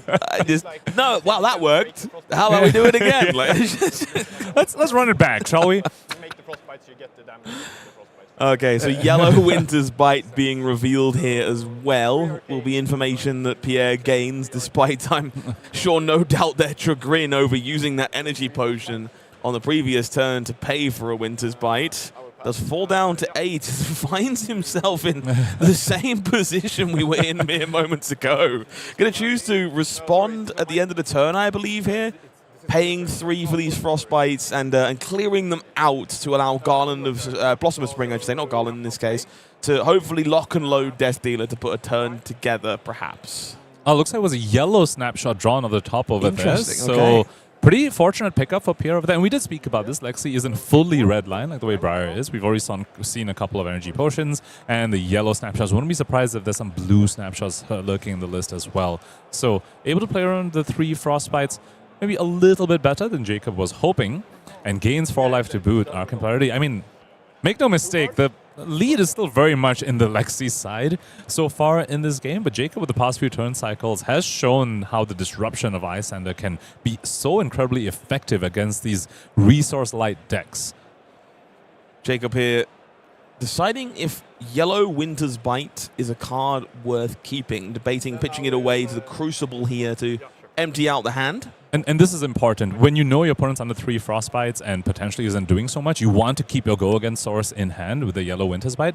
But given that Pierre did manage to get rid of all those Frostbites and has 2 cards to potentially do an offensive salvo, Jacob Trossing says, I'm going to get rid of my Yellow Winter's Bite at the end of my turn to hopefully draw more blues, because we all know he has a blue Ice Bolt still in Arsenal, or potentially has more disruption. Ravenous Rabble finds red. Will be 4 go again. With Blossom of Spring still lurking to load an arrow from that Death Dealer. And is that a Lightning Press in Pierre's hand? I believe it may be. In which case, this is a scary proposition for Jacob Trossing. Because a block 3 just does fully insulate you, or even just giving a Frostbite. Which looks like that is going to be the name of the game for Jacob Trossing over here. Now, you could respond to the Frostbite with a Lightning Press. Yeah, so this is for Arcane. Lightning Press, of course. Not an attack reaction. Does mean you can get all instant with it, as opposed to having to wait for that timely window. And it looks like Pierre is asking that exact question, I imagine. Taking a moment to talk to our judge about, can I Lightning Press before I'm slightly cold? And the answer is yes, so hopefully that's how we see that play out. Lightning Press being an instant does allow you to do that. A trick that, even Asilios do these days, play Gone in a Flash and Lightning Press it in the layer step before, because you won't be able to bounce it anyway if you Lightning Press later on. So Pierre just double checking that. Once again, some of our players joined the game fairly recently, want to make sure that these interactions work the way they do. For better or worse, Frostbite's not a common piece of today's classic constructed for game. Sure. For absolutely worse. I agree, but we'll remain professional. So good to double check these things. Looks like we're good to go, so we'll make ourselves back down into the feature match area. Has confirmed that Lightning Press is able to aim for the head before that Frostbite becomes available, but it's 4 points of Arcane, courtesy of Crucible and Ice Bolt on the return fire for Pierre. So 7 damage now in the form of this Ravenous Rabble. Gonna demand at least 1 card from Jacob Trossing over here as Pierre falls down to 8. Very close to the lethal range of something like an Emeritus Scolding, especially off the back of Snapback that Jacob Trossing has shown that he already runs. If he can arsenal something like an Emeritus Scolding, draw a Snapback, that 8 damage on that 8 life on Pierre's side can absolutely just vanish. Show of good sportsmanship from Pierre. Couldn't remember what had been shown, courtesy of that Ravenous Rabble. Does reveal that second strike again, so Jacob has that knowledge back before deliberating how to best block this Ravenous Rabble. So I want to shout out real quick, card in Jacob Trossing's pitch zone, Chorus of the Amphitheater here, the choice, one of the blues that Jacob Trossing has chosen to run in his deck, has a discard effect that will amp all the arcane damage spells this turn by 1, further extending the reach of something like an Emeritus Snapback play to close out the game. Seen this in a lot of lists recently. We see another one on defense by the looks of things. The combination of photon splicing, arcane twinning, chorus of the amphitheater. Suddenly, when combined with snapback, you might think you're very comfortably out of the range of Iyslander. She's going to steal the game away from you with all these blue amp effects. In this case, forced to play defense, and so 4 damage will be taken. Jacob Trossing falling down to, well, 0 temporarily, but thankfully 1 for the sake of continuing the game. And will have access to Scar for a Scar, and I believe an Aether Hail going into the arsenal to attempt to close the door. Going down to 1 is Jacob Trossing, and we have just earlier today seen an Iyslander win on exactly 1 life, so do not count him out of the game, especially when a Scar for a Scar coming in for 4. This warrants a lot of thinking from Pierre's side. Going down to 4, you're absolutely in range of Emeritus Scolding. Does have AB1 and Spell Void 1, but a snapback or something can absolutely change that. No blocks declared to keep the double snapshot hand for Pierre. Rebeyrol. Does Jacob Trossing find the damage or interaction to steal the game away? Blossom of Spring, the first activation here, looking to make a resource to fund the cost of Death Dealer. So we know Jacob Trossing's arsenal is that blue Aether Hail, so can create a Frostbite over here, but has not drawn a snapback, so unable to send lethal on this, and does have a Twining, so you could Crucible and Twining to make it 4, but the opponent has Spell Void and AB1, so you know for a fact that won't kill the opponent, so might just use the Cloak just to play the Aether Hail, get 2 damage in, get a Frostbite, and then you're in the position where if you can just block with 3 cards in Arsenal, another spell, you could kill the opponent on the following turn cycle. Do want to take a second to mention for our newer players as well, Spell Void, not an activate ability, is a replacement effect. So Frostbites won't be making that cost more. There's no way to kind of lock the Spell Void out for Jacob Trossing. It is a factor that needs to be considered by him on every turn going forward. Aether Hail threatening that Frostbite in response to Blossom of Spring, 2 Arcane coming alongside it. And he does have a Voltic Bolt in his hand, so if he can survive this turn cycle and get that Voltic Bolt in Arsenal, he is set up to win this game, but Pierre, I think, has something to say about that. Lexi, still 3 cards remaining, even more going to be promised by the Death Dealer draw effects is being activated right now. Card being drawn. We know the second strike is in hand, courtesy of that Ravenous Rabble, which will pair perfectly with this snapshot. A swift shot found off the top here as well means this is going to be going mighty wide this turn. And I love this interaction of Snapshot. This Snapshot Death Dealer Lexi deck is so incredibly fun. So right now, Snapshot does not have Go Again. Pierre does not have an action point. However, Snapshot allows him to activate Death Dealer at instant speed, and Death Dealer has Go Again. So you activate it at instant speed, it resolves. Go Again gives you an action point back, and Pierre is allowed to continue this onslaught. Loads this Swift Shot, gets Go Again from its own effect over here. Gonna play his Lace with Blood Rod. This might just be doom for Jacob Trossing. It is going to be Pierre. Rebeyrol getting Swifty with it. Earn 6 block will be enough. It is our Lexi live wire player who is capable of shaking it off and earning a win in round number 5. Pierre showing us that Lightning plus Ice is enough to overcome just Ice from the Iyslander side. Yep, can't argue with that. It's just simple math. I'm sure there was nothing else to do with that one. But an iconic matchup, one I've been excited to revisit in Silver Age myself, and clearly a very dynamic one there. Very red, dense versions of Lexi, very susceptible to those Frostbites, but those resource cards, they do exist. It's not Briar. There's some amount of them, and so finding the windows for them to matter does feel very impactful. We saw Yellow Snapshot, Blue Snapshot, and of course the Energy Potions as well. All came together very well for Pierre's side on the Lexi side of the table, alongside a lot of raw aggression. And I think that's what made Lexi favorite into Iyslander and CC as well. Just a whole bunch of dynamic resources, a whole bunch of aggression to go along with that as well, trying to dodge Iyslander's disruption. I mean, we saw him pass with 4 cards because he had 3 Frostbites that he couldn't do anything about, and still overcome that game. Just it is a difficult matchup for Iyslander for sure, and that game showcased us why.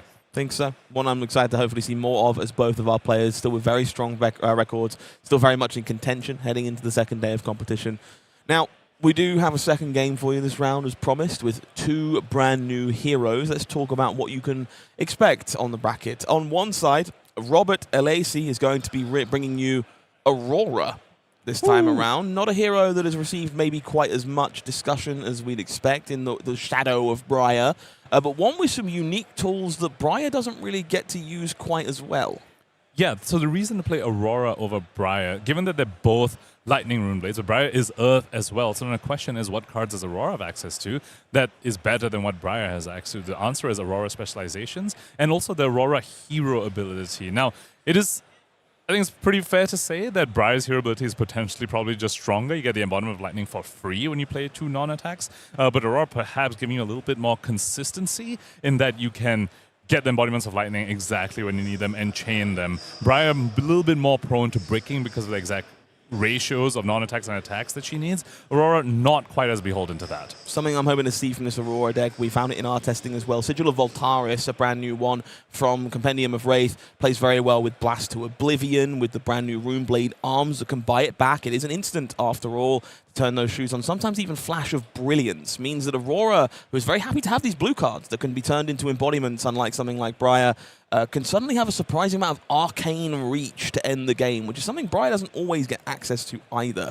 On the other side, well, let's make our way down to the feature match area and show you who Aurora is against. It will be Robert Alessi on that Aurora, returning from Living Legend against Emlyn Ingram on KO on the other side of the table. And we have seen Brutes have a little bit of a splash in Silver Age already. I think KO was probably the Brute that most people were gravitating towards if they wanted to play this class. KO, of course, representing a whole bunch of aggression that the Brute class is known for, alongside a very strong Fridge, even in Silver Age, and a little bit of disruption to boot in the form of Strongest Survive. Strongest Survive, definitely a very impactful card in matchups like this one. Aurora going to be trying to keep that critical mass of attacks to kind of throw damage back at KO, keep tempo in that momentum, and that will certainly be breaking that up. Let's take a look at these hero abilities and exactly how they work before we make our way into the game. Aurora, as alluded to just moments ago, not quite Briar, just Lightning this time around, but the trade-off for that, an increased uptick in consistency. You can just make an embodiment of Lightning token as an instant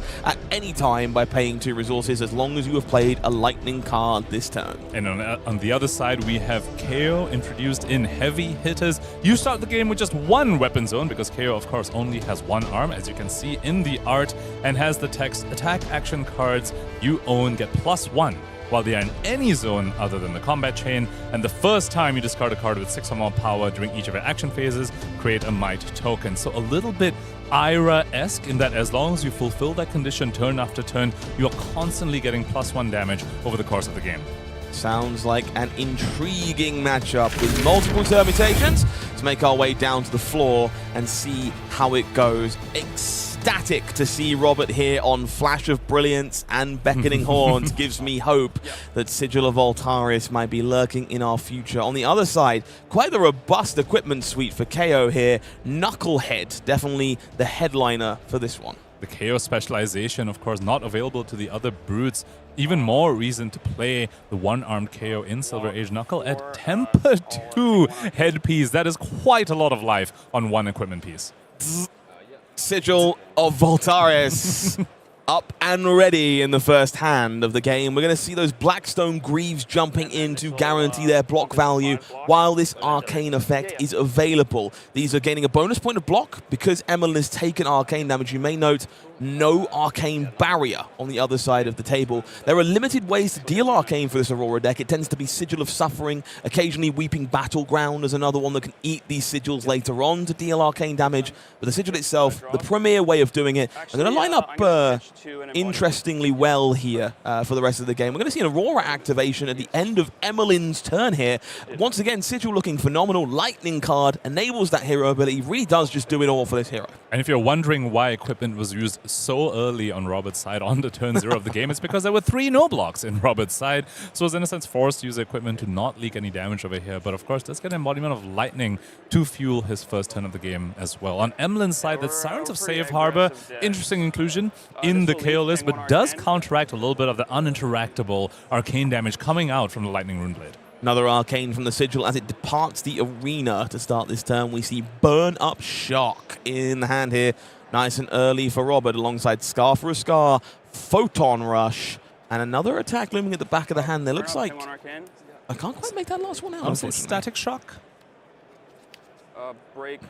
And so this is a play pattern you should definitely get used to from these lightning rune blades. Burn Up Shock, chest piece broken to pay for Starfall means additional 2 damage that threatens that big explosive on hit from the powerful split meld card. And Blade back in a gauntlet, snap blocked with by Emlyn. Ingram over there. Very valuable over there, blocking 2 on Starfall as well as the on hit on the Burn Up Shock. Photon Rush, not a card that made the cut very often in Classic Constructed, but an all-star from that first strike deck. 3 go again should you have played lightning cards, and it is a static shock to end the turn here. 1 card in hand that is definitely not lightning press if you're on Emlyn's side of the table. I have to note, an Embodiment of Lightning was used on the Photon Rush. He could have instead used it for the Static Shock and then followed up with the Photon Rush after that and then end the turn with the Scar for Scar, which would still have the Burn Up Shock on hit. It's a little bit of curious sequencing from Robert Alessi there. Perhaps just wants to set up a Scar for a Scar in Arsenal to have a big offensive 5-card push. In fairness, there was a lot of cards left in hand and all that equipment available for Emlyn, so I don't dislike the idea that we're just not getting the Burn Up Shock through. Let's try and go bigger again next time. Wild Ride will start things off here for KO. Going to discard that Bare Fangs, make a Might token in the process. Going to be 5 go again. The resource floating, 1 remaining in the hand, 1 in the arsenal as well to keep the turn spinning. And does have Predatory Plating available as well. Oh, no, actually, excuse me. No, not available because he does not control an attack with 6 or more power. Sneaky, sneaky. Anywhere but the combat chain. Exactly. Does mean that Wild Ride is just a 5. And there was no Might token pumping this up. So 5 points of damage being taken here by Robert as the turn continues. Strongest Survive being pitched to facilitate a second copy from the arsenal. And we see those Beckoning Haunt quickly reached for. This one definitely a problem. Demands cards. So the Haunt reached for. Looks like we have Lightning Form and Arcanic Shockwave joining it. Does block very nicely to cover up that Strongest Survive. Leaves Robert with 3 cards to work with, but most of their equipment expended at this point to keep that pesky on-hit away. Will be the Scar that is now active from falling behind to start things off. 4 go again. Interesting use of the Beckoning Haunt over there. You could have just blocked 6 and then revealed an attack from your hand with more than 1 power, of which he has Lightning Surge and Snatch. So could have saved the equipment piece, but perhaps just wanting to get the life right now. This turn. Certainly worth noting that Haunt again does partner up perfectly with that Sigil of Voltarius we've already seen. That is an instant and does not require an action point, so Robert may be mindful to get value from that Beckoning Haunt before looking for that additional Arcane. That is 2 guaranteed damage at some point over the course of this game due to the lack of Arcane Barrier. And the Snatch coming in now ostensibly has no on-hit because Robert is already holding onto a card, but we've already seen instant speed auras in the form of the sigils in Robert's deck, so should Robert draw that off this Snatch, he will be able to convert that card. Hasn't played a Lightning card yet this turn, so won't be able to activate Aurora with the Snatch on hit, but there are other hits in this deck that he could find. It is Snatch being blocked for 2 by Sirens of Safe Harbor, 2 being taken, 1 gained back when the combat chain closes. But Snatch will, of course, draw a card. Let's see if it's something that can be converted meaningfully. Not quite. I think it was a second strike that was drawn by Robert Alessi there. As a Lightning Surge hits his arsenal, very strong go again card to just put in your arsenal and start off your turn with a 0 for 4 Lightning card with go again. Might token will break to start the turn for Emlyn Ingram. The stare at a hand of Bare Fangs. Some other goodies tucked away he's got to work with. Does pitch that yellow copy of Bare Fangs to enable Smash Up, a card that does not get enough conversation in this format. This one kind of shines when you don't have access to, say, Command and Conquer. And we know that Robert does have an attack action card in his arsenal in the form of the Lightning Surge. So the Smash Up on hit very much live over here. And Robert Alessi, not too much equipment left to try and block out this 6 power attack. Slightly problematic as well, this hand full of 2 block, 2 block, 2 block, Discharge, which is No block. whole no block. So no blocks will be declared. 6 damage being taken.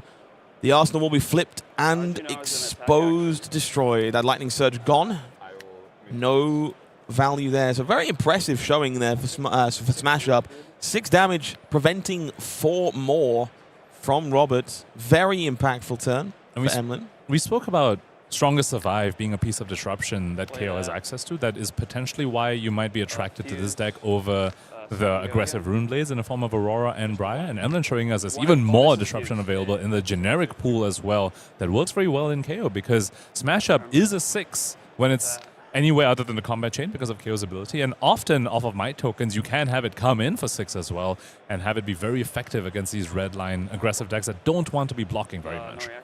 7 go again from the Entwined Lightning once paired with our Electrostatic Discharge, met by a block of 3 from this Strongest Survive. So 9 plays 9 now the name of the game, as the second strike from hand comes roaring in for 4 more damage. Both players now aware that last card in hand is the second red Lightning Surge, and therefore could be 4 more damage this turn, or a very helpful Arsenal heading into a bigger turn if held.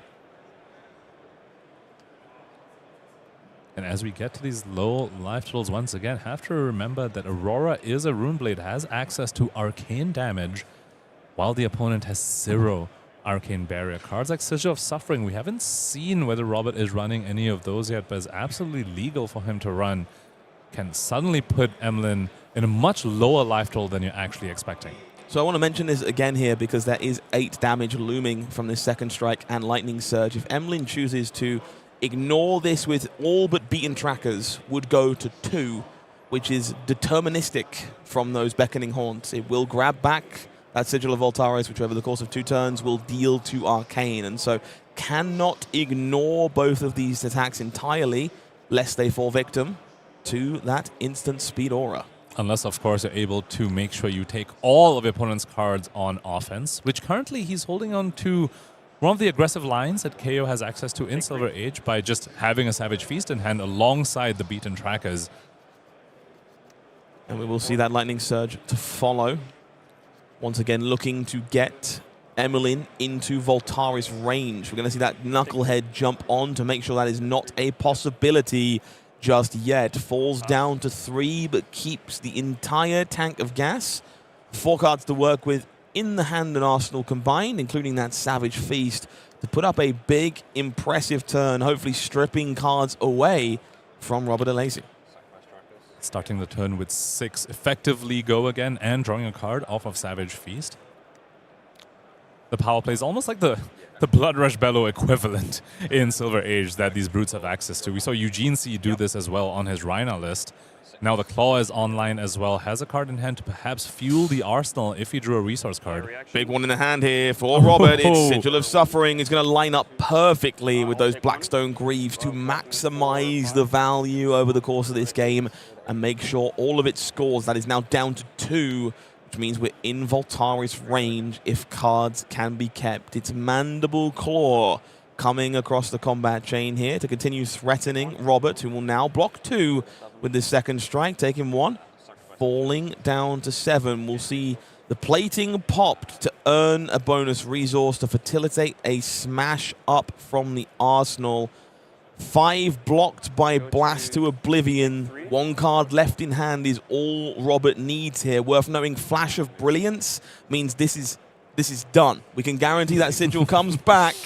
Grab it and bounce it when attacked to make sure that arcane damage is coming through. Let's see if Robert can put the pieces together with that last card in hand, immediately reaching for the graveyard. Very clear this has been on the radar the entire game. Sigil of Lightning broke. Sigil will be pinged to bring Emlyn down to 1, and now Flash of Brilliance stands in the way as a looming threat should any attack come across. I was so curious whether Beckoning Haunt would be anything more than just block 2 in Silver Age, and Robert Alessi showing us that it can be the final points of Arcane that you need to just finish off your opponent who is at 1. What an impressive showing for this equipment piece, which I think a lot of people just dismiss as just Guardwell 2. But Robert Alessi is showing us exactly what you pointed out. Get the Sigil of Voltaris, deal the 1 damage, and then turns in a Flash of Brilliance as well to just deal 1 more damage on your opponent's turn. So we will see Wild Ride here. 7 points of go again damage, discards the smash up here. And the fist bump will be immediately given. Both players aware the Flash of Brilliance will do its thing. Assuming a lightning card is in hand, and it will be a masterful display of Aurora's prowess from Robert Alessi. Briar, certainly not the only Lightning Rune Blade you should be paying attention to in the Silver Age format. You have to love it when you see a hero of the same class, but a different hero showing results at a calling like this. I think a lot of people tend to assume that you always just default to the best version of one of those classes, one of those heroes. There's always the saying, right? Just play the best version of the aggro deck. There's no point playing one of the other ones. But Robert showing us Aurora absolutely has shops and there's reasons to play her over Briar. I think a lot of people expecting Aurora to be another one of those rune blades with minor amounts of arcane damage, Sigil of Suffering, the occasional rune chant if you're playing Malefic Incantations. But the new kit provided by Compendium of Wraith gives that deck a lot of reach and even better equipment to boot as a result. I think it's arguably an underexplored option going into this weekend. Very excited to see if Robert can continue putting it together. And if we don't see more of it this weekend, well, maybe we'll see some more in the upcoming weekend. So we've got some events on the horizon well worth joining us for if you fancy another taste of Flesh and Blood. We got Calling San Diego coming up in the immediate future, quickly followed by Montreal and Toulouse. And San Diego will be Silver Age once again just next weekend. We have players showing up there, having learned from the debut of Silver Age this weekend, and in Montreal and Toulouse will both be Classic Constructed, a return to that format to really mirror what ProQuest Las Vegas season is going to be looking like, which is also a mixture of Silver Age and Classic Constructed. Cannot wait to see what Compendium of Wraith has done to the premier competitive format of Flesh and Blood. You'll be in safe hands every step of the way. San Diego being taken care of by Bryce Platt, Margin Bay, and Julian Pastry Time Car. While in Montreal, you might have a familiar face or two. Myself being joined by Ellie Bird for the first time. Can't wait to take care of you on the other side of the planet. And right after that at Toulouse, we have you once again, Scott Mines, casting that one alongside Gabe Cher and Erika Forstlov, two casters which we've seen quite a little bit of as well, and I can't wait to hear their voices once again in the booth. Juggernauts of the European coverage team coming together in Toulouse should be a very special event there as well. Hopefully to see you in the room, should you be coming to join us for a taste of Classic Constructed. Until that event, we got plenty more to look forward to here in London. Should I give you a no, you know what? No teasers for you this time. Stay tuned. We'll be back with some more exciting stuff in just a moment.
chase much downfall. Young men's reign will turn this time. This is a prophet's call.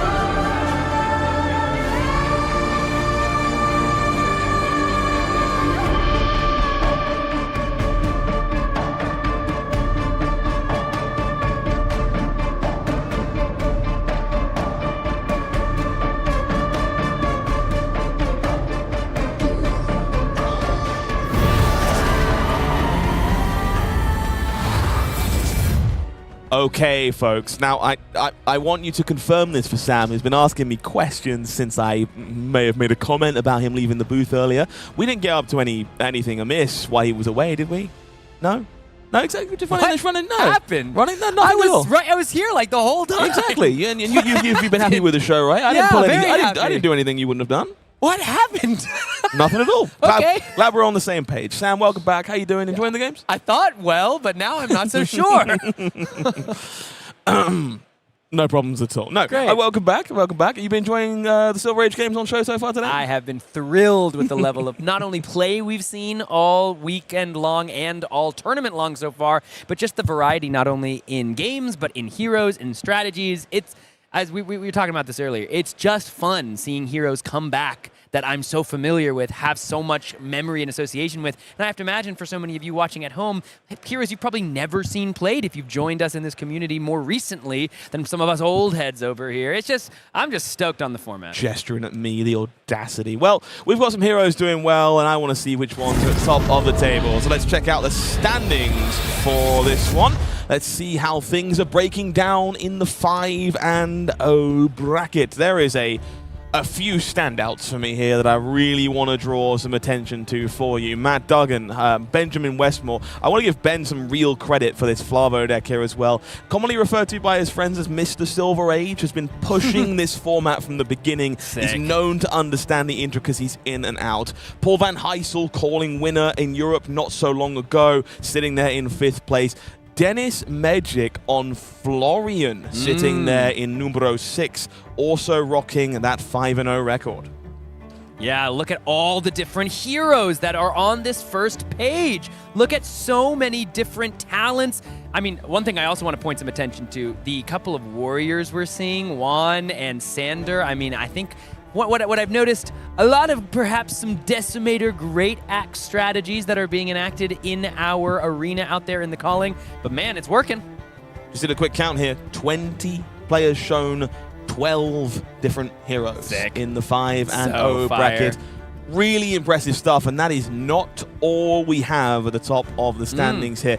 Current UK national champion Aaron Boyan rocking it out in 21st there on Briar this weekend. Jacob Trossing just on camera not so long ago, rocking Iyslander. Seeing Fi here appearing in 29th place as well. Can't help but notice there is a couple of Kano lurking around these top tables too. No doubt, no doubt. Also, John Luigi, of course, calling top 8 in Prague during the Hunted World premiere. Excited to see him back in a slightly different format, but still no less success. Can see a Vynnset on the right bottom side of your screen. Still some Valdas doing quite well. Valda's one that I did not expect. I know Guardian is an early choice for many players, but Valda's proving to hold her own. Michael Hamilton, of course, on Rhinar, still doing quite well.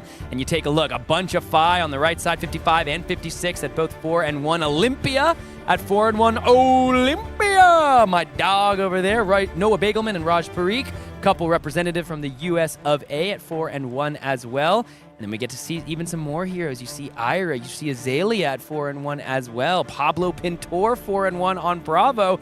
Even a Bolton right above him. Got to give a shout out to Thorge there. Bolton also rocking up the show. A huge menagerie of heroes on the slide. Very happy to see the variety in our first Silver Age calling. Shout out to Yup Ilst here in 68th place. 4-1 on Lyeth Goldmane. Some undiscovered things to be spoken about there for sure. Tommaso Viscido, of course, 4-1, still holding it down. I have to imagine we're going to try to get Yop on stream at some point if we can. Continuing down, we're seeing a bunch more X and 1s. Any other interesting heroes? See an Enigma at 86th place and at 90th, Elaine and Christos. And we see some more Kano. Wow, so many different heroes at XO or X and 1, all the way to 100th place. Just so many players with some major success. Couple of big names from the UK community splattered all over these pages. Liam Canning here, stalwart known for having the nicest trousers in flesh and blood. Well worth becoming his friend should he get the chance. Anton Sidmaheas, another big name you'll see numerous times on the scene. Daniel Winning living up to his surname and successfully putting wins under the belt. But Seb Ball, Matthew Kentworthy, Lewis Pratt also making a case for the home country on this one. Very impressive stuff across the board. Huge variety of heroes and clearly so much left undiscovered in Silver Age. Yeah, no doubt. There is plenty still to come throughout the weekend and so many more heroes that we've yet to see do their thing. I want to see them do their thing. Speaking of a thing that must be done, we didn't really get to see Kano in the fullest power. I want to give the Drakai of Aether another shot because clearly this is a hero you're going to have to respect in this format. You had to imagine Kano was going to show up. I didn't necessarily expect him to show up so much so early, but I just want to see if we're going to get a little more blasting. Happy to have some blasting in the feature match area. This one in the hands of Vari Sevens, who is a fan favorite player of ours, known for being electric on camera, very reactive, was a huge top with Dash.io not so long ago, and is known for quite the feature match experience. On the other side of the table, Lewis Miller rocking one of the iron stalwarts of Silver Age. Oldhim going to be looking to hold his own in the face of the original wizard. Yeah, Oldhim, one of those heroes that has all long been just a test. A test in the metagame, one of those decks that you have to be prepared for. In CC, when he was around, he was really a bit of the benchmark. Can you get through the defense of the staunch grandfather of Eternity? Here, looking like a little bit more of like the wizened dad of Eternity. Not quite the grandfather yet, not as much gray in the hair or the beard in Silver Age, but no less imposing.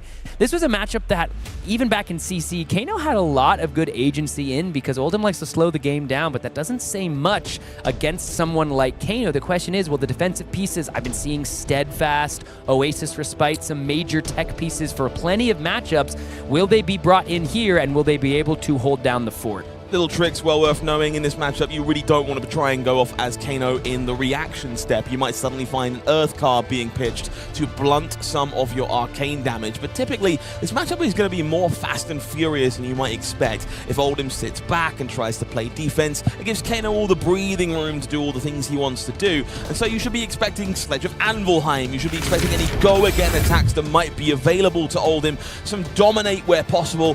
Really needs to close the door as quickly as possible. We'll see Vari Sevens kicking us off here with a Kano activation, taking a peek at the top card of the deck. Photon Splicing found immediately here.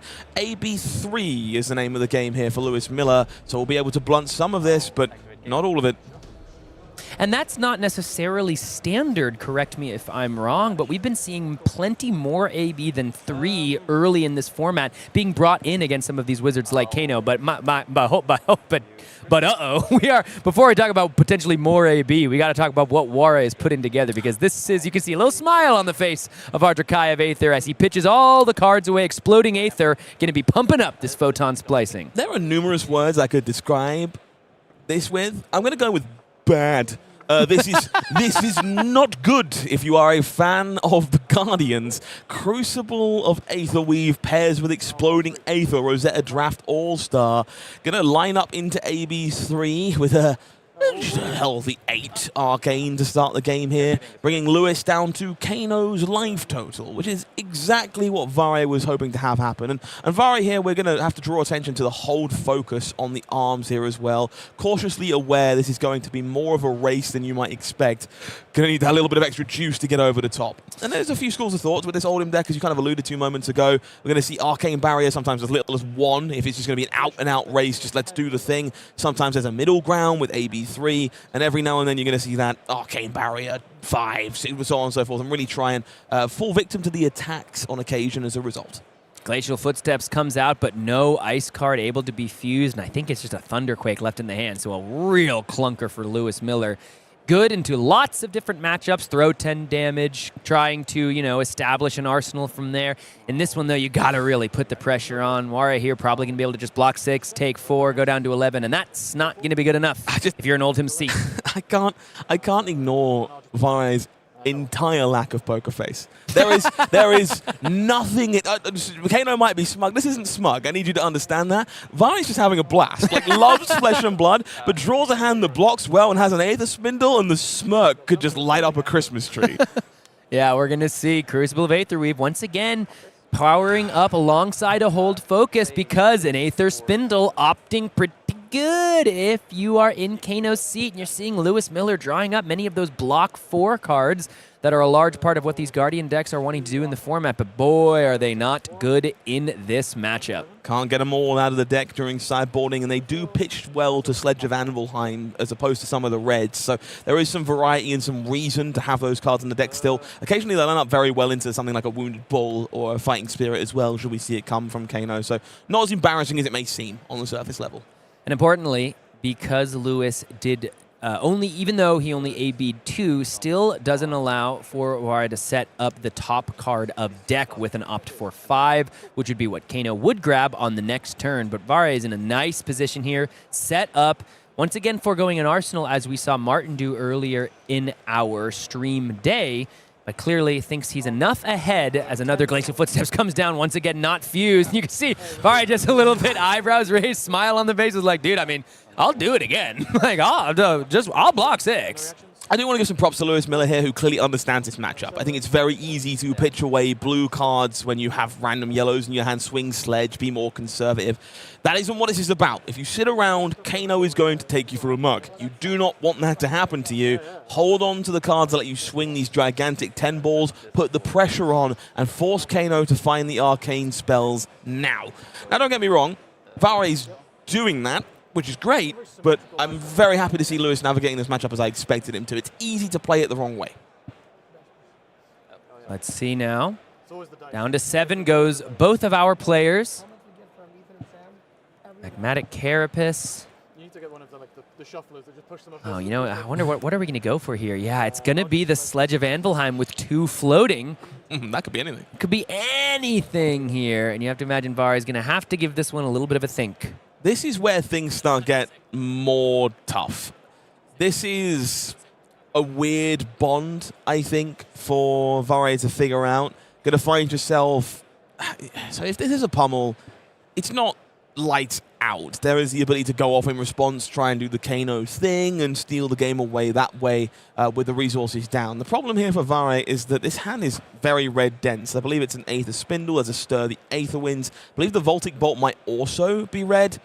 And so really doesn't offer the opportunity to go off in response. Does indeed have the Rousing Aether to fund one of these. But Stir the Aether Winds, very powerful at chaining things together. Not really where you want to find it in the immediate. And so we're going to see that choice not to play Mage Master Boots in this matchup paying off as the extra Guardwell from these Blade Beckoner buys Vare some breathing room to keep the additional card. Up to 10 goes this Sledge. Oh, sorry, yeah, it's Hammer. I wish.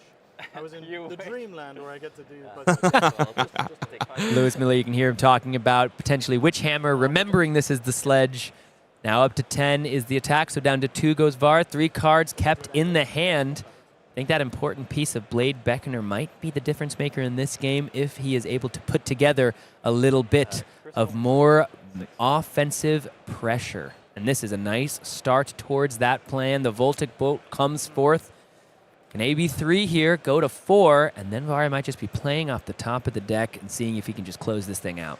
Not the hand Lewis Miller was looking for here. Finds Boulder Drop, Lay Low, having to be spent as 2 cards to suck up the 3 Arcane that can be prevented for now. Vari will park that Stir the Aetherwind into the arsenal for a follow-up assault, leaving Lewis with 2 cards. Will be used to facilitate the sledge. Very much needs to be done here, and this is time for Talismanic Lens. It's time to think about peeking at the top of the deck and see whether or not... No, I love this from... Okay, this is great from Vari. Understands that the hand doesn't have the context to do it anyway. Just block 6, throw some more Arcane during your own turn, open up that window once more, find a better opportunity to use that lens for lethal damage. Crucible of Aetherweave, going to power up that Arsenal card. It's going to be a Stir the Aetherwinds, which is going to power up and overflow the Aetherwell. 7 Arcane is enough to do it by itself if there's no Oasis Respite or Arcane Polarity. And we will see Kano do the thing, TM.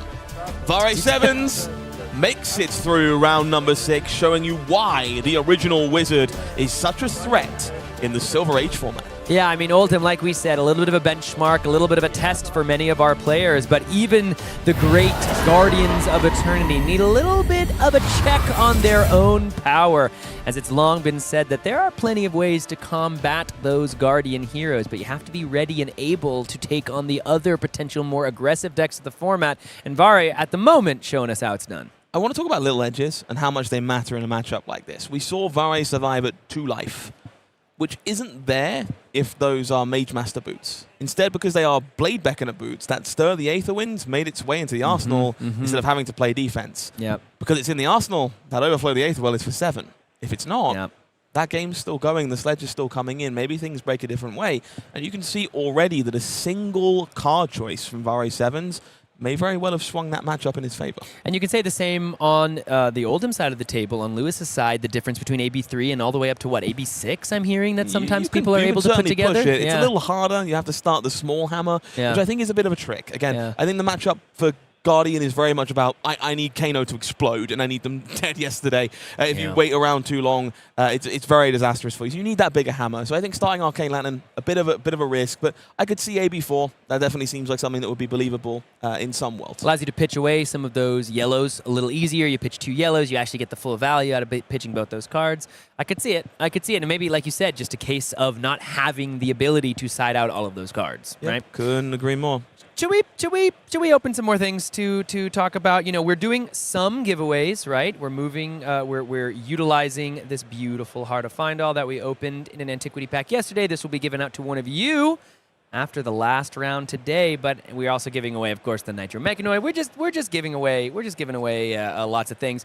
This is not necessarily giveaways, but it is a giveaway of information. And so we're going to talk a little bit more about these tournament packs and see just a little bit more of what's inside. I hand it over to you, my friend. Okay, so these are, you know, I'm hearing you love the term chocolate brown. Is that right? Yeah. Good. I'm glad we agree on the color scheme for these. Yeah, iconic. Truly iconic. Yeah. And it will never change. Yeah. It's going to be here for all of time. You're absolutely right. Every event I cast with you. I'm glad you understand. Okay. Well, let's crack one of these open and see what we might find inside this time. We've had some great ones in the booth so far. They look so good. Mavrian Skies, Infecting Shot, Flick Flack, top corner of Fab Card, personal favorite of mine. Let's see what we find this time around. Ooh, the zipper hits, dude. Yellow. Gosh, that looks good. Zipper hits. I have never, dude, just the boost, the one keyword is so nice. Singleton boost. That thing is beautiful. The cold foil ripples off of that green. Oh, look at the little, like, what's the, like, goggles, the little bird the thing. little, like, what is that? It looks like a little, like, ball of anger with the little angry eye.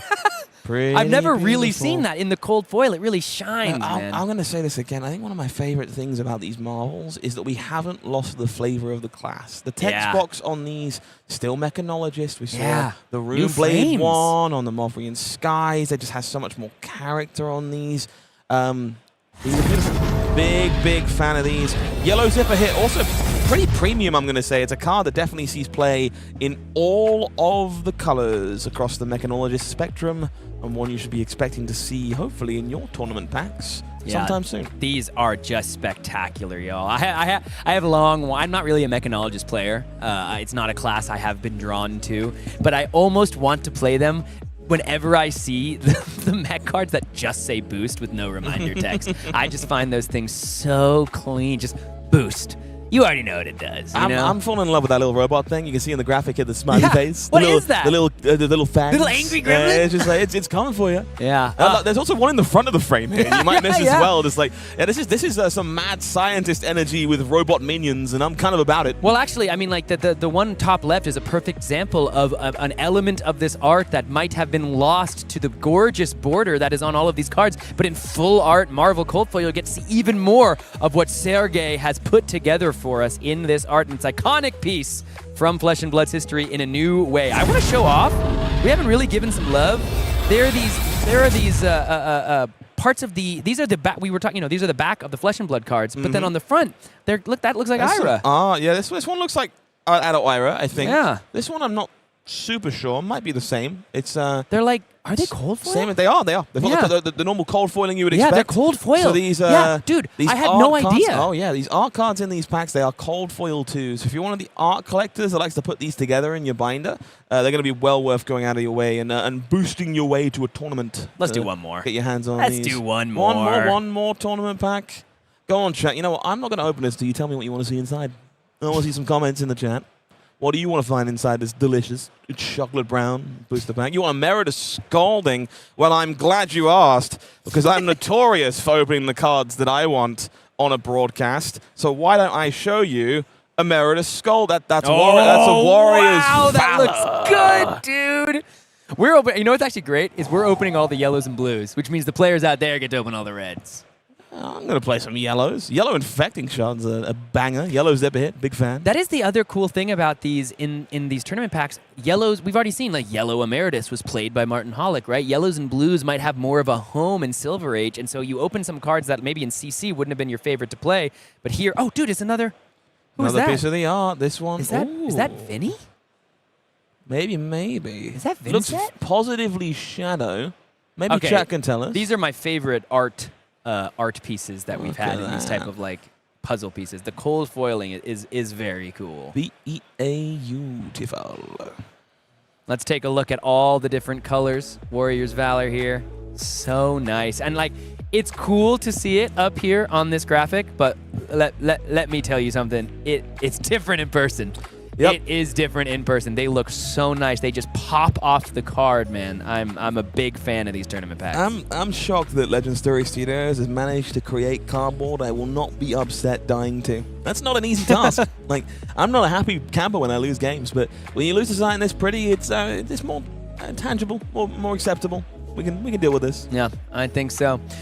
Well, my friends, we have got plenty more action for you coming live from the Calling in London, and I think we've had some pretty impressive names. We've had one world champion in our feature match area, and I'd like to see another. Who that might be, I won't spoil. I'll never tell, except for next round when you see them. So wait and see to really find out who it could be.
ships are closing in, mist will turn to dust.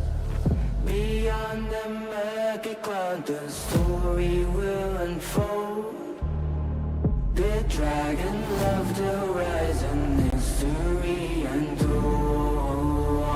Almighty gods of old, gave us fame and glory. We shall be victorious, all will know our story. They came from frozen plains, waltzing through the storm.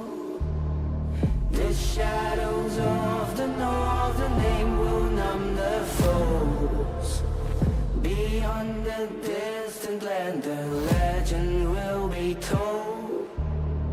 The dragons of the horizon, history unfold. Almighty gods of old, gave us fame and glory. We shall be victorious, all will know our story.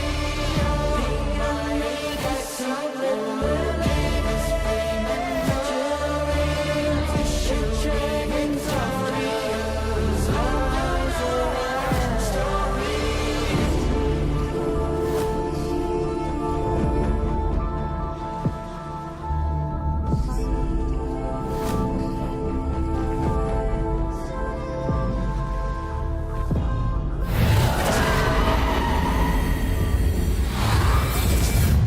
Six rounds gone by, 3 more to go before we have wrapped up our first day of competition here from the Calling in London. Yeah, that's right, 9 Swiss rounds. That's what's possible in Silver Age, baby. A little more gaming available for all our competitors when the rounds are 35 minutes. But man, even though they're shorter in length, they are no shorter in vibes. So many narratives already being formed in the format. It's not just Briar and Oldhim people. I mean, we just saw an Oldhim against a Kano get absolutely blasted. Bye-bye. On the Kano's own turn, no Bye-bye. less. Not even a Kano activation there to close out the game. So many heroes to be explored, including something we're going to see very soon. One of the most prominent players in our game, Michael Hamilton, has chosen to bring Rhinar to this event. I did a whole thing before the break. I was excited. Yeah, well, I mean, this is now their round, so they're going to see the game anyway. Anyway, Michael Hamilton has brought Rhinar. I guess I'm alone in the booth for this one. I'm just kidding. Let's go to the standings. Show me the standings. All right. We're going to check our standings out as we move forward in this remaining rounds of competition. But Pankaj, talk to me about what you're seeing so far. So we have 11 undefeated players as of the end of round 6, and a wide spattering of heroes as well. We've got Bravo Flattering Showman, Dorinthia, even Lexi, Ira, Kano. Is that 7 different heroes already in the top 7? Oh, there's an Oldhim as well. 9 heroes in our 11 undefeated players. Yeah, so exciting. Definitely some good amount of Briar in this first page, but as we will continue to see, there's a whole lot more on the table. A couple other Rune Blades as well I want to call attention to. Got a Florian at X and O, and that Aurora at X and 1. Pretty exciting stuff. As we continue to look down, can see an Ira, Flattering Showman, Jacob Trossing 5 and 1, so took that loss, but bounced right on back. Another Lexi over there on 5 and 1. Sebastian, looks like some Lexis are doing well. And definitely a fair number of Briars as well on this page, as well as the previous one, and some Vynnsets as well. So Runeblade class alongside the Florians as well that we saw on the previous page. Quite a few of Runeblade representation happening in our first couple of slides here as we look at the standings. And we haven't seen them yet on our feature match tables, but I think we will have to not too long, maybe today or tomorrow, if these Warriors continue to put up some pretty impressive numbers. Is that an Olympia at 40 over there, piloted by... Yeah, I'd have to wonder if it's Hatchet Olympia or Decimator Axe. From what we can gather, it's a lot of Decimators out there in the arena. A lot of Decimator Great Axes taking care of business in the Calling, so we'll have to check out that strategy in due time. Decimator Great Axe, a very impressive strategy, not necessarily the greatest TV round after round after round, so we'll give it a little bit of time perhaps, but I do want to call attention, 52-53 Viet Fam, legend of the game at 5 and 1. on that Ira deck. A fair amount of Iras here. Another one at 56th, at 45th. Ira's doing much better than perhaps, Ira was like an initial pick back in the Project Blue days. Hasn't put up some major numbers. Maybe with some of these new cards, new format, Ira going to put in some work. Lots of Briars here as well, as we can definitely expect, given that Briar was the most represented hero coming into this weekend. 140-something players out of the 755. At number 49, there's a return of a PT champion, Matthew Folks at 5-1. He's somebody, he's taken sometimes a step away from the game. When Flesh and Blood returns to the homeland of Matthew Folks, seems like even he can't resist the urge to compete. As we take a look at some more of our 5-1s. Oh boy, 78th. Am I seeing a Levia at 5-1? That's pretty exciting. I'll have to see how they do. Another Enigma as well, 5-1. Elaine Cow still doing well. So a lot of heroes continuing their impressive showing. Brody Spurlock, 5-1. I believe he went 0-1 and then have ripped off 5 in a row. So doing well is our reigning player of the year.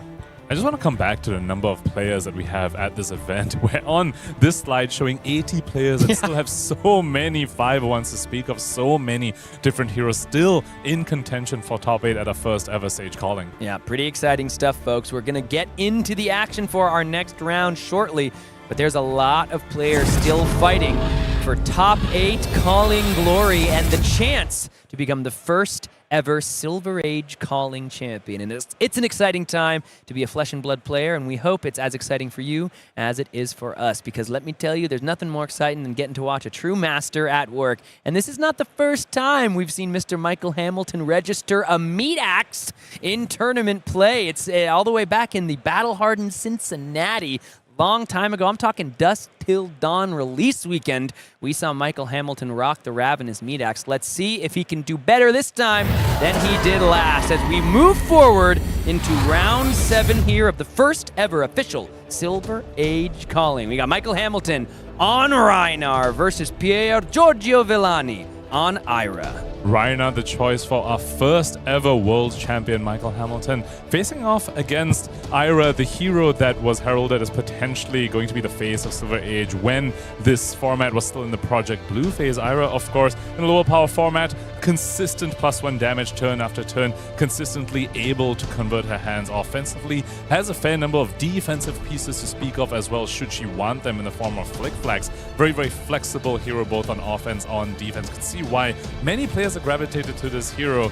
Michael Hamilton, though, the king of value, instead has opted for Rhinar over here, and that hero, of course, gonna go over the hero ability real quick. Once again, Brute Hero released in Welcome to Raid, the first ever set of Flesh and Blood, has the text: whenever you discard a card with 6 or more power during your action phase, intimidate. And we saw Eugene C use his hero ability to some terrifying effect in his game on stream today. Yeah, Rhinar, long been a bit of a terror of the 20 life formats, even in Blitz, especially in Blitz. Rhinar really put in some major work. So you have to imagine there's a lot to be explored in this hero. But this is really you talk about a battle of the old heads. Ira, the very first Flesh and Blood hero to truly be played, a hero that for a long time was only available in those 20 life formats. But here, of course, just that constant value from that hero ability going to be so important in a format like this. But at the end of all things, only one can move on to the next round with that W. So let's get down to the arena and see if it'll be Michael Hamilton or Pier Giorgio Villani in this round from the Calling in London. I'm really excited for this one, mostly because I just don't know what the pace of the game is going to be. You could have a very explosive Rhinar start, a really explosive Ira start, maybe the game ends in 2 or 3 turns, or it could be an extremely mid-rangey grind and the game goes to maybe 5, 6, 7 turns long as both players just try and eke out value against each other. There's no way my dog is just unsleeved Rhinar and Meat Axe, right? Are they in the penny sleeves? Perhaps taking inspiration from James White yesterday, who played on stream with a fully unsleeved deck and equipment suite. Michael Hamilton wants to follow in those footsteps a little bit. Just unsleeved on equipment in hero, not quite the deck. Gonna be 1, go again. Harmonized Kodachi turn 0. Michael Hamilton happy to take this one. Want to get some more defensive value out of those cards. This one will be coming in for 2, thanks to that Ira hero ability. That'll be taken care of. We can see a wild ride in the hand for Michael Hamilton, so you have to imagine he is hoping he can go ahead and get some use out of the other cards in his hand that do block. As the Clash of Agility going to create an agility token. We see the Sirens of Safe Harbor. That's going to do better than the Silver Talons. Michael Hamilton's first turn is nice and charged up.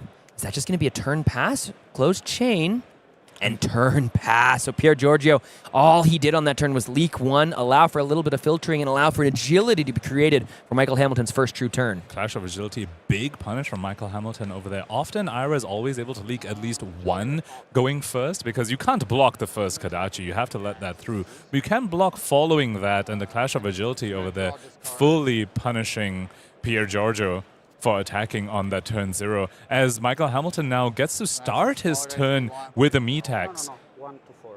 That's not gonna work. And does have go again thanks to the agility that he created on that turn 0. Discard is going to be the red wild ride that we knew that he had. So Intimidate going to happen over here, and Meat Axe will be coming in for 5 with go again, promise of more attacks to come. And now here is where Ira is caught in a little bit of a tough position. You might want to use your cards early on blocking because you don't know if there's going to be further Intimidates coming down the line. But at the same time, you don't know if there's going to be an on-hit coming down the line in the form of something like Strongest Survive. So you sort of need to gamble whether you can afford to use your blocks here while you still have your cards in hand to block, or do you need to save them for something like an on-hit?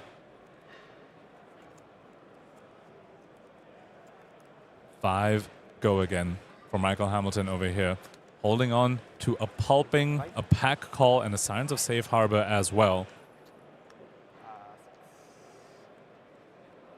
Equipment pieces being used already from Pierre Giorgio over here. Perhaps heralding that he wants to use the Tiger on his turn off the Pouncing Paws and buff it up with the Tearing Shuko as well. Take 1. 19 to 19. And you gain 1. Yeah. Do want to point out the legacy of Ikaru that's being blocked with by Pierre Giorgio over here. It's the pesky little 1 damage attack react available to the ninja class. Won't have the additional text on it because he has chosen not to bring Edge of Autumn.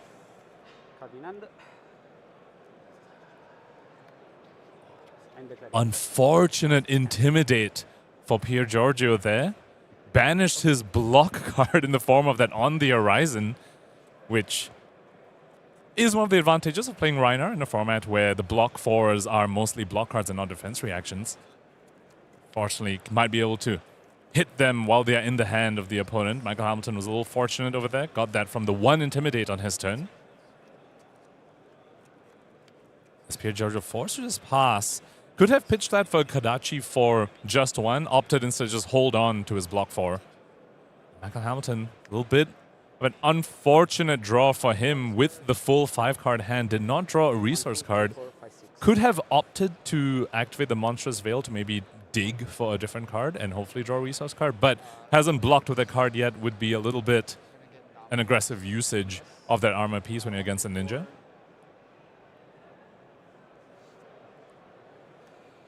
Oh my god.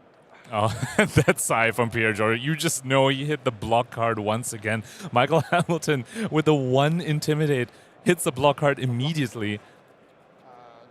Just a tough break. See the block card hit the banish zone. That's something you can't arsenal. You've got to figure out a way around it. And it was back-to-back as well. The 1 Intimidate on the previous turn of the Meat Axe hit the block card. Does it once again with the Pulping. Meat Axe once again. Michael Hamilton showing why Rhinar is a major pick. Savage Feast going to get discarded. Means we're getting an Intimidate off. Michael Hamilton probably not too happy with the Savage Feast discard. That is the main usage of the Beaten Trackers that we see in his feat zone. So 1 copy of that already gone.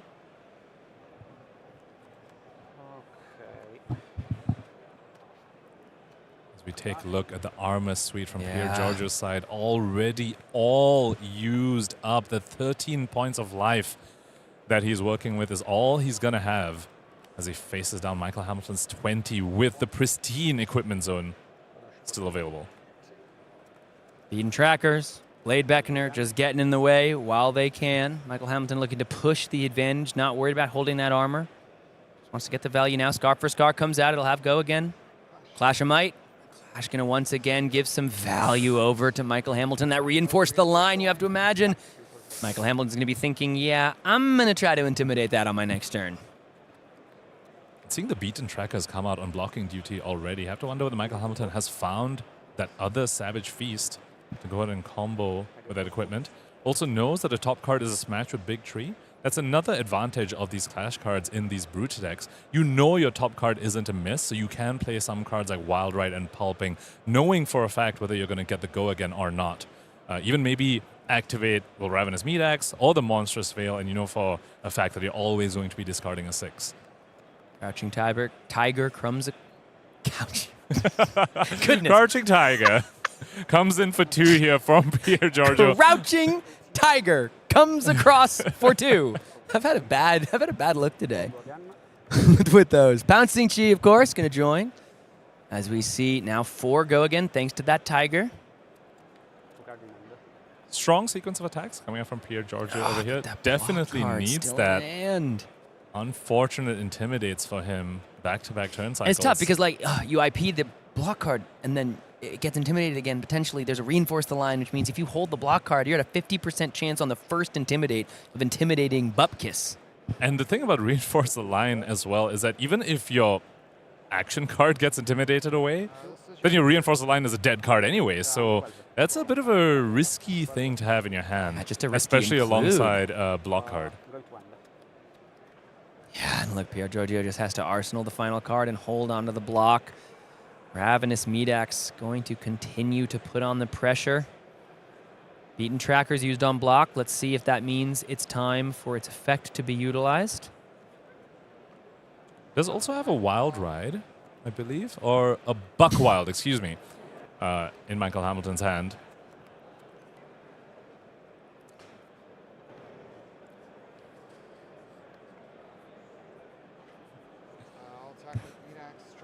Meat Axe comes across, draw, discard.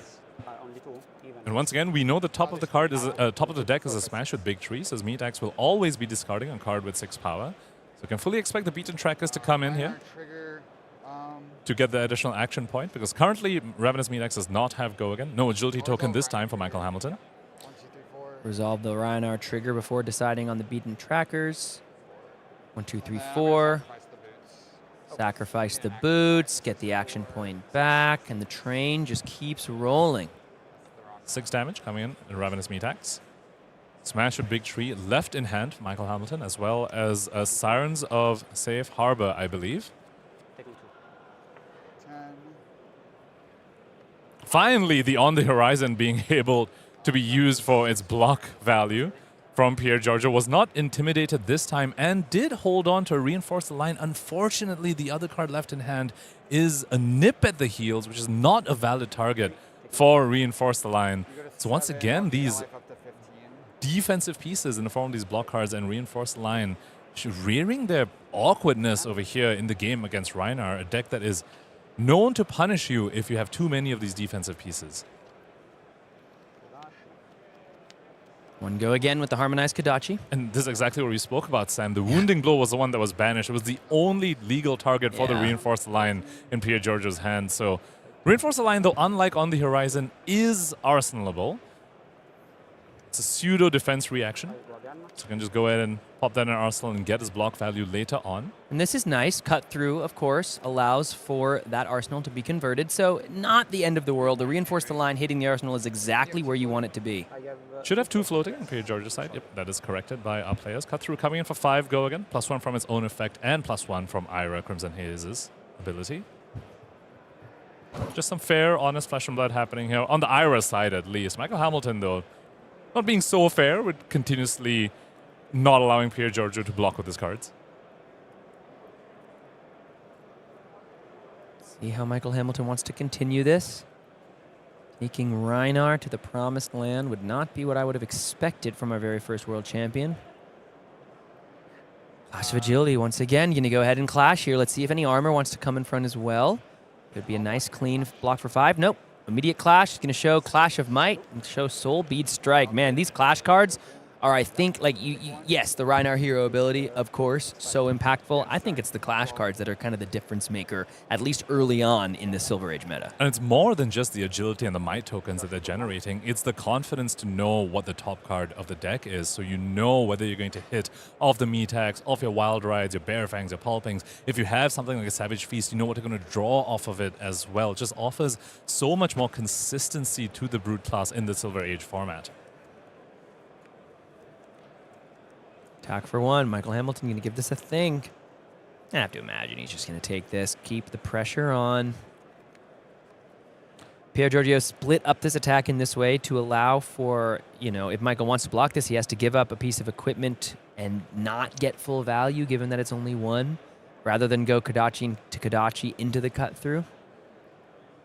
Could give up the Monstrous Veil here if he thinks he wants to use that on his turn, which could be just something you do to close out the game. It's often just an on-demand extra Intimidate. Reaching for the Predatory Plating, so maybe has the idea in his head that he might need it on the next turn. Especially because he knows the top card of the deck is a red. So after a random draw discard, if he's left with that red in hand as well, perhaps a Predatory Plating can come in and resolve the resource awkwardness. Hamilton didn't know the next card in Pierre Giorgio's hand. Oh, no, he did, because it was revealed to a Clash. He knew that the last was reinforced the line. So actually, because I was like, why don't you just block the 2 on the attack for 5 if you... I was like, oh, I guess he doesn't have perfect information. But he actually did, thanks to the Clash. So actually a little bit of a loss of value there for Michael Hamilton. Could have just used the block on the Predatory Plating on the attack for 5 versus just the attack for 1. Let's see if it matters. Not sure it will, given the way that Michael Hamilton has been able to keep his foot on the gas. And Bear Fangs coming in for 8 over here. Was left with the red Clash of Might that was revealed off the top. So the Predatory Plating probably going to come into play over here. Very heads-up block by Michael Hamilton on the previous turn. Making sure getting the value on the chess piece in case he was left with the red on this turn cycle, which is exactly what happened. Yeah, George, you're probably so stoked to put that on the horizon down. Like, okay, thank God.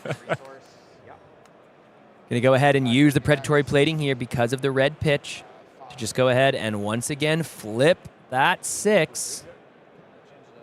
Have we seen any non-6s so far from Hamilton? I don't... Just the blue clashes? Yeah, but I don't think we've seen a Smell Fear or Barraging No, yeah, I was Beatdown. going to say, because that's something that maybe was the difference maker for Eugene C in the game we saw earlier today. Finally, the Reinforce the line, able to come out and get his defensive value. 2 cards remaining for Pierre Giorgio as he needs to overcome an 8 life deficit. Not looking good for our Ira player here. 1 go again. The Harmonized Kodachi. 2 floating to power up the other dagger plus whatever's left in Ira's hand. Let's take a look if Michael Hamilton has a few more clashes this time. I believe he did draw into that. Clash of Agility. Going to be able to probably give him an extra action point for his following turn cycle. Also saw in Michael Hamilton's hand earlier in this game, Unexpected Backhand, a card that I'm sure has just changed certain matchups at certain times. As we see the Clash of Agility go ahead, show that Smash Instinct, create that Agility token. And just an Arsenal pass here from Ira down to 4 with an Agility token. Rhinar always liable to just close out a game at any time. Draw, discard, Ravenous Medax. And once again, knows for a fact that his Ravenous Medax will hit because it revealed, the Clash revealed a Smash Instinct on the previous turn. Salt and Battery going to be discarded, so Smash Instinct left in hand. That is an additional Intimidated. Michael Hamilton's able to pay for it. And before you know it, you'll be able to start your turn with the Ravenous Medax. It's so incredibly strong. 5 on a weapon is pretty much the largest weapon that we have in Flesh and Blood. Only 2 resources as well as on top of that an Intimidate. You just feel sometimes priced into this if you're in the seat of ire. You give 2 cards. If an Intimidate comes out from here, it's the Smash Instinct that's in the hand, so just intimidates and gets the fist bump. As you can see, there's a leg tap in the arsenal beyond the horizon. You can see Pierre Giorgio say, you got this 2 turns in a row. Michael Hamilton puts a hands to the face. He says, listen, I want to win as much as the next guy, but that's tough. That's tough, buddy. And Pierre Giorgio was forced to block the Medax set because both players knew the Smash Instinct was in Michael Hamilton's hand. So Pierre Giorgio knew that was his last chance to block with those 2 cards. He knew his last card would get intimidated away, and unfortunately did not have the life needed to survive that Smash Instinct. Yeah, what a game there from both of our competitors. Rhinar is a deck you're going to have to be aware of, you're going to have to be ready for in this format if you are doing some competing in the near future. We've seen a lot of our game's brightest stars taking the Reckless Rampage to this calling, and for good reason. Speaking of competing in this format, our players will need to be ready to compete at the next Pro Tour in Yokohama with the Silver Age and the Classic Constructed formats both. Yeah, Pro Tour Yokohama is coming to you April 9th through 12th, 2026. It's going to be we're very lucky to be involved in Flesh and Blood because many times throughout my tenure involved in this game, I get the opportunity to talk about an event that I just feel like is a marquee one in the game's history and in the game's current state.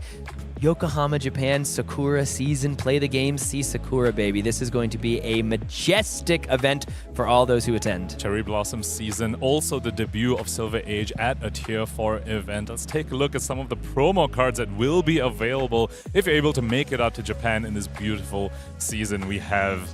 That's a Scar for a Scar, right? That is a Scar for a Scar. Japanese Scar for a Scar, and a Japanese Gravy Bones adult hero as well. Those are so nice. Look at the sword on Ira there. The little flames licking up. Draconic Ira confirmed? No, dude. Come on, that's so sweet. Look at all the big homies lying in her wake. God, I'm a fan. Taking a look here at the souvenir package, of course. One of the best offerings at any major Flesh and Blood event. You can get all 3 of those premium promos. A box of, looks like, Japanese Compendium of Wraith. Of course, I'm sure will be exclusive Compendium of Wraith deck box. Japanese Super Slam. I just can't speak today. And, of course, that Gravy Bones card as well. I'm going to get one. I tell you now, I'll be getting one of these. That playmat as well, featuring the new anime Scar for a Scar art. And, of course, you're going to get a full playset of the Scar for a Scars, not just one copy, people. Yeah, get to hunt them down. If you want to play in some side events throughout the weekend, can bling out multiple decks. And if you are able to participate in the Pro Tour, you get a nice pick of both of those promos, plus that Master Cog playmat. We continue to just move through the fables for Pro Tour competitors. Yet another gem playmat available for participants of Pro Tour Yokohama, alongside the promo cards as well. We hope you join us at the Pro Tour in Yokohama, either at the event or on your screens for the coverage that will be happening, of course, all weekend long. We'll both be there. It'll be fun to be bringing you those games, as we'll have, some pretty exciting formats on our hand. At that point, what will be a very different Classic Constructed format, not only because we'll have had Compendium of Wraith for so long, but because some heroes just keep leaving Classic Constructed. It's pretty exciting for me as a longtime Flesh and Blood fan. We've had periods in the game where like one hero LLs in a space of a given year, but with some recent changes and with changes to the metagame, also just over time, heroes continue to accumulate points, and it allows for the game and the metagame to keep changing. And we have quite a few heroes at the precipice of potentially LLing over the next ProQuest season. KO Armed and Dangerous, for example, Verdance, even Prism. All these heroes that will cause a shift when they leave. And that's just CC, folks. Silver Age, we are just starting the discovery of this format in this weekend. How is it going to look 2 months from now in Yokohama? I have no idea, but I cannot wait to explore this format even further. Well, I know you all saw that Levia on the standings, folks. X and 1, and still X and 1. So we got to go ahead and check in with that Silver Age Levia right after this break. So don't you go anywhere. Levia coming up after this.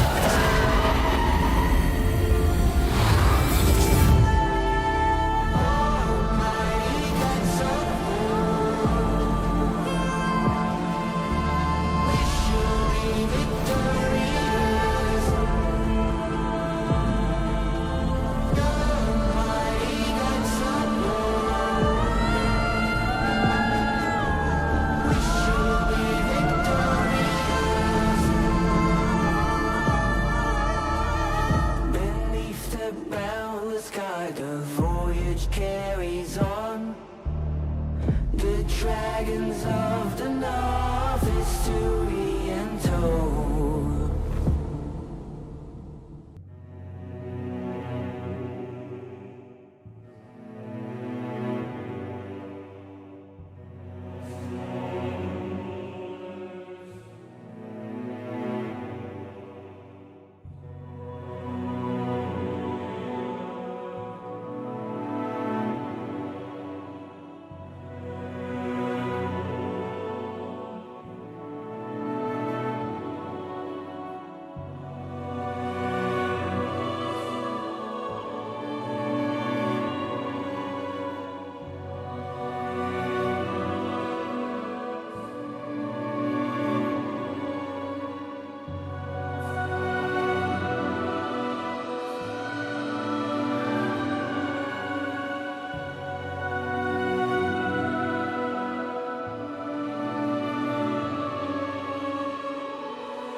Rhinar this, KO that. I'm about that Shadow Brute, baby. Excited to see some Levia making their way down into the feature match area. Pankaj, you excited for some Monarch?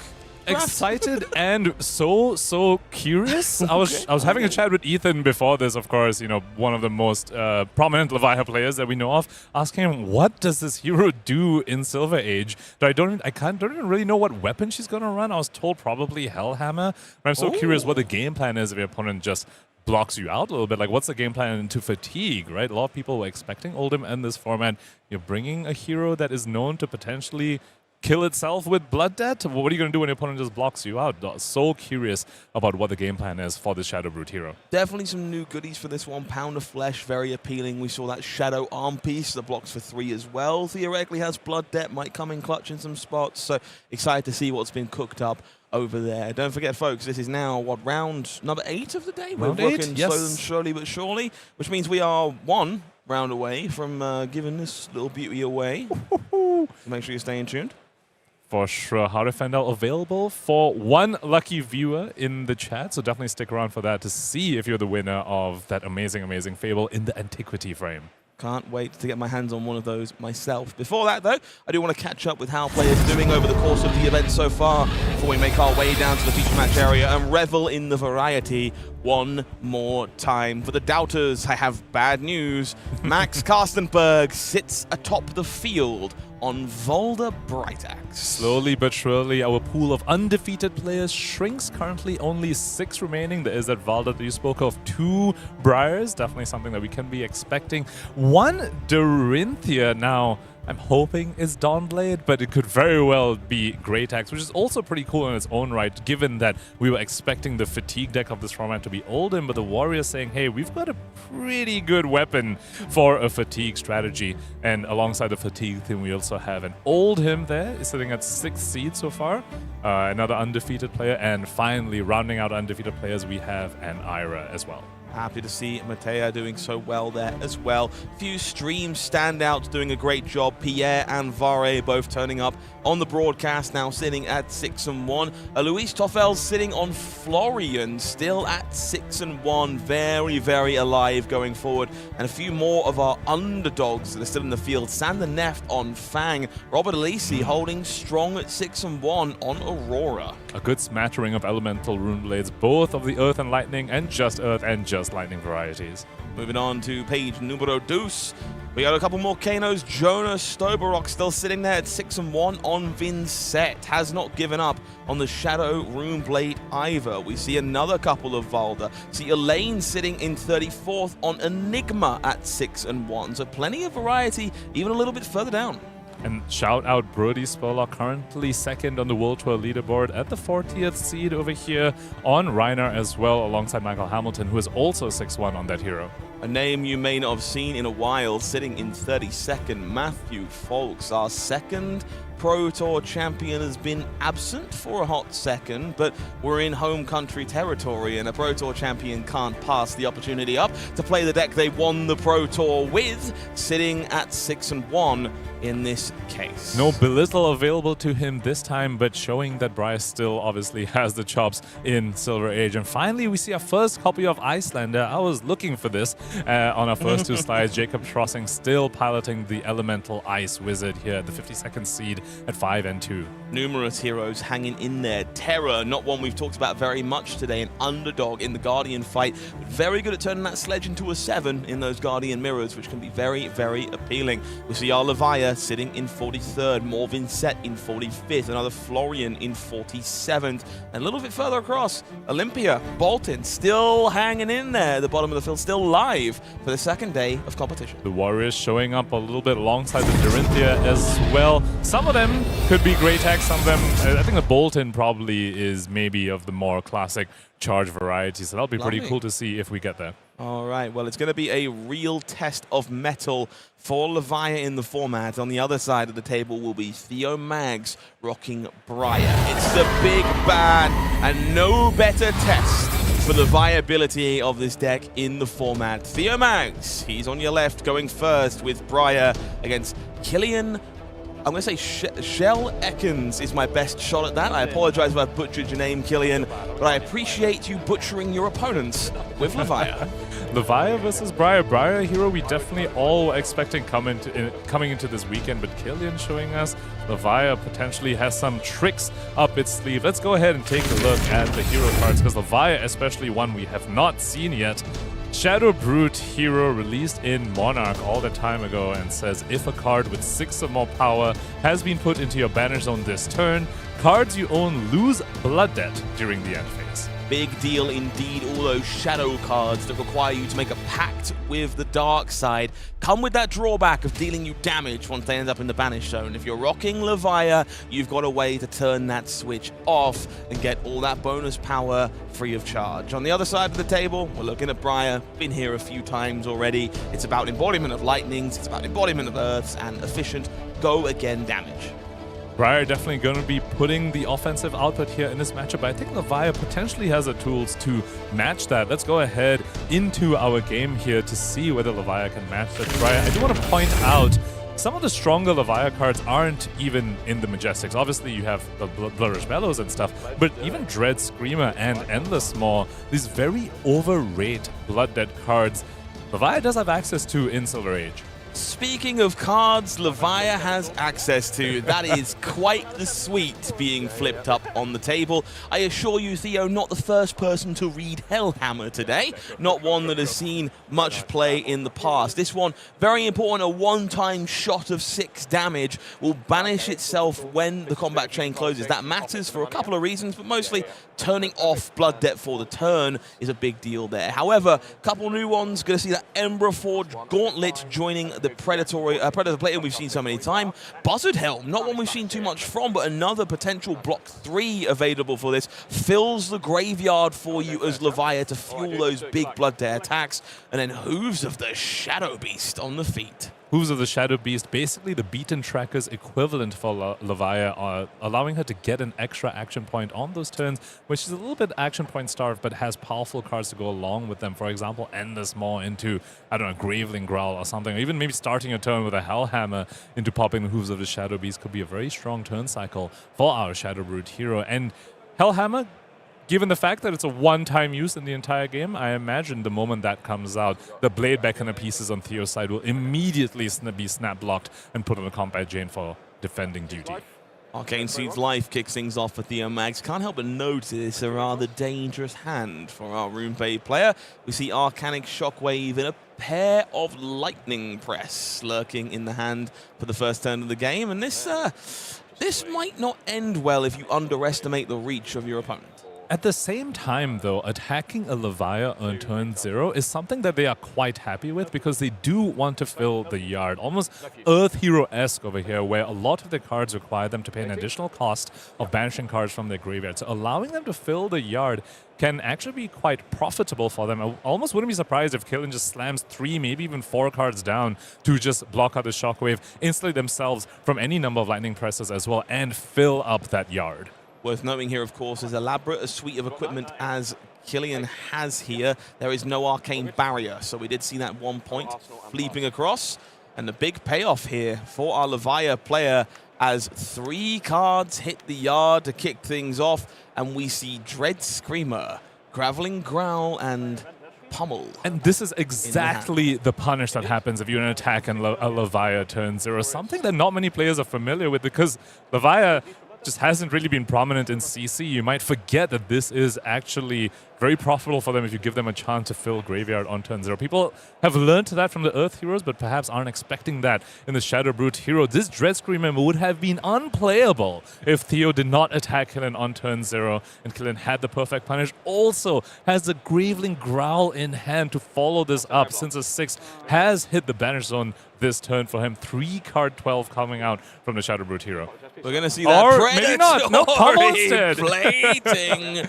No breaks here. Once the Blood Debt begins, you cannot take your foot off the gas. The chess piece, block value, imaginary. What if I simply hit you with a gigantic club and robbed you of everything you hold dear? So 10 damage now on this Dread Screamer, but giving up 2 block on the Predatory Plating and forcing to Arsenal this Graveling Growl, that can be quite awkward. Normally Dread Screamer is one of the best cards to pair with the Graveling Growl, and there's 1 blue in the pitch already and 1 red on the combat chain already. So this Graveling Growl perhaps we're going to be forced to be paired with the Hooves of the Shadow Beast, because otherwise it could really get stuck in Arsenal. Okay, I'm going to trust Killian on this one. They're not 6-1 with this deck by accident, so not the line I think we expected, but one I certainly appreciate, as Theo Mag's Skull takes a pretty significant chunk. And there's a Pummel discard trigger here happening as well. Theo looking at a hand of Sizzle, Second Strike, and that aforementioned Lightning Press that was stuck there on the first turn of the game, debating which of those Lightning 3s is more valuable to keep around.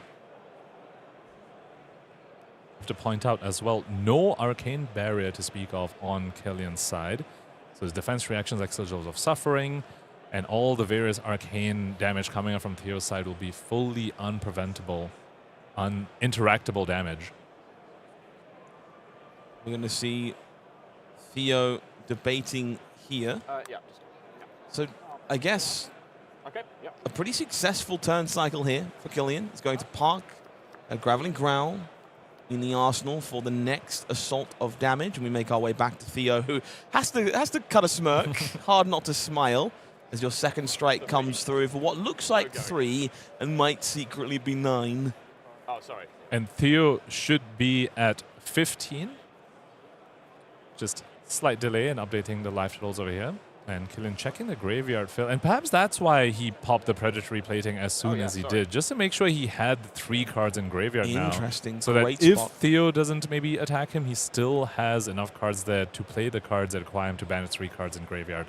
That is another aspect of Leviah. You do have some cards, especially your equipment, which you can use to fill your own yard if your opponent doesn't allow you to play the game.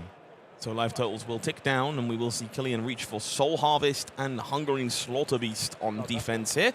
Happy to block 6 on 3. And again, we find ourselves in this bind of Lightning Press looking a little embarrassing because Killian wants to put cards in the graveyard anyway. So once again, another IP coming out from Theo Mags. Second turn cycle in a row where he hasn't drawn the full 4 cards, according to his intellect, as Killian brings out a very powerful card from Leviah here. Endless Maw, 2-card 9, a rate that is unheard of even in CC. Of course, comes at the cost of playing into Blood Debt, which can often just lose you the game sometimes, but with that great power comes some great cost. No 6 so far, but I don't think we can miss. So Hungering Slaughterbeast, the last card flipped over there, does enable this Endless Maw to come in for the full chunk. You know, some would argue that's actually the perfect banish. That's 2 misses gone from the graveyard, and now everything that remains in the graveyard is a hit, is 6 power or more. So Killian's graveyard now perfectly set up for some powerful sequences.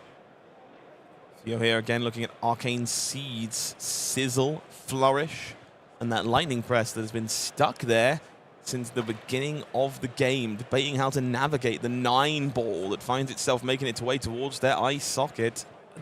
Lightning Press has been stuck there since the beginning of the game and will continue to be stuck there for this next turn cycle at least, because there is no legal target in this hand. No attacks has been drawn by this Briar, so it might just be pitched for a Reaping Blade, which is not where this aggressive Rune Blade wants to be. 7 defense deployed, soaks up most of the Endless Maw, but 2 will leak on through, bringing Theo down to 13 in just moments' time. Reaping Blade will come across to finally dispose of that Lightning Press for now. And you know Killian is taking note of the Lightning Press hitting the pitch zone over here. Perhaps has sniffed out the Lightning Press in Arsenal at this point as well. It's been a few turns in a row where Theo hasn't done much and just left that card in Arsenal. And again, that magic number, 3 cards left in the graveyard here for Killian. I'm intrigued to see whether or not another overblock is appealing to continue fueling those Shadow Brute actions that have seemed so powerful. Does have a Dread Screamer, another red one here, but a little resource light in this hand. Just 1 yellow Hungering Slaughterbeast to fuel this turn. The other 2 cards are reds. I just want to point out the strongest survive there, which is a little bit of interaction available to Killian. Love this choice here from Killian, choosing to use Buzzard Helm to try and fix the issue we were just talking about here. Gives the chance to find another resource card, turn one of those reds into something more impactful. Does lose the Dread Screamer, unfortunately. So no damage being taken, but Go Again being taken away. So bit of an interesting trade-off. Might be forced to use the hooves over here for the Go Again.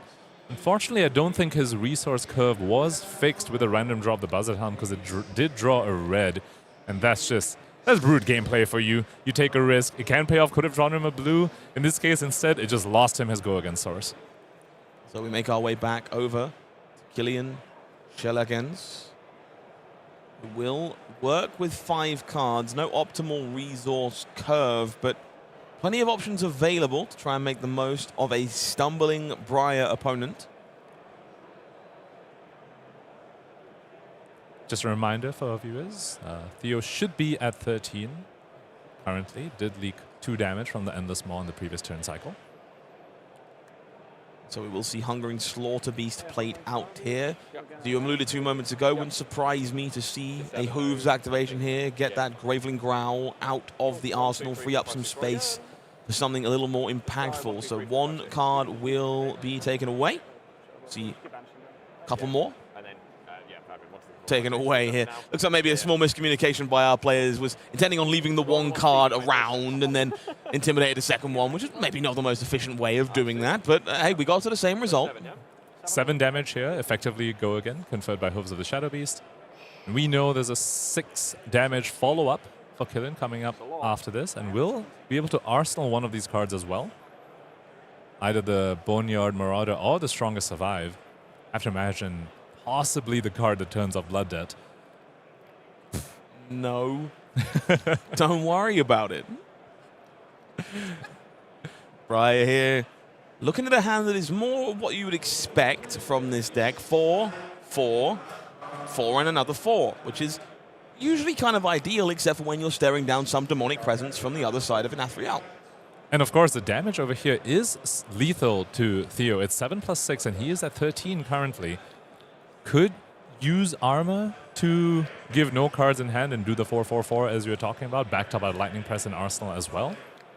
But it is a scary life total to go down to. Difficult decisions here for our Briar aficionado, who has finally found the goods this deck is looking to put together, staring down a very problematic assault on the other side of the table.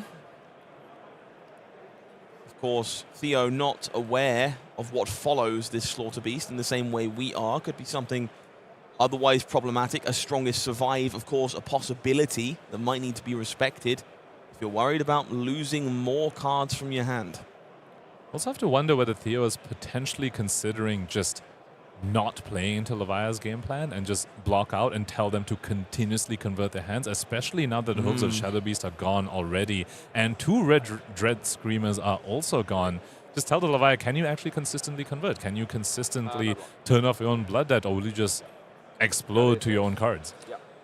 No blocks is how this game is going to go. Theo Mags believes that a race is possible, and that Graveling Growl will be the follow-up with Strongest Survive. Going to be parked in the arsenal for the following assault. That is lethal damage presented 2 against the Elemental Runeblade. Of course, still has all his armor available. Theo here reaching for 3 block from that Arcanic Shockwave, debating any additional equipment to soak up some of the heat Levia has been throwing out since the game began. And for the first time this game, we might see Theo actually have a fair amount of offensive output. We saw a couple of turn cycles early where it was just one attack, trying to back it up with a Lightning Press, but Killian overblocked those. So Theo felt it was not relevant. And then there was the brick where he drew no attacks and just sent Reaping Blade. But now we're going to see what Briar is meant to do in the Silver Age format, which is, as you so aptly said, Scott, 4 into 4 into 4. Just good numbers, folks. We do see those Beckoning Horns deployed onto the combat chain to soak up some heat. 5 life remains for Theo Mags, now working with a 4-card hand. First of which is Ravenous Rabble, hoping to find a red, does so. Another Lightning Surge found on top. Will be 4 points of damage with go again. Killian here appears to be filtering through the hand, debating options. Took a moment to consider the Yard. The cards have been banished so far. There are so many zones to manage as Levia, none of them mattering in the face of this 4. Damage being taken by our Brute, falling to 13. And have to remember the awkwardness of Levia in this game state. Once you have started playing into Blood Debt, you no longer have the option to block out. You need to always keep 1 or 2 cards to play a card that banishes a 6 so that you can turn off your own Blood Debt and not die to your own hero ability. Of course, Hellhammer does offer him the option to just keep 1 pitch card to go ahead and swing the weapon, and that will be the 6 that enters a banish zone that turn to turn off Blood Debt. But that's just a one-time use over the course of the game. Get out of jail free card, if you will. 9 life now remaining for Killian. We see that Lightning Surge as the finale. Did take a moment there to deliberate, just using Lightning Press on Entwined Lightning and saving this in the arsenal. Chose against it, will press the Surge here to force 4 damage through and bring this as 5-5. But it is going to be 4 cards for the Shadow Brute as they look to close this game out, starting things off with Dread Screamer, looking to go multiple attacks wide. Gotta wonder if that Hellhammer might be lurking in the future here very soon. I actually think the Arsenal card was the Strongest Survive from the previous turn cycle, so there's going to be disruption coming after this Dread Screamer. I have to point out, this is the last Dread Screamer. 2 reds have already been seen. 1 blue was pitched, so technically that is available later on in the game, but I don't think we're going to get there. So at least for the next few turn cycles, this is the last Dread Screamer available to Killian. 3 cards gone does find the 6, and thus Dread Screamer fulfills its role in the deck. Not lethal damage by itself, but enough to cause some headaches. Of course, Theo here still staring at 2 pieces of Blade Beckoner. Perhaps more importantly, Embodiment of Earth available this turn can potentially stem some of the bleeding. And now it's time to join us in the Blood Debt count. That is a lot. That is a lot of Blood Debt. 8, I believe. Killian very helpfully putting the dice next to his banner zone to represent how much blood debt he has. Looking over to Theo's side, has drawn at least 1 non-attack to pair with the Embodiment of Earth to increase his blocking capability as the Strongest Survive comes out, threatening to disrupt the opponent, coming in for 7. That's pretty good. Yeah, been there once or twice, Theo. I feel that in my soul. This one causing some headaches, will demand at least a piece of equipment alongside its burn-up shock to reveal an attack and keep things around. Alternatively, multiple cards deployed on defense can do the job as well. Could also... You could just block with the burn-up shock and the equipment and just reveal a 4-power attack and just send that. Of course, could also at this point just put your card sideways and tell your opponent to convert their hands, because as we spoke about, that's 4 copies of Dread Screamer gone. Now, the Killian could be running some of the yellows. Potentially. Potentially. Brave. But if you're only expecting the blues and the reds, then action point economy on Killian's side probably on the lower end now at this point in the game, with the hooves gone as well.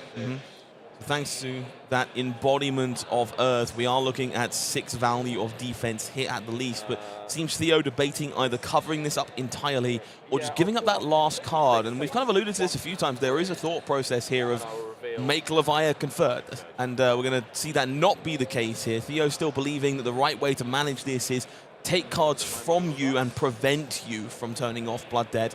Chooses to hold on to that Lightning Surge. Will it be thrown? I have to assume so. Smack bang in the middle of the table, and we see a shiny new one in the hand of Killian. Engulfing Shadows, going to line up rather well in the face of a Lightning Surge, I imagine. We've spoken about the lack of 4-block defense reactions in this format. Levia showing us she actually did get a new one in Compendium of Wraith. Does have a way to block 4, which is something a lot of heroes would like in this format, especially when Briar is running around as much as she is.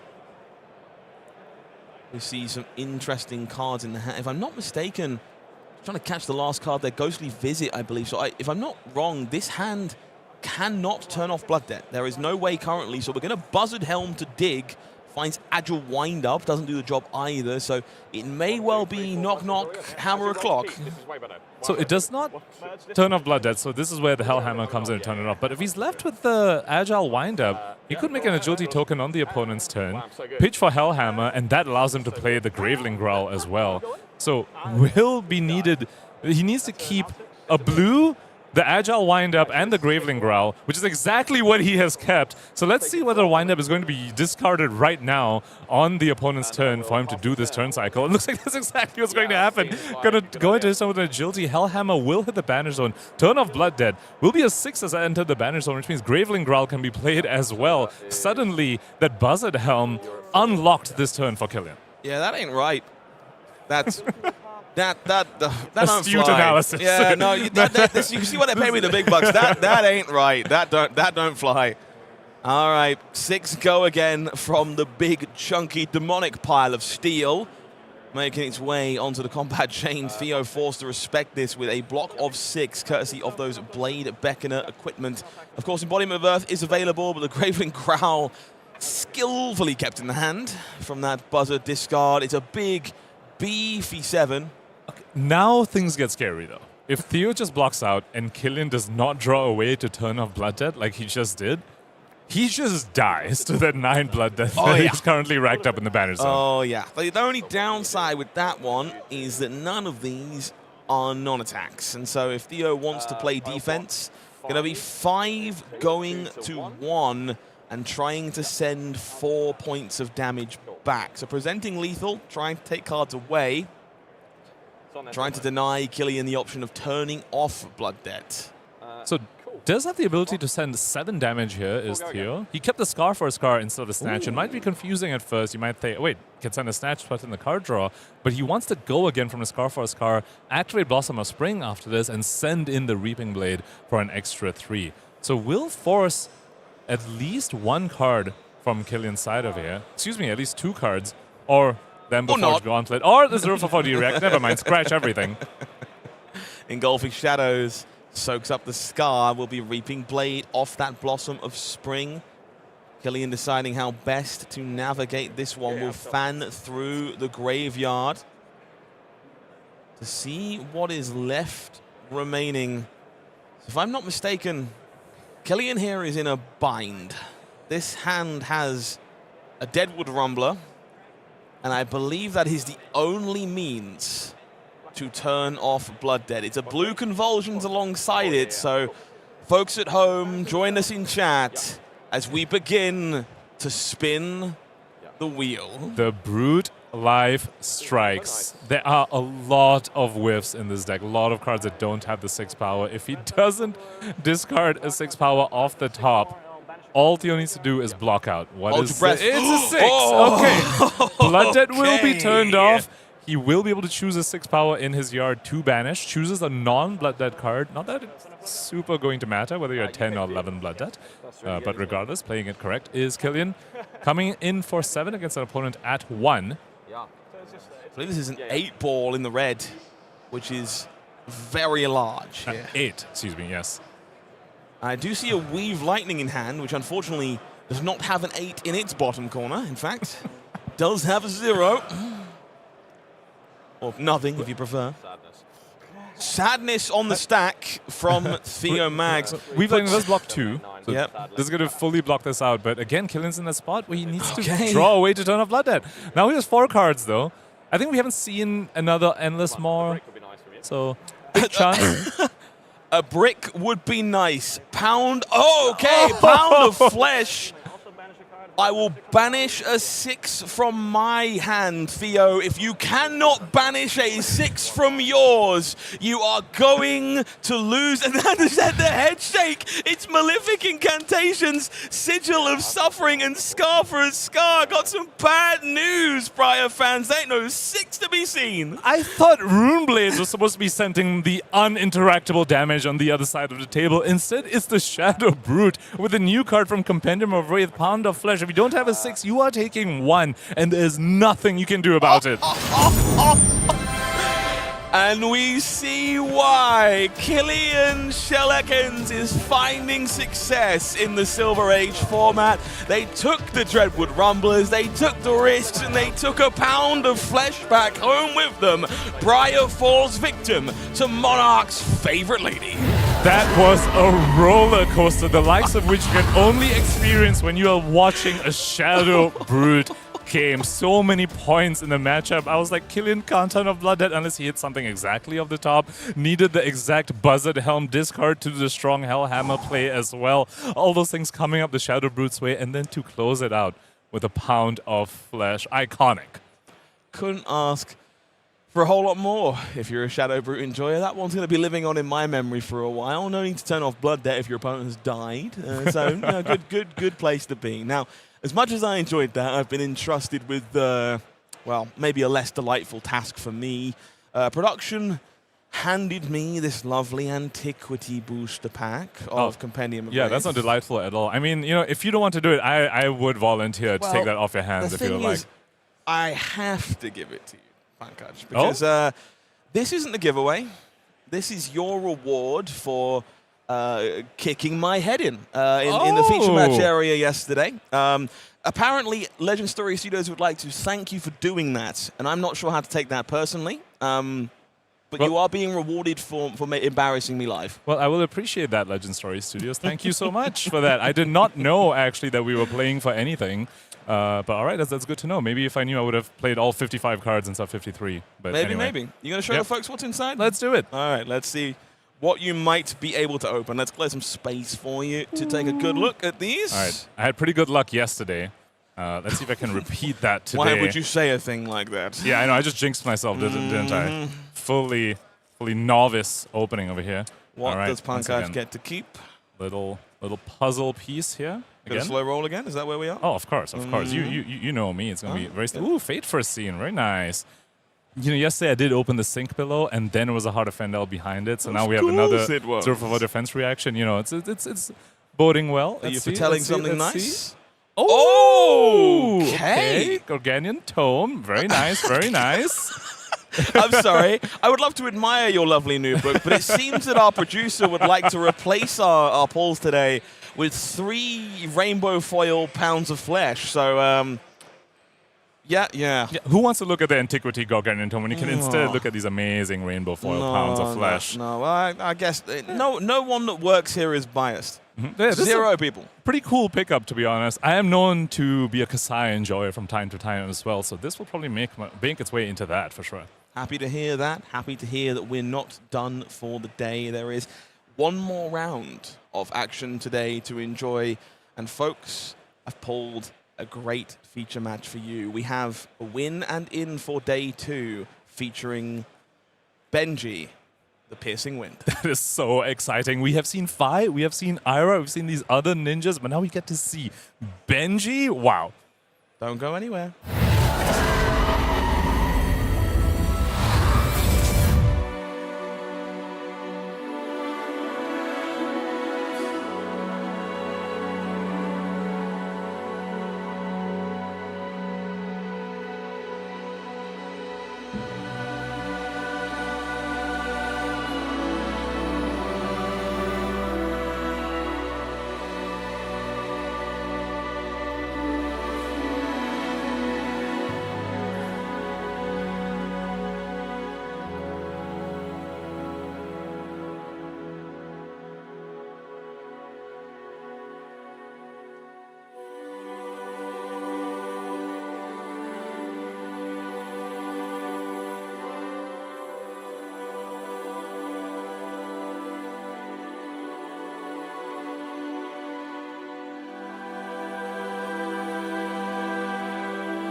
Vision so eerily clear now. Strong contacts and I just spit facts, so they all want more of me here now. They love core when it's real loud. Minimum talk when I beat out. Not everyday cuts and jam, though your boys got plans and I don't need features. What did you get in your tournament pack?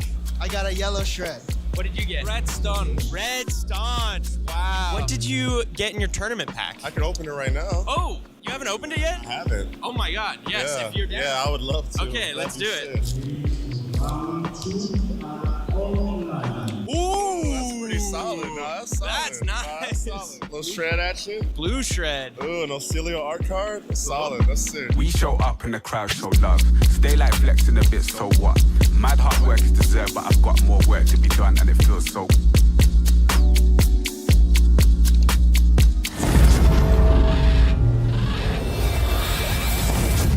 Got more work to be done indeed. It's a gigantic calling, and therefore we have one more round of action. Now, I'm just going to I don't see any Sam.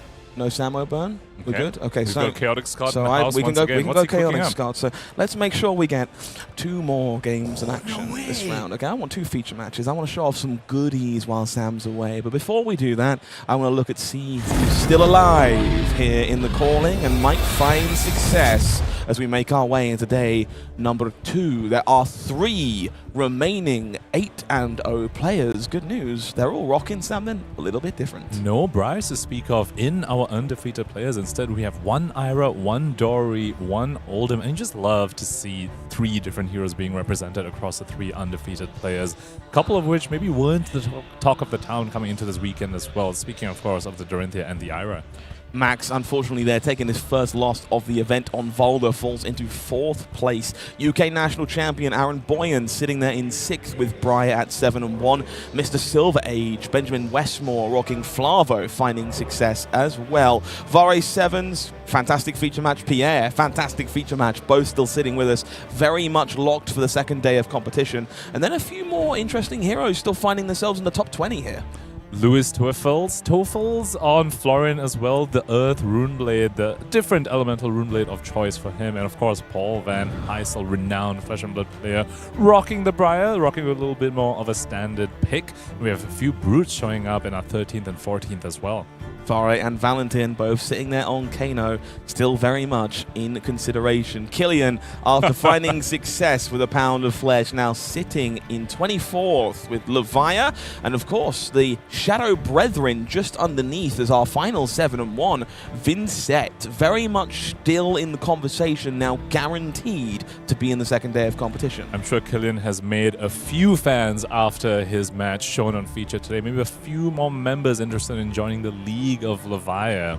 And aside from that, we also have a Phi at 36. I believe the first 5 we have seen so far, rocking it up at 6-2. Going to be playing the win and in to make sure they can play in day 2 of the first ever Silver Age calling. Sander Neft on Fang. We see Robert Alessi remaining on Aurora. Another Vynnset here as well in the top 40, as these players that we're highlighting now are fighting for the chance to come back tomorrow. We see Tim McCarthy and Lewis Folks, the I believe brother of Pro Tour champion Matthew Folks, sitting here at 6-2. Matthew, of course, also doing very well this weekend, a little bit further up the standings. Jimmy Wynn, Brody Spurlock, these are all names we've come to know and love across a variety of heroes we've seen over the course of the day. And of course, at our 60th currently, we have Gustavo piloting Benji, piercing Win, yet another ninja, one that we haven't quite seen yet, but we'll be seeing very, very soon. Cannot wait to see if Benji joins us in the second day of competition.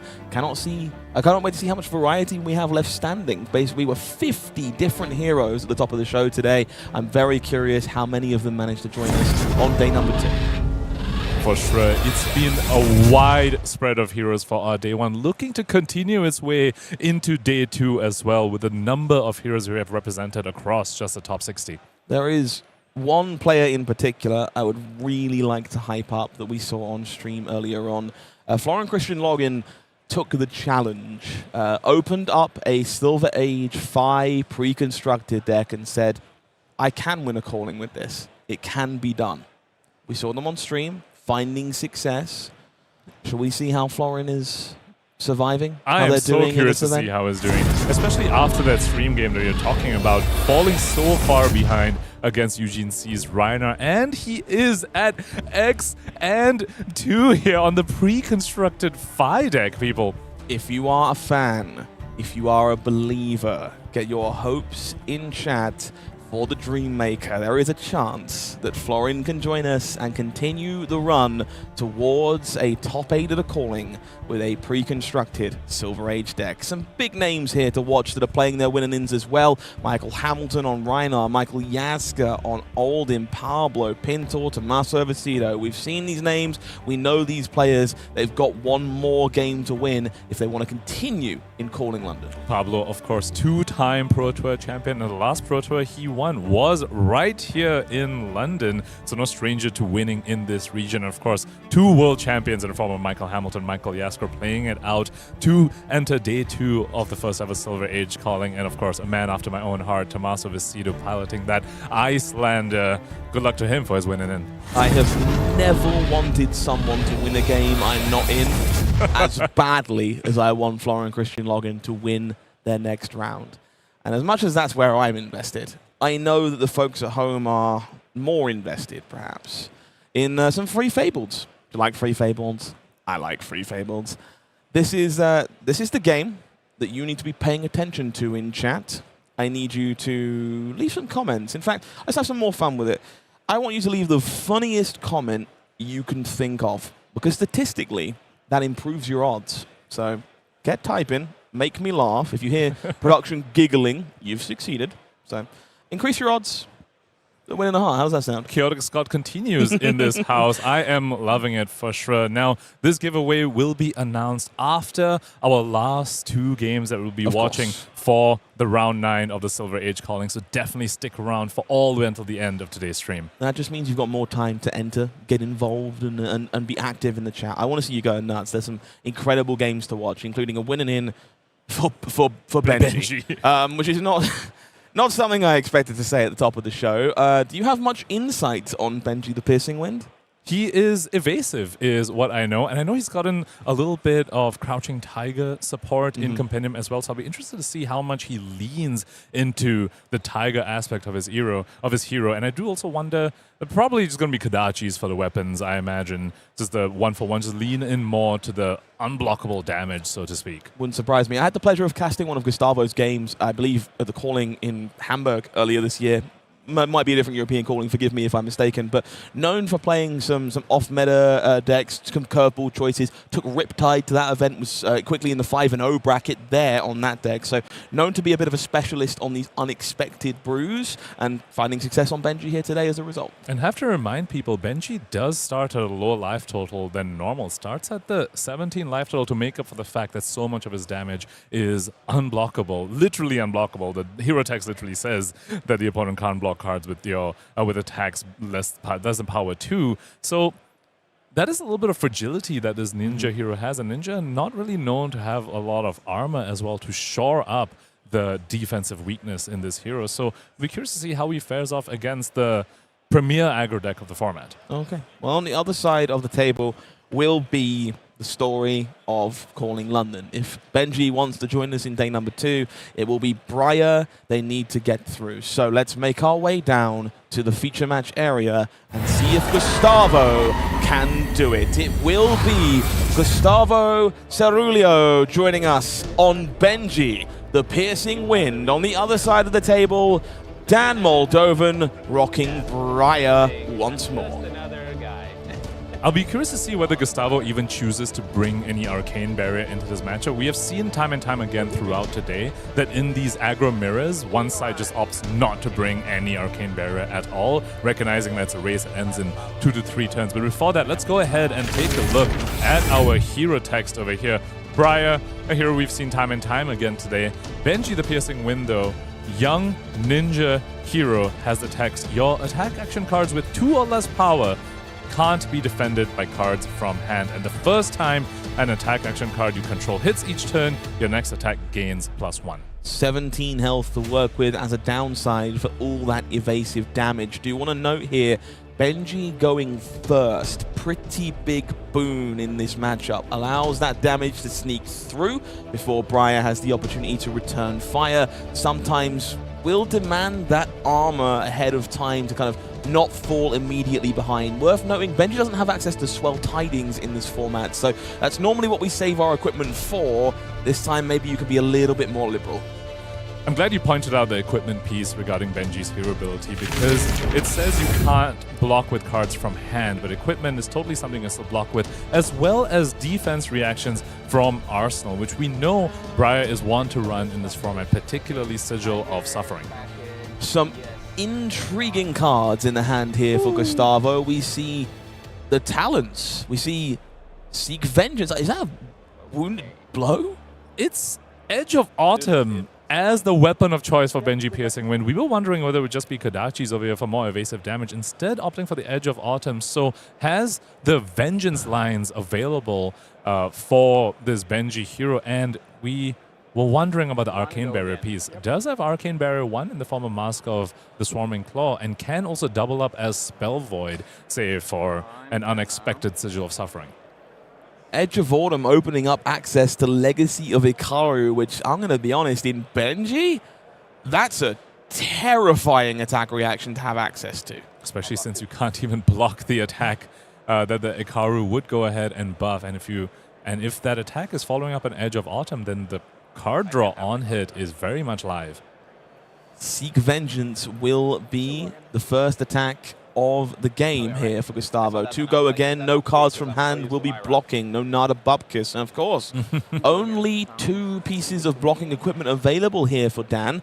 We do see the kind of stock chest piece at this point for a resource for the weapon, and Braces of Belief. Going to be relying on those Blade Beckoner to get in the way at very timely moments. Lots of evasion coming out in the format so far. We've seen the arcane damage from the Runeblades, arcane damage from the Wizards. We've seen the Intimidates from the Brutes. Benji over here saying he's got his own form of evasion coming out to try and get ahead in the Silver Age format. Taking one. Oh no, not taking one, Dan. I have some bad news for you. Reactions, Legacy of Ikaru.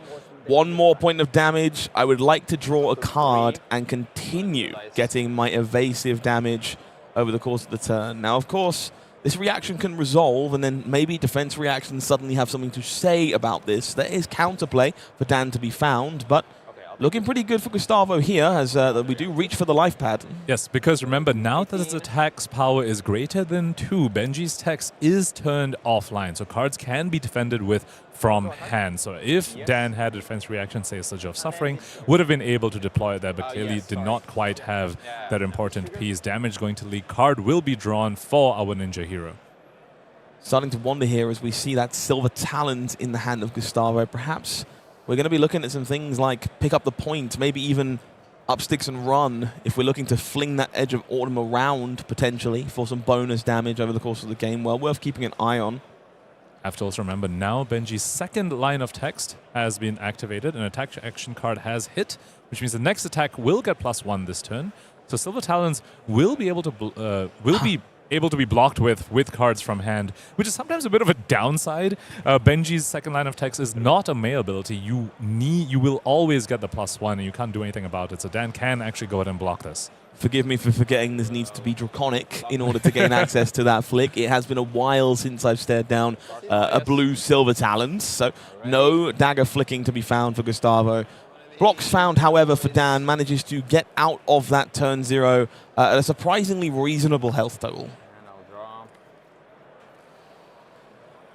So, swords or daggers. Okay, swords or daggers if we try. You can yell at me in chat, that's fine. Make your funny comments. Win your heart of Findale. Go on, do it. So anyway, just 2 damage leaked for Gustavo here on turn 0. I think was hoping to potentially leak a little bit more than that. But the card drawn off the top was another Legacy of Ikaru, so we'll be able to do something pretty impressive on the following turn as well. But now Dan going second in an aggressive matchup exactly where you want to be, and see what he's able to do on this turn. I'm going to use Bracers. Braces of Belief will be reached for immediately. Reveals Entwined Lightning on top, which is exactly what you're hoping to find. We'll see Fry with a little bit of extra damage stapled on as the first attack of the turn here. 5 go again, coming in from Briar.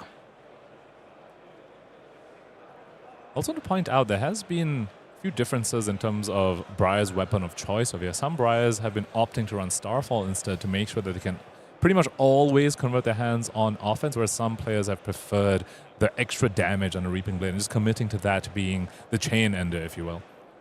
Definitely finding players moving between. Not uncommon to see lists with both available, and leaning into Starfall when Burn Up Shock is such an important part of the game plan. But here, Dan, likely going to be converting cards in most cases anyway. Benji is surprisingly apt at playing a defensive game when required because they do kind of have inevitability. He's a hero, of course, with evasive damage, who can nickel and dime damage down, and so pretty happy to block when required.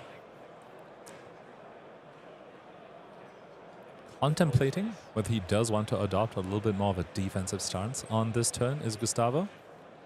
We know with the Legacy in his arsenal, he does want to potentially keep some cards to go and leverage that. Sirens of Safe Harbor here in the red variety. Not necessarily a card I expected, but one I'm definitely intrigued by here. Can theoretically use Benji to beat Ira in a pinch if you want an extra point of power. You're not so worried about your opponent blocking if they're giving you cards that would be hitting you otherwise anyway. So some flexibility in the kit for Benji. Lightning Surge coming out of Dan. No go again since it was not played from Arsenal.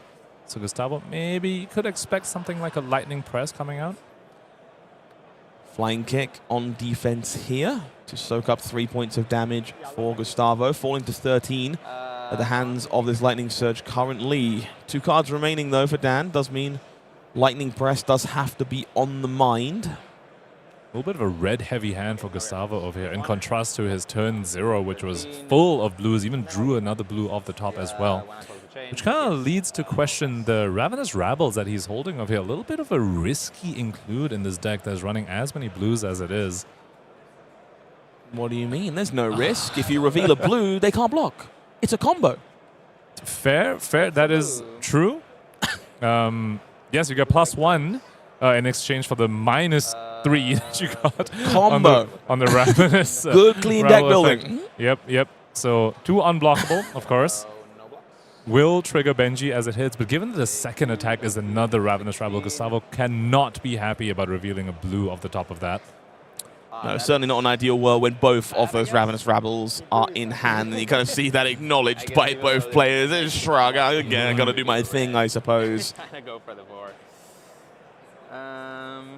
3 go again from Gustavo.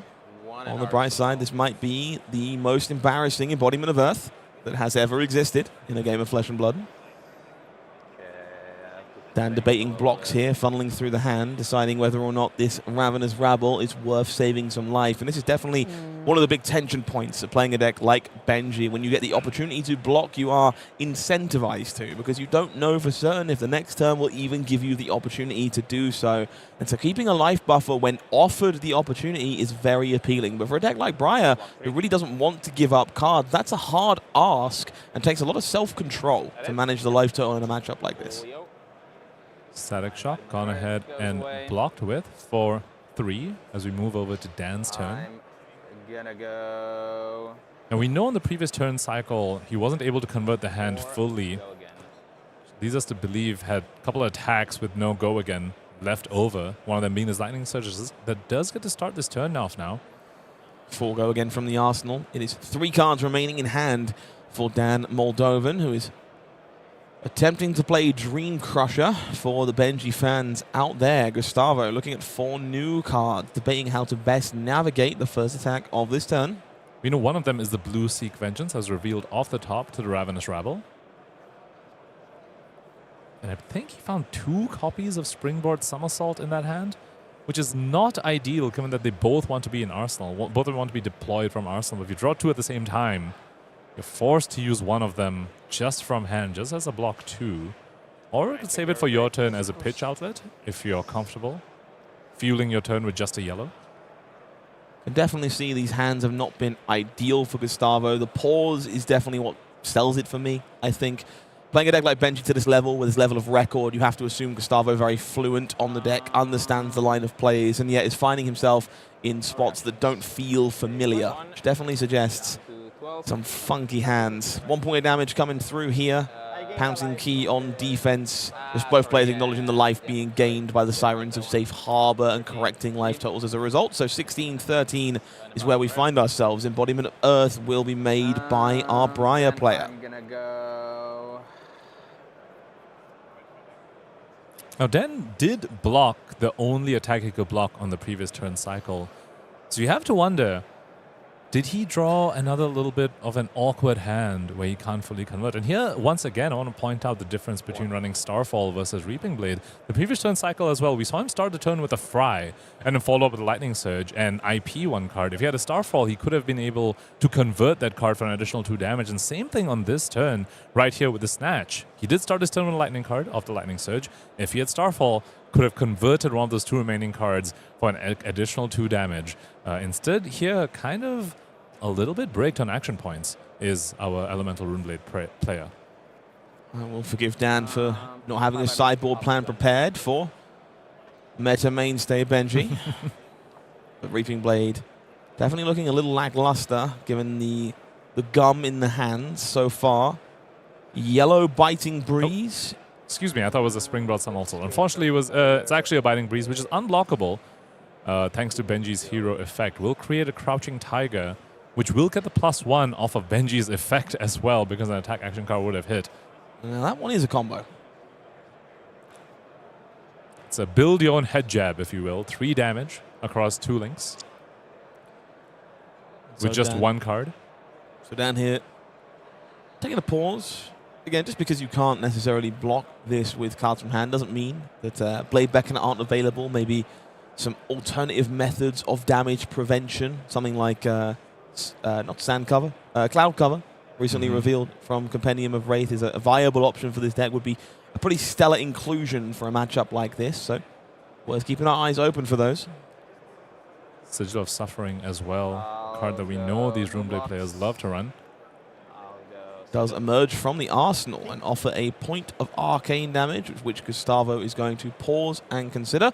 Of course, the brand new shiny mask, our dancing claw friend on the headpiece here for Gustavo, does offer both Arcane Barrier and Spell Void in some amount as the turn continues. And he does have 1 Chain Link right now, so that does have Spell Void 1 right now. Opts not to use it, opts not to pitch to Arcane Barrier either. Now another copy of Biting Breeze coming in. I'll take 2 on this chain link. Threatening once again the Crouching Tiger that will get +1 off of Benji's hero text. So Legacy of Ikaru still gonna just be sitting pretty in Gustavo's arsenal. It was a little bit awkward to try and resolve that on this turn cycle. Rough. I feel like we both kind of bricked. I feel like we both kind of bricked. Yeah, you would be right, Dan. Some awkward hands for both of our players over the course of this game. Let's see what Dan can do with what remains in this hand. 13 plays 12 here. Definitely still very much in reach for both of our players. Some equipment still available for Gustavo, well worth noting. Dan pointing out both of them are bricked really goes to illuminate a little bit of variance maybe potentially present in this format. It really has felt a little bit like a wet noodle fight, if you will, between these 2 players. Both players sending little dinky attacks, not fully converting their hands, being forced to block inefficiently as well. 2 rune chants made by Arcane Seed's life to start things off here for Dan. And for those of you maybe confused why no life was gained, it's because of the text on Reaping Blade, because Dan did have higher life to begin with and therefore is not allowed to gain any life. So Arcane Seed's life just being converted to 2 rune chants. I'll go Sprout Strength offering a embodiment of lightning to partner up with an Entwined Lightning. Electrostatic Discharge doing the same thing. So Dan converting this turn into 2 arcane damage and go a 10, if you will. And that is lethal against the opponent who is at 12. Of course, still has some armor to try and conserve cards in hand should he wish to do so. But as you pointed out at the beginning, Benji not too reluctant to block, since does enjoy the game going a little bit longer to leverage the evasiveness of the hero text and get that inevitability. I'll take the runes. And so Gustavo taking the rune chants, falling down to 10 as things stand for now. And this go again here, not irrelevant thanks to Garland of Spring. Here's where we might finally see that Reaping Blade come into play. Dan has the option to pop Garland and attack for 3 after his Entwined Lightning as well.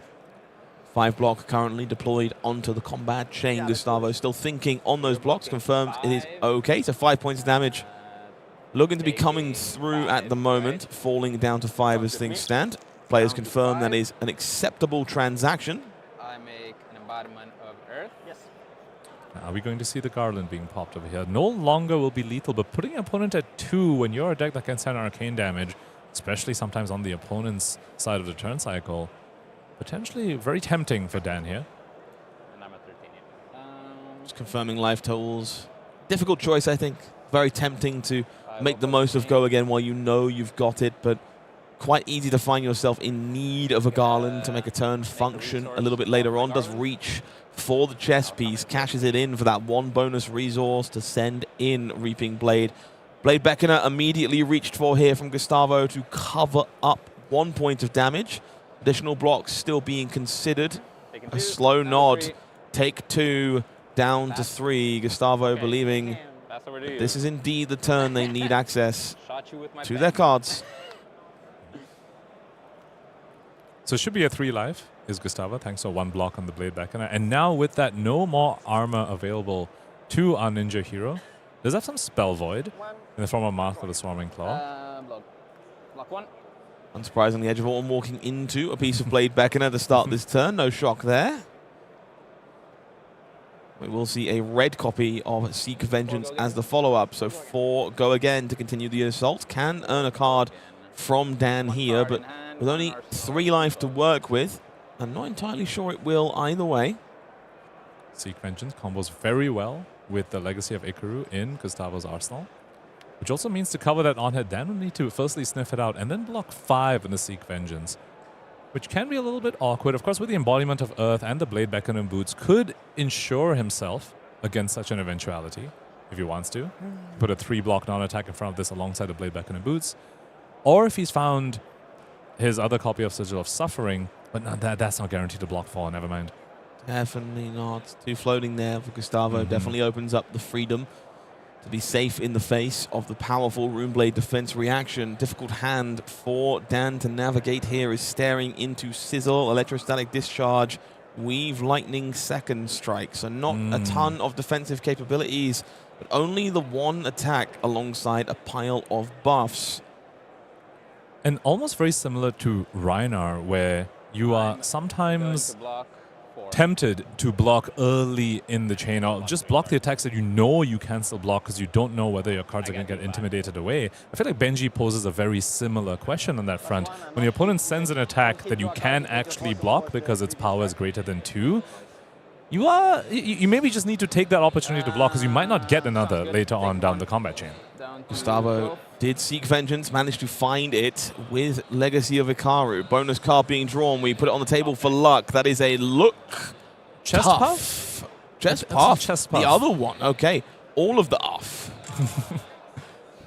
Big Haymaker attack. Definitely playable in a pinch by Gustavo with those floating resources. Not going to be lethal damage, though. Does also have the option, of course, to pop the Pouncing Paws and Tearing Shuko. We saw that be very effective when a Fi used it, of course, to get to the 4 damage Rupture. In this case, however, it would be an extra 2 unblockable damage that Benji just has access to on the field. And remember, Benji's hero ability is also triggered right now, so next attack does get +1. Very Ira-esque, as you pointed out earlier. And so Humble here coming in should be for 7 from that Benji hero ability, but not guaranteed to be noticed by our players. That's 6 currently representing a painful on-hit. So Dan taking a moment here to mull over the impact of losing their text box to this Humble. It's currently making its way across the combat chain. No blocks. No blocks. Does not need the embodiment of lightning for his turn. So Dan falling down to 6. Briar becomes a teal sleeve for the rest of this turn. Oh, are they catching now that the Humble should have been for 7? Oh, nope. This is catching that Gustavo should have been in 3, but didn't quite catch. That's a bit of a missed trigger from Benji. Long day of difficult games for these players. These things do slip through the cracks as the fatigue begins to set in. Now it's 6 on the Briar side. You have to be a little bit concerned about just dying to evasive damage, especially since the Benji does have 2 available evasive damage on board in the form of Tearing Shuko and Pouncing Paws. But of course, Dan does have some offensive output right now. 9 damage coming in from Second Strike.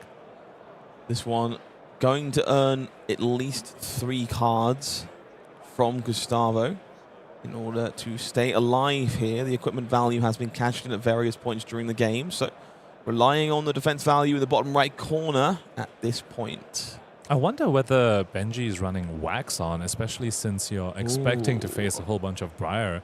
Would come in very handy in spots like this for sure. Benji. Great call. Wax on a card we saw putting in good work for Phi earlier in the day. In the Precon, no less. There was Florin-Cristian Loghin playing that card.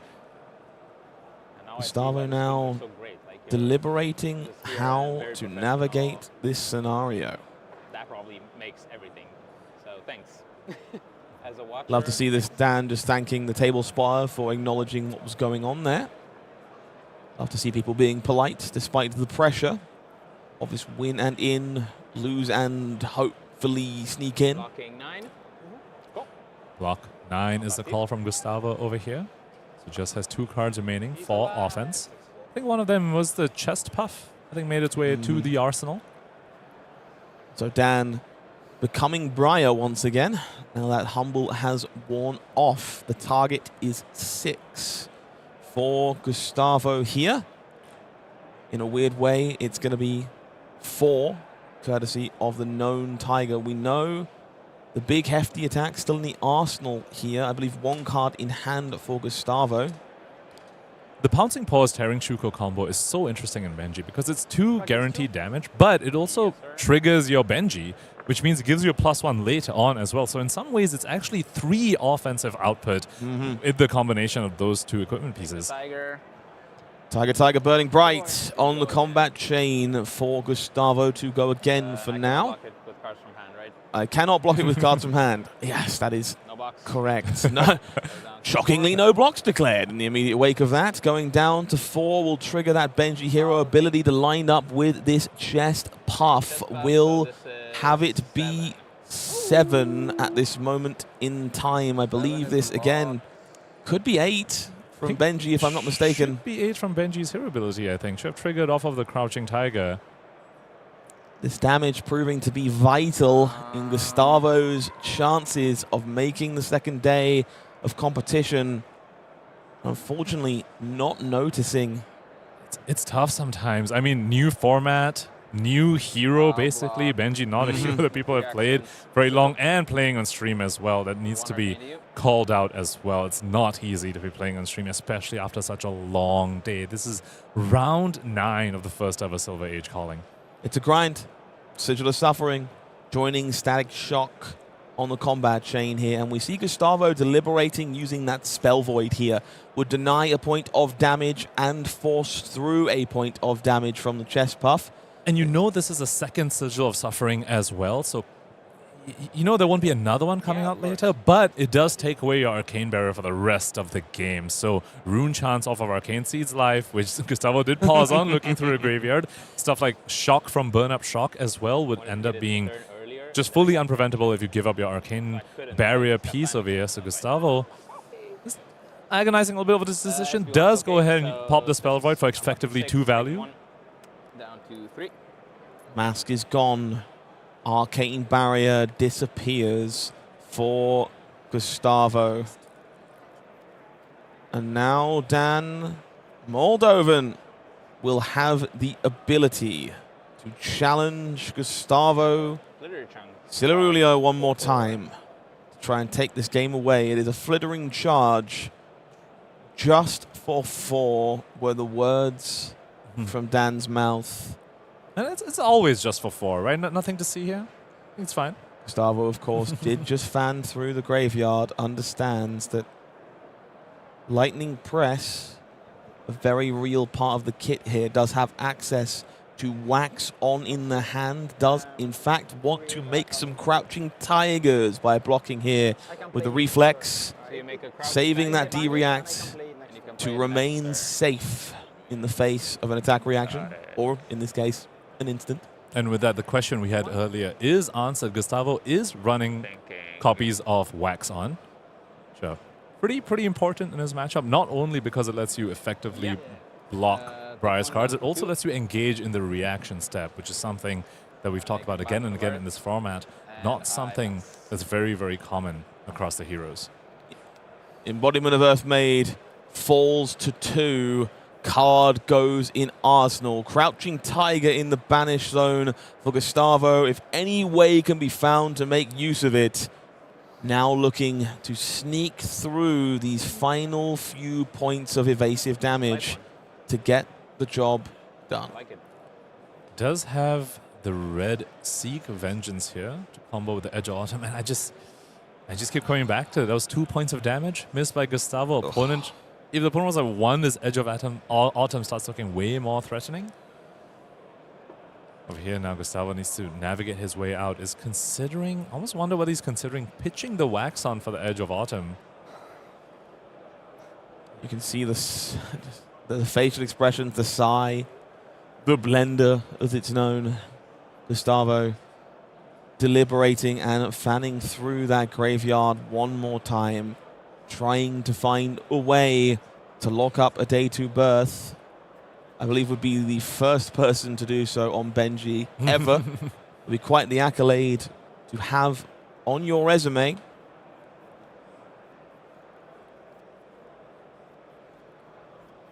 Would be a big gamble to put the Wax on over here, but it is a line that offers potential lethal. Because if you go Edge of Autumn into Seek Vengeance, if the Seek Vengeance hits, as long as it leaks even 1, your Crouching Tiger gets +1, comes in for 1, unpreventable, and then you can play Pouncing Chi as well, which will come in for 2 thanks to the combo and Crouching Tiger.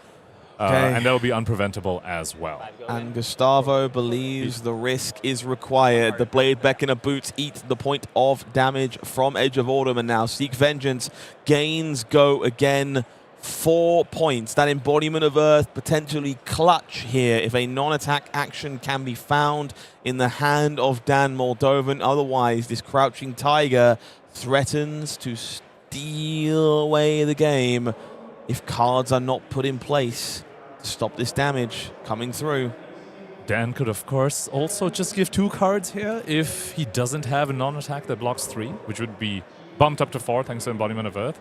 If he wants to play this super safe, he knows both Legacies of Ikaru are gone, so he doesn't need to respect that anymore. At least no more Legacy of Ikaru. And you hear the exact same thing from Dan. No more Legacy. Can't argue with that. Dan here in the tank. Understand this game is hanging by a thread. And it's a bit of a gamble for him, right? If you put 2 cards in front of this to try and respect the +1 from Benji given the Tiger, you don't know whether the follow-up is just another 0 for 4 in Gustavo's hand. So if you respect this too much, you could just die to a normal 0 for 4 in hand, say something like a Snatch. But if you don't, suddenly it's uninteractable damage coming out from Gustavo.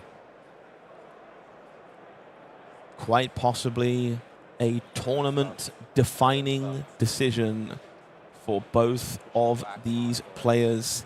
Can't quite get a glimpse of what Dan is working with, keeping those cards both metaphorically and literally close to his chest. The choices are real in this game. Man, the choices are real. That they are. The bind is very real indeed for Briar.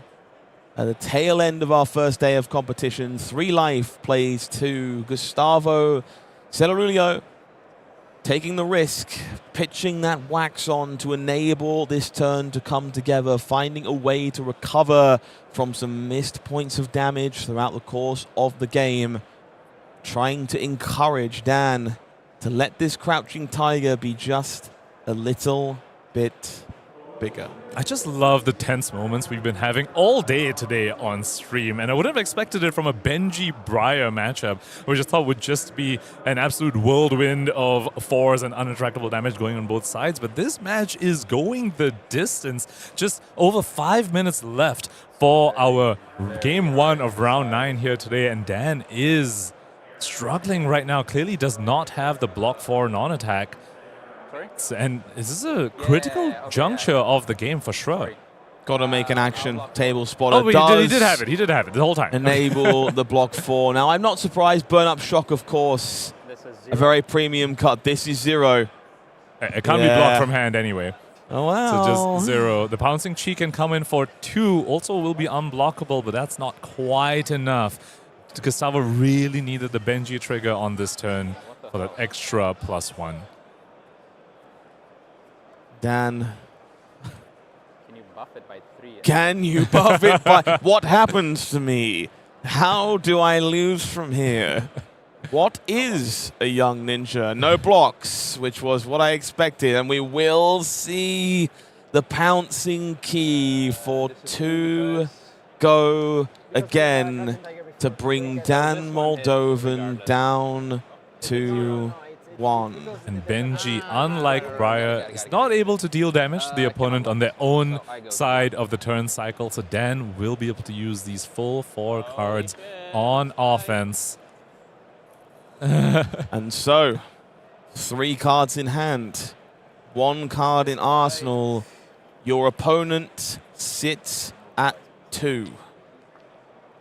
Can Briar force through enough damage to take every card from Benji? Does need to take every card, because at 1, if you leave Benji with even 1 card, they can just send a blue pouncing chi at you that you cannot block, and you will just die. But Briar with 4 cards, starting off very strong here. Flourish, Nimblism, generates the embodiment of lightning as well. Looks like he will be able to convert this hand. Scar for a Scar lining up with these buffs. Go a 10 is the name of the game. I think it's pretty good. The statement from Dan. And minimum after this, it's a Reaping Blade for 3. But it could very likely just be an attack for 4 as well. Blocking 9, 1 plays 1. We see the embodiment trigger. Reaping Blade comes through. It's a 2-block in the hand. And victory will be stolen from Benji, the Piercing Wind, as Dan Moldovan cements themselves in the 2nd day of competition here at the Calling in London. Cementing Briar as one of the heroes to be on for this format as well, for the first ever Silver Age Calling. Dan going to be proceeding to day 2 on that hero. Unfortunately, the end of the road for our Benji player, at least today at this Calling, but I think made a few Benji fans along the way. That looked really, really cool. I also think there's an outside chance, because of the size of this Calling, that the cutoff might be slightly further than X and 2. So we're going to have to cross our fingers and hope that maybe Gustavo sneaks in at the very bottom and can still keep playing tomorrow. Just a reminder, folks, I'm just going to... No Sam? Nope, he's gone. No Sam. He's gone. Okay, great. Quick, so we're quick, still before he gets good back. to have a second game for you this round. So if you want a little bit more action, let me make sure we can show that to you. We've got quite a special guest down in the feature match area this time. A name you might not have seen in a hot moment. Pro Tour Lille champion Matthew Folks. Winner of the first European Pro Tour. It was the 2nd Pro Tour of all time in Flesh and Blood. Back here again on Briar, on the hero that he took down the entire event in Lille back in the day as well. Here to show us that he still got it. On the other side of the table, a hero Matthew Folks may very well never have seen. Max Karstenberg has been putting on a show, a clinic, if you will, with Valda Bright Axe, also sitting at 7-1 and stands in the way of our former Pro Tour champion. I have to say, at first, when you said a hero that he might never have seen and you said Max, I thought you said it was going to be No, Max. never Max. No, Nitro, but no. Player's name is Max, piloting Valda. Absolutely. Max Karstenberg destroying the dreams of many, I'm sure, by bringing a Guardian instead of their namesake, but I'm sure we'll survive one way or the other. You fancy another game, Panka? Oh, 100%. I can't get enough of Sage, to be honest. Today has been such a blast, and the fact that we have one more game for our round 9, and way more tomorrow as well. I cannot wait. All right, as a treat, let's make our way down into the game in just a moment and show you what Matthew Folks can do against Valda Bright Axe. Let's take a look at our players for the round. No big surprises. If you know Matt Folks, it is Briar all the way. The only difference, you can't legally register Belittle this time around. On the other side, Max Karstenberg, big believer in this Valda deck, led the charge early, took a loss very late, was one of our final undefeated players in the event, believes it is one of the biggest gains from Compendium of Wraith, and now stands to be a figurehead of this format. Further salt in the wound from Matthew Folks over here. Can't run run Belittle, can't even run Nimby in this format, which is the sort of Belittle equivalent recently. Let's go ahead and take a look at the hero cards over here. We have, of course, seen both these heroes on feature today before, but let's go over them real quick. Again, Briar, Elemental Runeblade hero, we just saw them. First time an attack action card you control hits, you create an embodiment of Earth, and the second time you play a non-attack action, each turn you create an embodiment of Lightning. On the other side, Valda Brightaaxe, the 21 health Guardian. When the opponent draws one or more cards during an action phase, you will make that many Seismic Surge tokens. That does come up in this matchup periodically. Cards like Snatch will be drawing a card every now and then, and therefore have a drawback kind of stapled on as a result. If you can assemble 3 or more Seismic Surge tokens, all of your Crush cards will gain Dominate. Briar doesn't want to block, but sometimes you take that option away, and their turns don't really function either. And Valda will have a whole bunch of disruption packed in those Crush cards as well. Cards like Chokeslam could be very relevant in this matchup. Cards like Boulder Drop, of course, so giving them Dominate could be very, very effective for our Guardian player. Enough waiting, it's time for gameplay. Let's make our way down into the game as we see some very intriguing feat for Matthew Folks here. We see a little bit of anti-dominate sprinkled into this Briar deck to make sure Valda doesn't just get her way free of charge. However, starting the game off here for Max with that promising terrain, Magmatic Carapace immediately shining here. Gonna make that Seismic Surge by pitching away Valahai Riven, a very powerful block card from Compendium of Wraith. So we're going to see a heave at the end of the turn here for Max as well. It's Thunderquake and the Disable available for you. We're going to see 4 Seismic Surge now as that Thunderquake makes its way into the arsenal. Just go 5 even. I apologize, of course. Promising Terrain got a double up, as we have seen one made by the chess piece as well. And so now that Thunderquake looking look like a cost 1 next turn. That's not half bad, huh? Near free Thunderquake for Max on the following turn cycle. Could be fully free if he's able to somehow create 1 more Seismic Surge token, say if Matthew Folks draws a card, for example.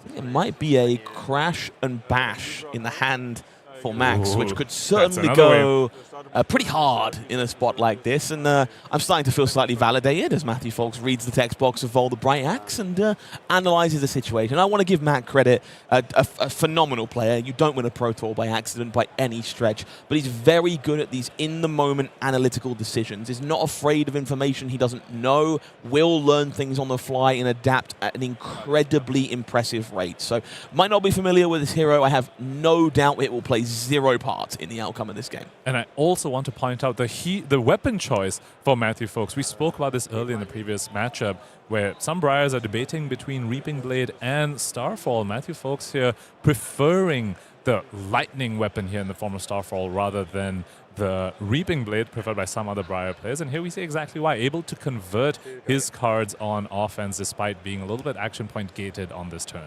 Card in hand for Matt Folks, I really want to talk about. Harness Lightning does not get enough attention.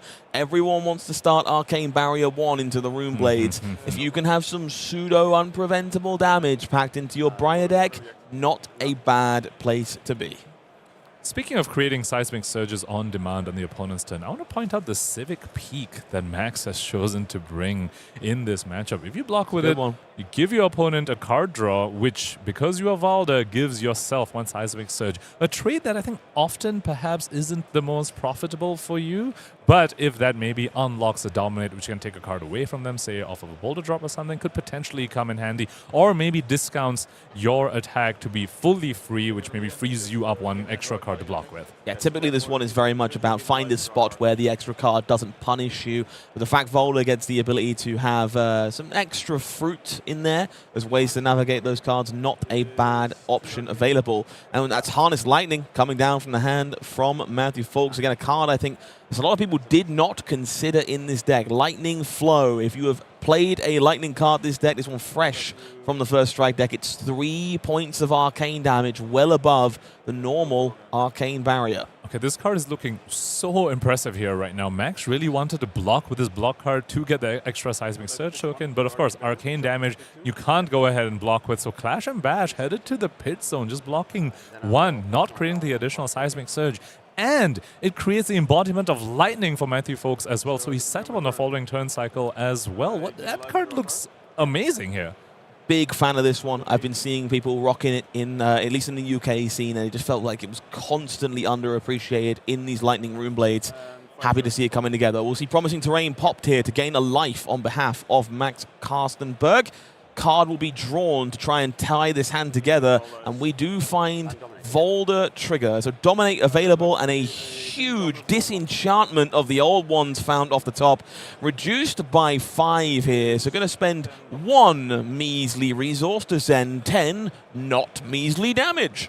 With Dominate, no less, has 2 floating and has a pummel in hand as well. Unfortunately, though, for him, the Thunderquake will be left in Arsenal face up. A blue Thunderquake in Arsenal, not exactly where you want it to be, but 14 damage, Dominate on hit discard. You can't be too sad about that. Thunderquake, never great in the arsenal, but admittedly a little bit better for Valda, capable of churning out those seismic surges. Not quite as hard to get it out as it might be for a different hero. So we heaved it in. It might be Matt Folks heaving it out. And so we see deliberation from Matt. One of the old ones, of course, doesn't really have an on-hit here, given the opponent is not a Guardian hero. But the pummel will confer an on-hit for sure. And so, Static Shock shrinking in the face of 14 Dominate. Coming for the life total of Matthew Folks. Do you remember, folks, this is our last game of today. That means Heart of Fiendel being given away at the resolution of this one. Get those funny comments in the chat for me. 11 damage leaking in. Players marked it on the wrong side of the table, unfortunately. But now they've corrected. 11 damage leaking with an on-hit of the pummel as well. That turn is a whole lot worse if you're pummeling yourself. This is a worse place to be. But impressive. Matt Folks falling to 9 this early in the hands of a huge haymaker from Max Karstenberg. Forced to discard another card to that pummel. Try and make the most of the 3 cards remaining. Malefic Incantation, the discard choice for Matthew Folks. Also another very interesting inclusion. I don't believe we've seen that yet in any of the Briar lists that we've seen on stream today. You crushed me, right? Well, you're not a Guardian. You are not a Guardian, correct. Matt, again, just checking. You crushed me? Well, unfortunately, thankfully not. No need to be disenchanted if you are a Rune Blade, and so that embodiment of lightning will still be around. Doesn't shudder in the face of a deity. And we will see Arcanic Shockwave from the Arsenal lining up alongside it.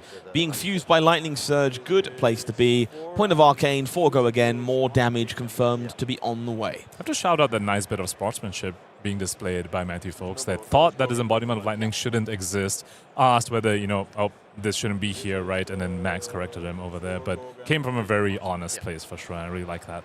100%. Couldn't agree more. We've seen some phenomenal sportsmanship on camera all day. Players interested in making sure we play great games as opposed to cutting corners. And I believe that's the second pummel drawn by Max there. Can go ahead and use it on this Thunderquake in his arsenal, should he choose to. So 1 Arcane taken means that embodiment of Earth will be generated. We see Max reaching over for 4 block of equipment to cover up the Shockwave. 2 cards in hand here to continue.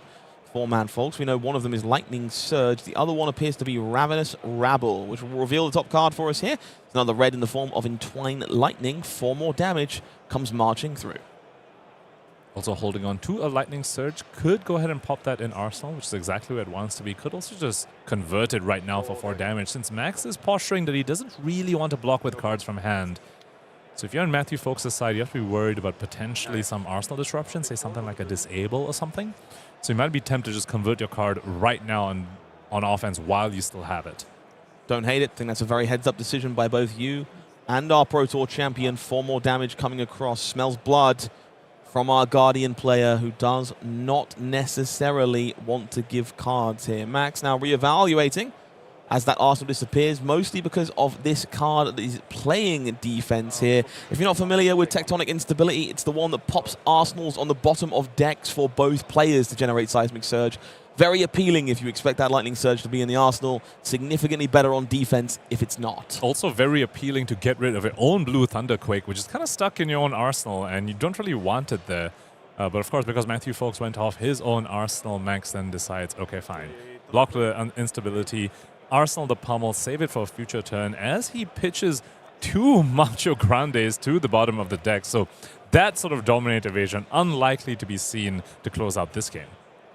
Well worth noting those Macho Grandes going to the bottom of the deck. As you allude to, evasive damage, a big part of closing this out on occasion for our Guardian aficionados. For now, it is 8 vanilla from this Thunderquake. Embodiment of Earth, of course, available if Matthew Folks would like to add some extra juice.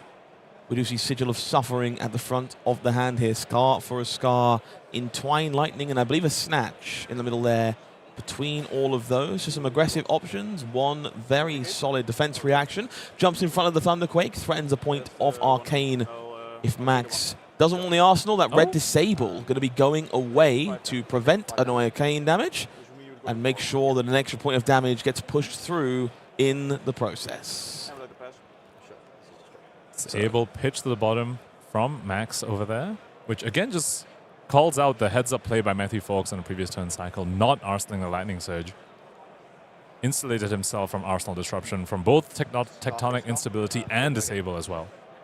Scar with 4 go again. Matthew Folks still at a life disparity after that gigantic turn that kickstarted things, and we'll see Valahai Riven deployed on defense here. Fantastic new tool for this deck from Compendium of Wraith. Allows you to pay up to 3 resources on defense to generate that many seismic surges. Now, 3, just checking. Yep, that is 3, which means dominate if you are so inclined. We'll see Entwine Lightning as the follow-up here. The Snatch going in the arsenal for a better opportunity.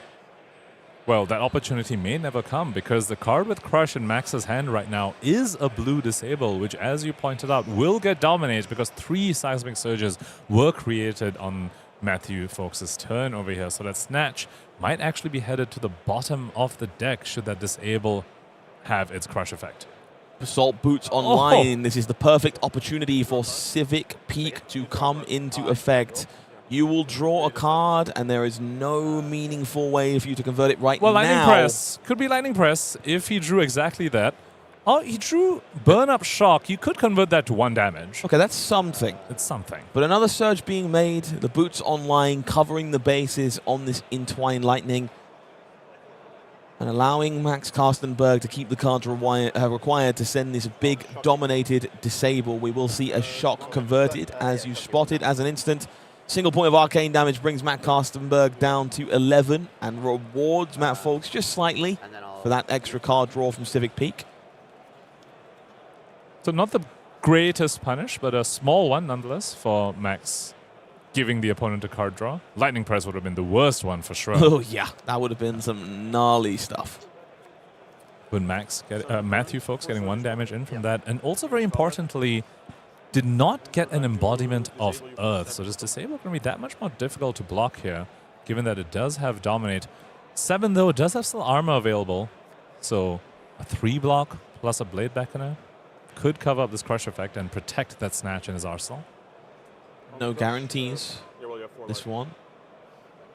True. The Burn Up Shock was a 3 block, and you did use it on the previous turn cycle. I will note there is now double Lightning Press in the hand for Mad Folks, who wouldn't have minded finding that maybe a moment ago.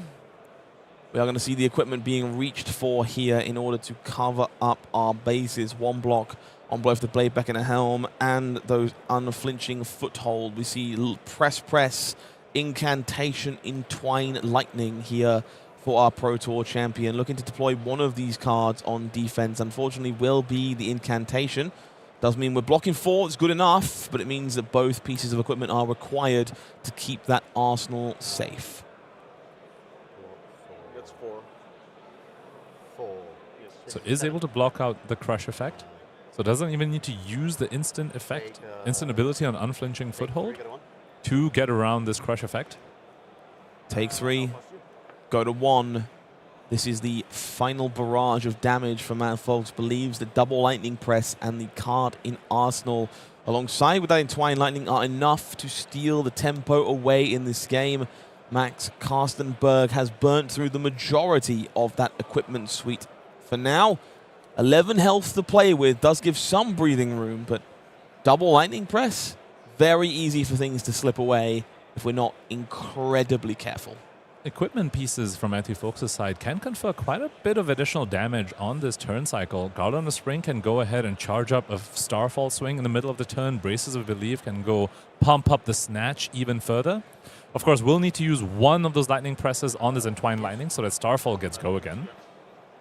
You see lightning press revealed to the Fuse. Both players now aware this will be 4 go again, potentially 7, as you say, if Starfall wants to get in the mix.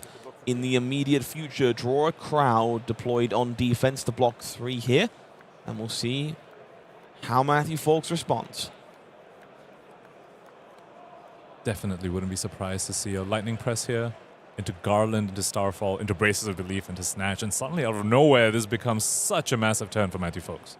And the lightning press does get converted into 3 bonus damage. Now 7 go again, dealing 4 to Valda Bright Axe, embodiment of Earth being made in the process. And now it is time to cash in that Garland of Spring. We'll see Starfall come scorching across the sky. Another 2 damage making its way onto the combat chain. And if you're wondering why a lightning press was used there instead of the on hit late on coming up the Snatch, it's because Starfall requires you to have played a lightning card this turn for it to get +1 and go again. And Entwined Lightning, despite having lightning in its name, it's not actually a lightning card. It's an elemental card. I've made that mistake so entirely too many times. had to play the lightning press to have been the lightning card used this turn. We do see the lightning surge on top from the Braces of Belief. It will be 2 bonus points of power available on this Snatch, which we know will come across the line for 6, potentially 9.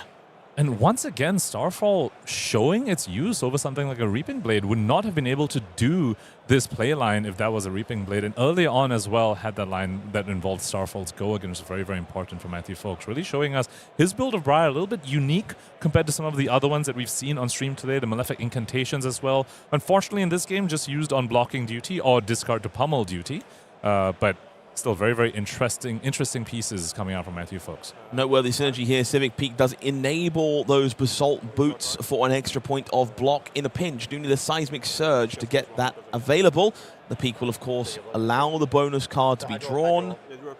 And we'll see a Surge being made to grant that point of block to those brand new shoes. We see 3, 4, 5 on defense here, thanks to that card being drawn. We know the Lightning Press is available. Going to say some sportsmanship there from Matt for keeping the card drawn separate from the one that was already in hand. I want to think you peeled it. I mean, they both knew it was a Lightning Surge on top, but thanks to the Braces of Belief reveal. Of course. You block for 5? Yeah. So you take 4. You got a 1. 3, yeah. Plus 2? 9, and this is 5, yeah. Plus 2 to 6? That's a 9. Players here just confirming the totals. We're going to see 1 plays 1 here. And 1 is a dangerous number against a deck like Briar. There is 1 burn-up shock remaining in the deck as Lightning Surge makes its way into the arsenal. 1 burn-up shock and 1 Sigil of Suffering as well. So there are 2 more sources of arcane damage that are potentially able to come out on Max's own turn over here as he faces down the Lightning Earth Runeblade. Does have 2 Seismic Surges. It looks like, yes, 1 card was drawn off the Snatch and 1 card was drawn off the Civic Peak. So potentially we'll have some resources floating to sink into Arcane Barrier. It will be Aftershock, which leaves that 1 resource available for a little bit of safety. We see Second Strike, Flittering Charge, Arcane Flourish. Seeds, Life, and Flourish in the hand here for Matt Folks. It's 3 cards. That Embodiment of Earth does give a little bit of breathing room potentially. Let's Arcane Seeds block 4. But 8 damage, making a Seismic Surge on the way back. About as good as Max could ask for. We're going to see 4, 5, 6, 7, 8, 9 deployed on defense here. 2 cards available, Embodiment of Earth doing some heavy lifting. 3 cards taken away from Matthew Folks, but he still can go 4 into 4, and that is the strength of this Briar deck in Silver Age. 4 into 4 opponents at 1. Don't believe he's drawn any 4-block cards, so this will take the full 4 cards away from Max. The pendulum swings back and forth as our 2 7-1 players focus on the 1. There is just a single point of life on either side of this game as 5 block is declared on Lightning Surge. Flittering Charge will continue and earn both cards from Max Karstenberg, and now it is time to see if a shock can be found in the hand of Matthew Folks to steal the game away immediately. It is 1, 2, 3, 4th card coming. Okay, Sprout Strength. No, go again. He can make an Embodiment of Lightning, has 2 non-attacks over here, so we'll be able to go 10 into 4, and this might just be the end of the game. Doesn't need Arcane damage to close out this game. 10 into 4 against a deck that doesn't seem to have any 4 blocks. I think this is it. I think you've got this. Said from Max, it is 12 block in the hand, deployed on the first attack. The last card is Snatch, and it will snatch victory for Matthew Folks. Briar stays true to one of her original champions as the UK's finest makes his way into day number 2 at 8-1. What a fantastic showing for our second Pro Tour champion. I just want to remind everyone how that game started. It started with a 14 damage attack with Dominate. That was also pummeled and made Matthew Folks discard a card as well, just showing the resiliency of Briar, that even in the face of those big attacks with the pummel on hit as well, was still able to close it out. An incredible game. Incredibly well navigated by both players. You can tell Max so familiar with that Valda deck, understands all the little intricacies between equipment pieces, how to get the most out of seismic surges, leveraging those 4-cost attacks like Aftershock, found every inch after that big pummel turn. Wasn't quite enough this time. I want to shout out his leveraging of Civic Peak as well. He made that piece of equipment look really strong somehow. Not something I would have expected coming out from an equipment piece that literally says your opponent gets card advantage. It's worth noting, Matt Folks there did stop and say, you draw a card, and he went, excuse me? Which was the only way to respond to, I'm allowed to draw a card? That's what your equipment does? Which I think is a fair feeling over the course of that game. So a spectacular way for us to end our coverage today. Should we take a look at our player spotlight to start with? See whether or not the story continues for Florin-Cristian Loghin. Whoa! It does! He did it! The dream is alive for winning a calling with a Silver Age pre-constructed deck. One of the best players in the world today stepped up to the challenge and is still in contention for top 8 at the calling in London. The 5 Precon makes its way to day 2 at the first ever Silver Age calling, piloted of course by a fantastic player in the form of Florin-Cristian Loghin. Speaking of fantastic players, we have 2-time Pro Tour champion, the only one to ever do it, in the form of Pablo Pintor, piloting Flattering Showman to day 2 as well here in London. The newfound Ice Queen, Tommaso Viscido, doing a great job at bringing Iyslander into the second day of competition at 7-2, while the Michael buff may well have worn off as we find Hamilton and Jaszczur at 6-3. Maybe they squeak it in the top 96.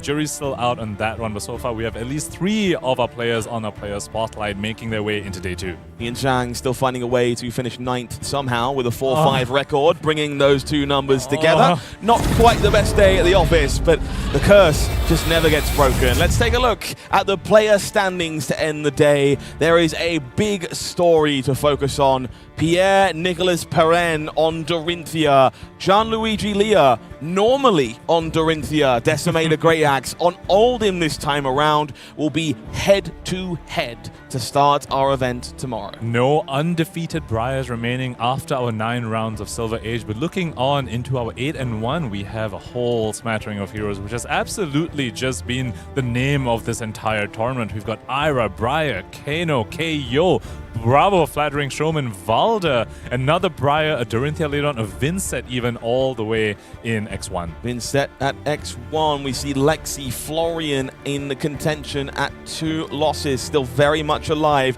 Killian finds another win. Levia makes their way into day number 2. Sander Neft on Fang, day 2. Robert Alessi, Aurora, 7-2. Again, the variety here. Terra from Bart de Jong, another hit. Olympia, the endless cast of characters who have made the second day of competition here in London. And it just keeps going, folks. We have an Enigma here at 7-2, piloted by Christos. More Briars, and the 5 piloted by Florin-Cristian. Loghin cannot be emphasized again and again. That is the pre-constructed deck that he has chosen to bring to this calling. More standouts here on the slide. More Olympias, more Briars, Flavo, Dorinthia. Another 5 there in the hands of Daniel Collette, making the second day of competition. My good friend Liam Holden sneaking in on Dorinthia. Happy to see what was a very rough start to this event has managed to stabilize. It looks like we have some X and 3 players joining us in the second day of competition here. I'm looking for some standouts. What looks good to you? So we were wondering whether Michael Hamilton would make it to day 2 with an X3 record. Looks like he will. One of the better X3s going into day 2 over here at 66. Aside from that, we've also got Elaine piloting Enigma as well. A hero that I think a lot of people were interested in, given the prominence of Oldhim coming into this weekend. Enigma, a very, very strong hero into that. And of course, another Lexi over here piloted by Sebastian. That hero is just so incredibly fun to deck build. Lovely folk on this slide as well. Johnny Chapman, the king of starting Flesh and Blood in Malta, directly responsible for a community being kickstarted over there. Ian Holland, Tom Harl, Liam Canning, standouts from the European scene as we see Gustavo Cilarulio making day 2 on Benji. Piercing Wind. Michael Jaszczur as well, our current reigning World Tour champion, does make it into day 2 with an X and 3 record on Oldhim. And we have one Lyeth piloted here by Jaap at the X and 3 record, also squeaking their way into day 2. Simone on Kasai making it into the second day of competition in 83rd place. I can't confirm it. I don't have the numbers, but there is no way this is not the most diverse day 2 we have ever seen in 7 years of Flesh and Blood. Diverse both in hero choices and player nationality. Players from all over the world coming out here. We have players from North America, players from Asia, of course, a whole bunch of players in Europe showing up in this 755 player calling to kick off Silver A's as one of the premier competitive ways to play Flesh and Blood. Yeah, you talk about a dawn of a new era, but I don't love this game any less. It's remarkable. Some fantastic games on camera today. Some spectacular stories waiting to be told in the Book of Wraith as we make our way into the second day of competition. Now, I believe we have one outstanding thing to take care of. I'm sure you all have been very excited for this. The Heart of Fiendal in the Antiquity frame going to be given away to one lucky viewer here today. Heart of Fiendal, very happy to see this one pulled by my co-caster yesterday. If you're unfamiliar with the first Fabled in Flesh and Blood history, this non-foil treatment from the Antiquity pack. We were getting you plenty of life, I'm sure. This one is well worth owning. So I'm buying time. You got a few more seconds to make a joke in the chat that's going to make me laugh. If you want a shot at taking this home with you today, 5, 4, 3, 2, gain 1. Atlas Invictus. There we go. Congratulations on winning the Antiquity frame, Heart of Fiendal. Go ahead and put the details. You will be reached out to and claim your prize. Good stuff. Congratulations, Atlas. Commiserations, everyone else. I'll do my best to pull some more goodies to give away over the course of the broadcast tomorrow, but we will at least have that box of Compendium of Wraith as well available tomorrow during the finals, so make sure you stick around, I should say, for that giveaway, not give around. Words are hard. And the Max Nitro Mechanoid as well will be given away at some point throughout the stream as well. So, sorry, it was already given away yesterday. Excuse me, correction on that. So it'll be the box at least, the minimum. Okay, Brian. Well, Atlas, how you doing? Good to see you in chat. Enjoy your newfound gem. Great joke, by the way. It was, all of you I were laughed. hilarious. Yeah. You know, it was really hard to keep a straight face during that. It's such a tense game, 1-1, and some of the stuff you've been saying, oh, she's a disaster piece. Well, I have been honored to be part of the cast for this first Silver Age calling. I think we have so much to learn about this format, some of which we will learn tomorrow. But one thing you'll be missing if you're otherwise busy. I'm going to need to make you need to make some time. You need to come and join us tomorrow. Make sure you join the show. Do not miss out on the storybook ending of the first ever Silver Age calling. I've been Howling Minds. That's been Pankaj Pachwani. You've been amazing. See you tomorrow. What's up, Flesh and Blood fans? We might not be in London here at the LSS HQ, but we are still slinging Silver Age. Let's go find out what the team is bringing to the table. Here's the stash. Bam! Flattering showman. That sledge here is pretty hard. Yo, what are you playing in Silver Age? I'm playing 5. I'm playing Iyslander, the Ice Queen of the Frozen North. Yo, Elena, what are you playing in Silver Age? I'm playing KO. Precons will probably go Dash. I learnt with Dash. My wife learnt with Dash. Learn people up with Dash. Oh, what? That's crazy. I'm playing Dash. Hey, Fran, what are you playing in Silver Age? Actually, I'm playing Dash. So I'm gonna be using some boom grenades. Gotta learn how to use those, and yeah. What are we playing? I'm playing Enigma for the first time ever, so this is gonna go maybe not so well. I'm about to crush him with this freshly minted Viscerai Silver Age deck. Michelle, what are you doing? I'm going to make a fort. Nice. Thanks. What are you playing in Silver Age? I'm going to play Dash because she's fun. I'm gonna let you guys in on something that I probably should do less of, but this is one of my favorite things to do, and that's pester the devs for the spice. So I think we're alright. Hey guys. Hello. Here we go. You know what I'm here for. You guys know what I'm here for. This is content. You can't say no. The next word's out of your mouth better not be, I want the spice. You know what it is. What is the Silver Age spice, guys? I'll start off with like a medium to mild spice, you know. Play KO. Play KO. KO's sick in this format. The answer is always Enigma. Florian, I think there's something to be found in Florian, but 2 Pleiades. You know, I'm just saying confidence is pretty good. Yeah. There might be a headpiece that just gives you one on tap, just saying, just saying. Okay, so my spice is play Riptide.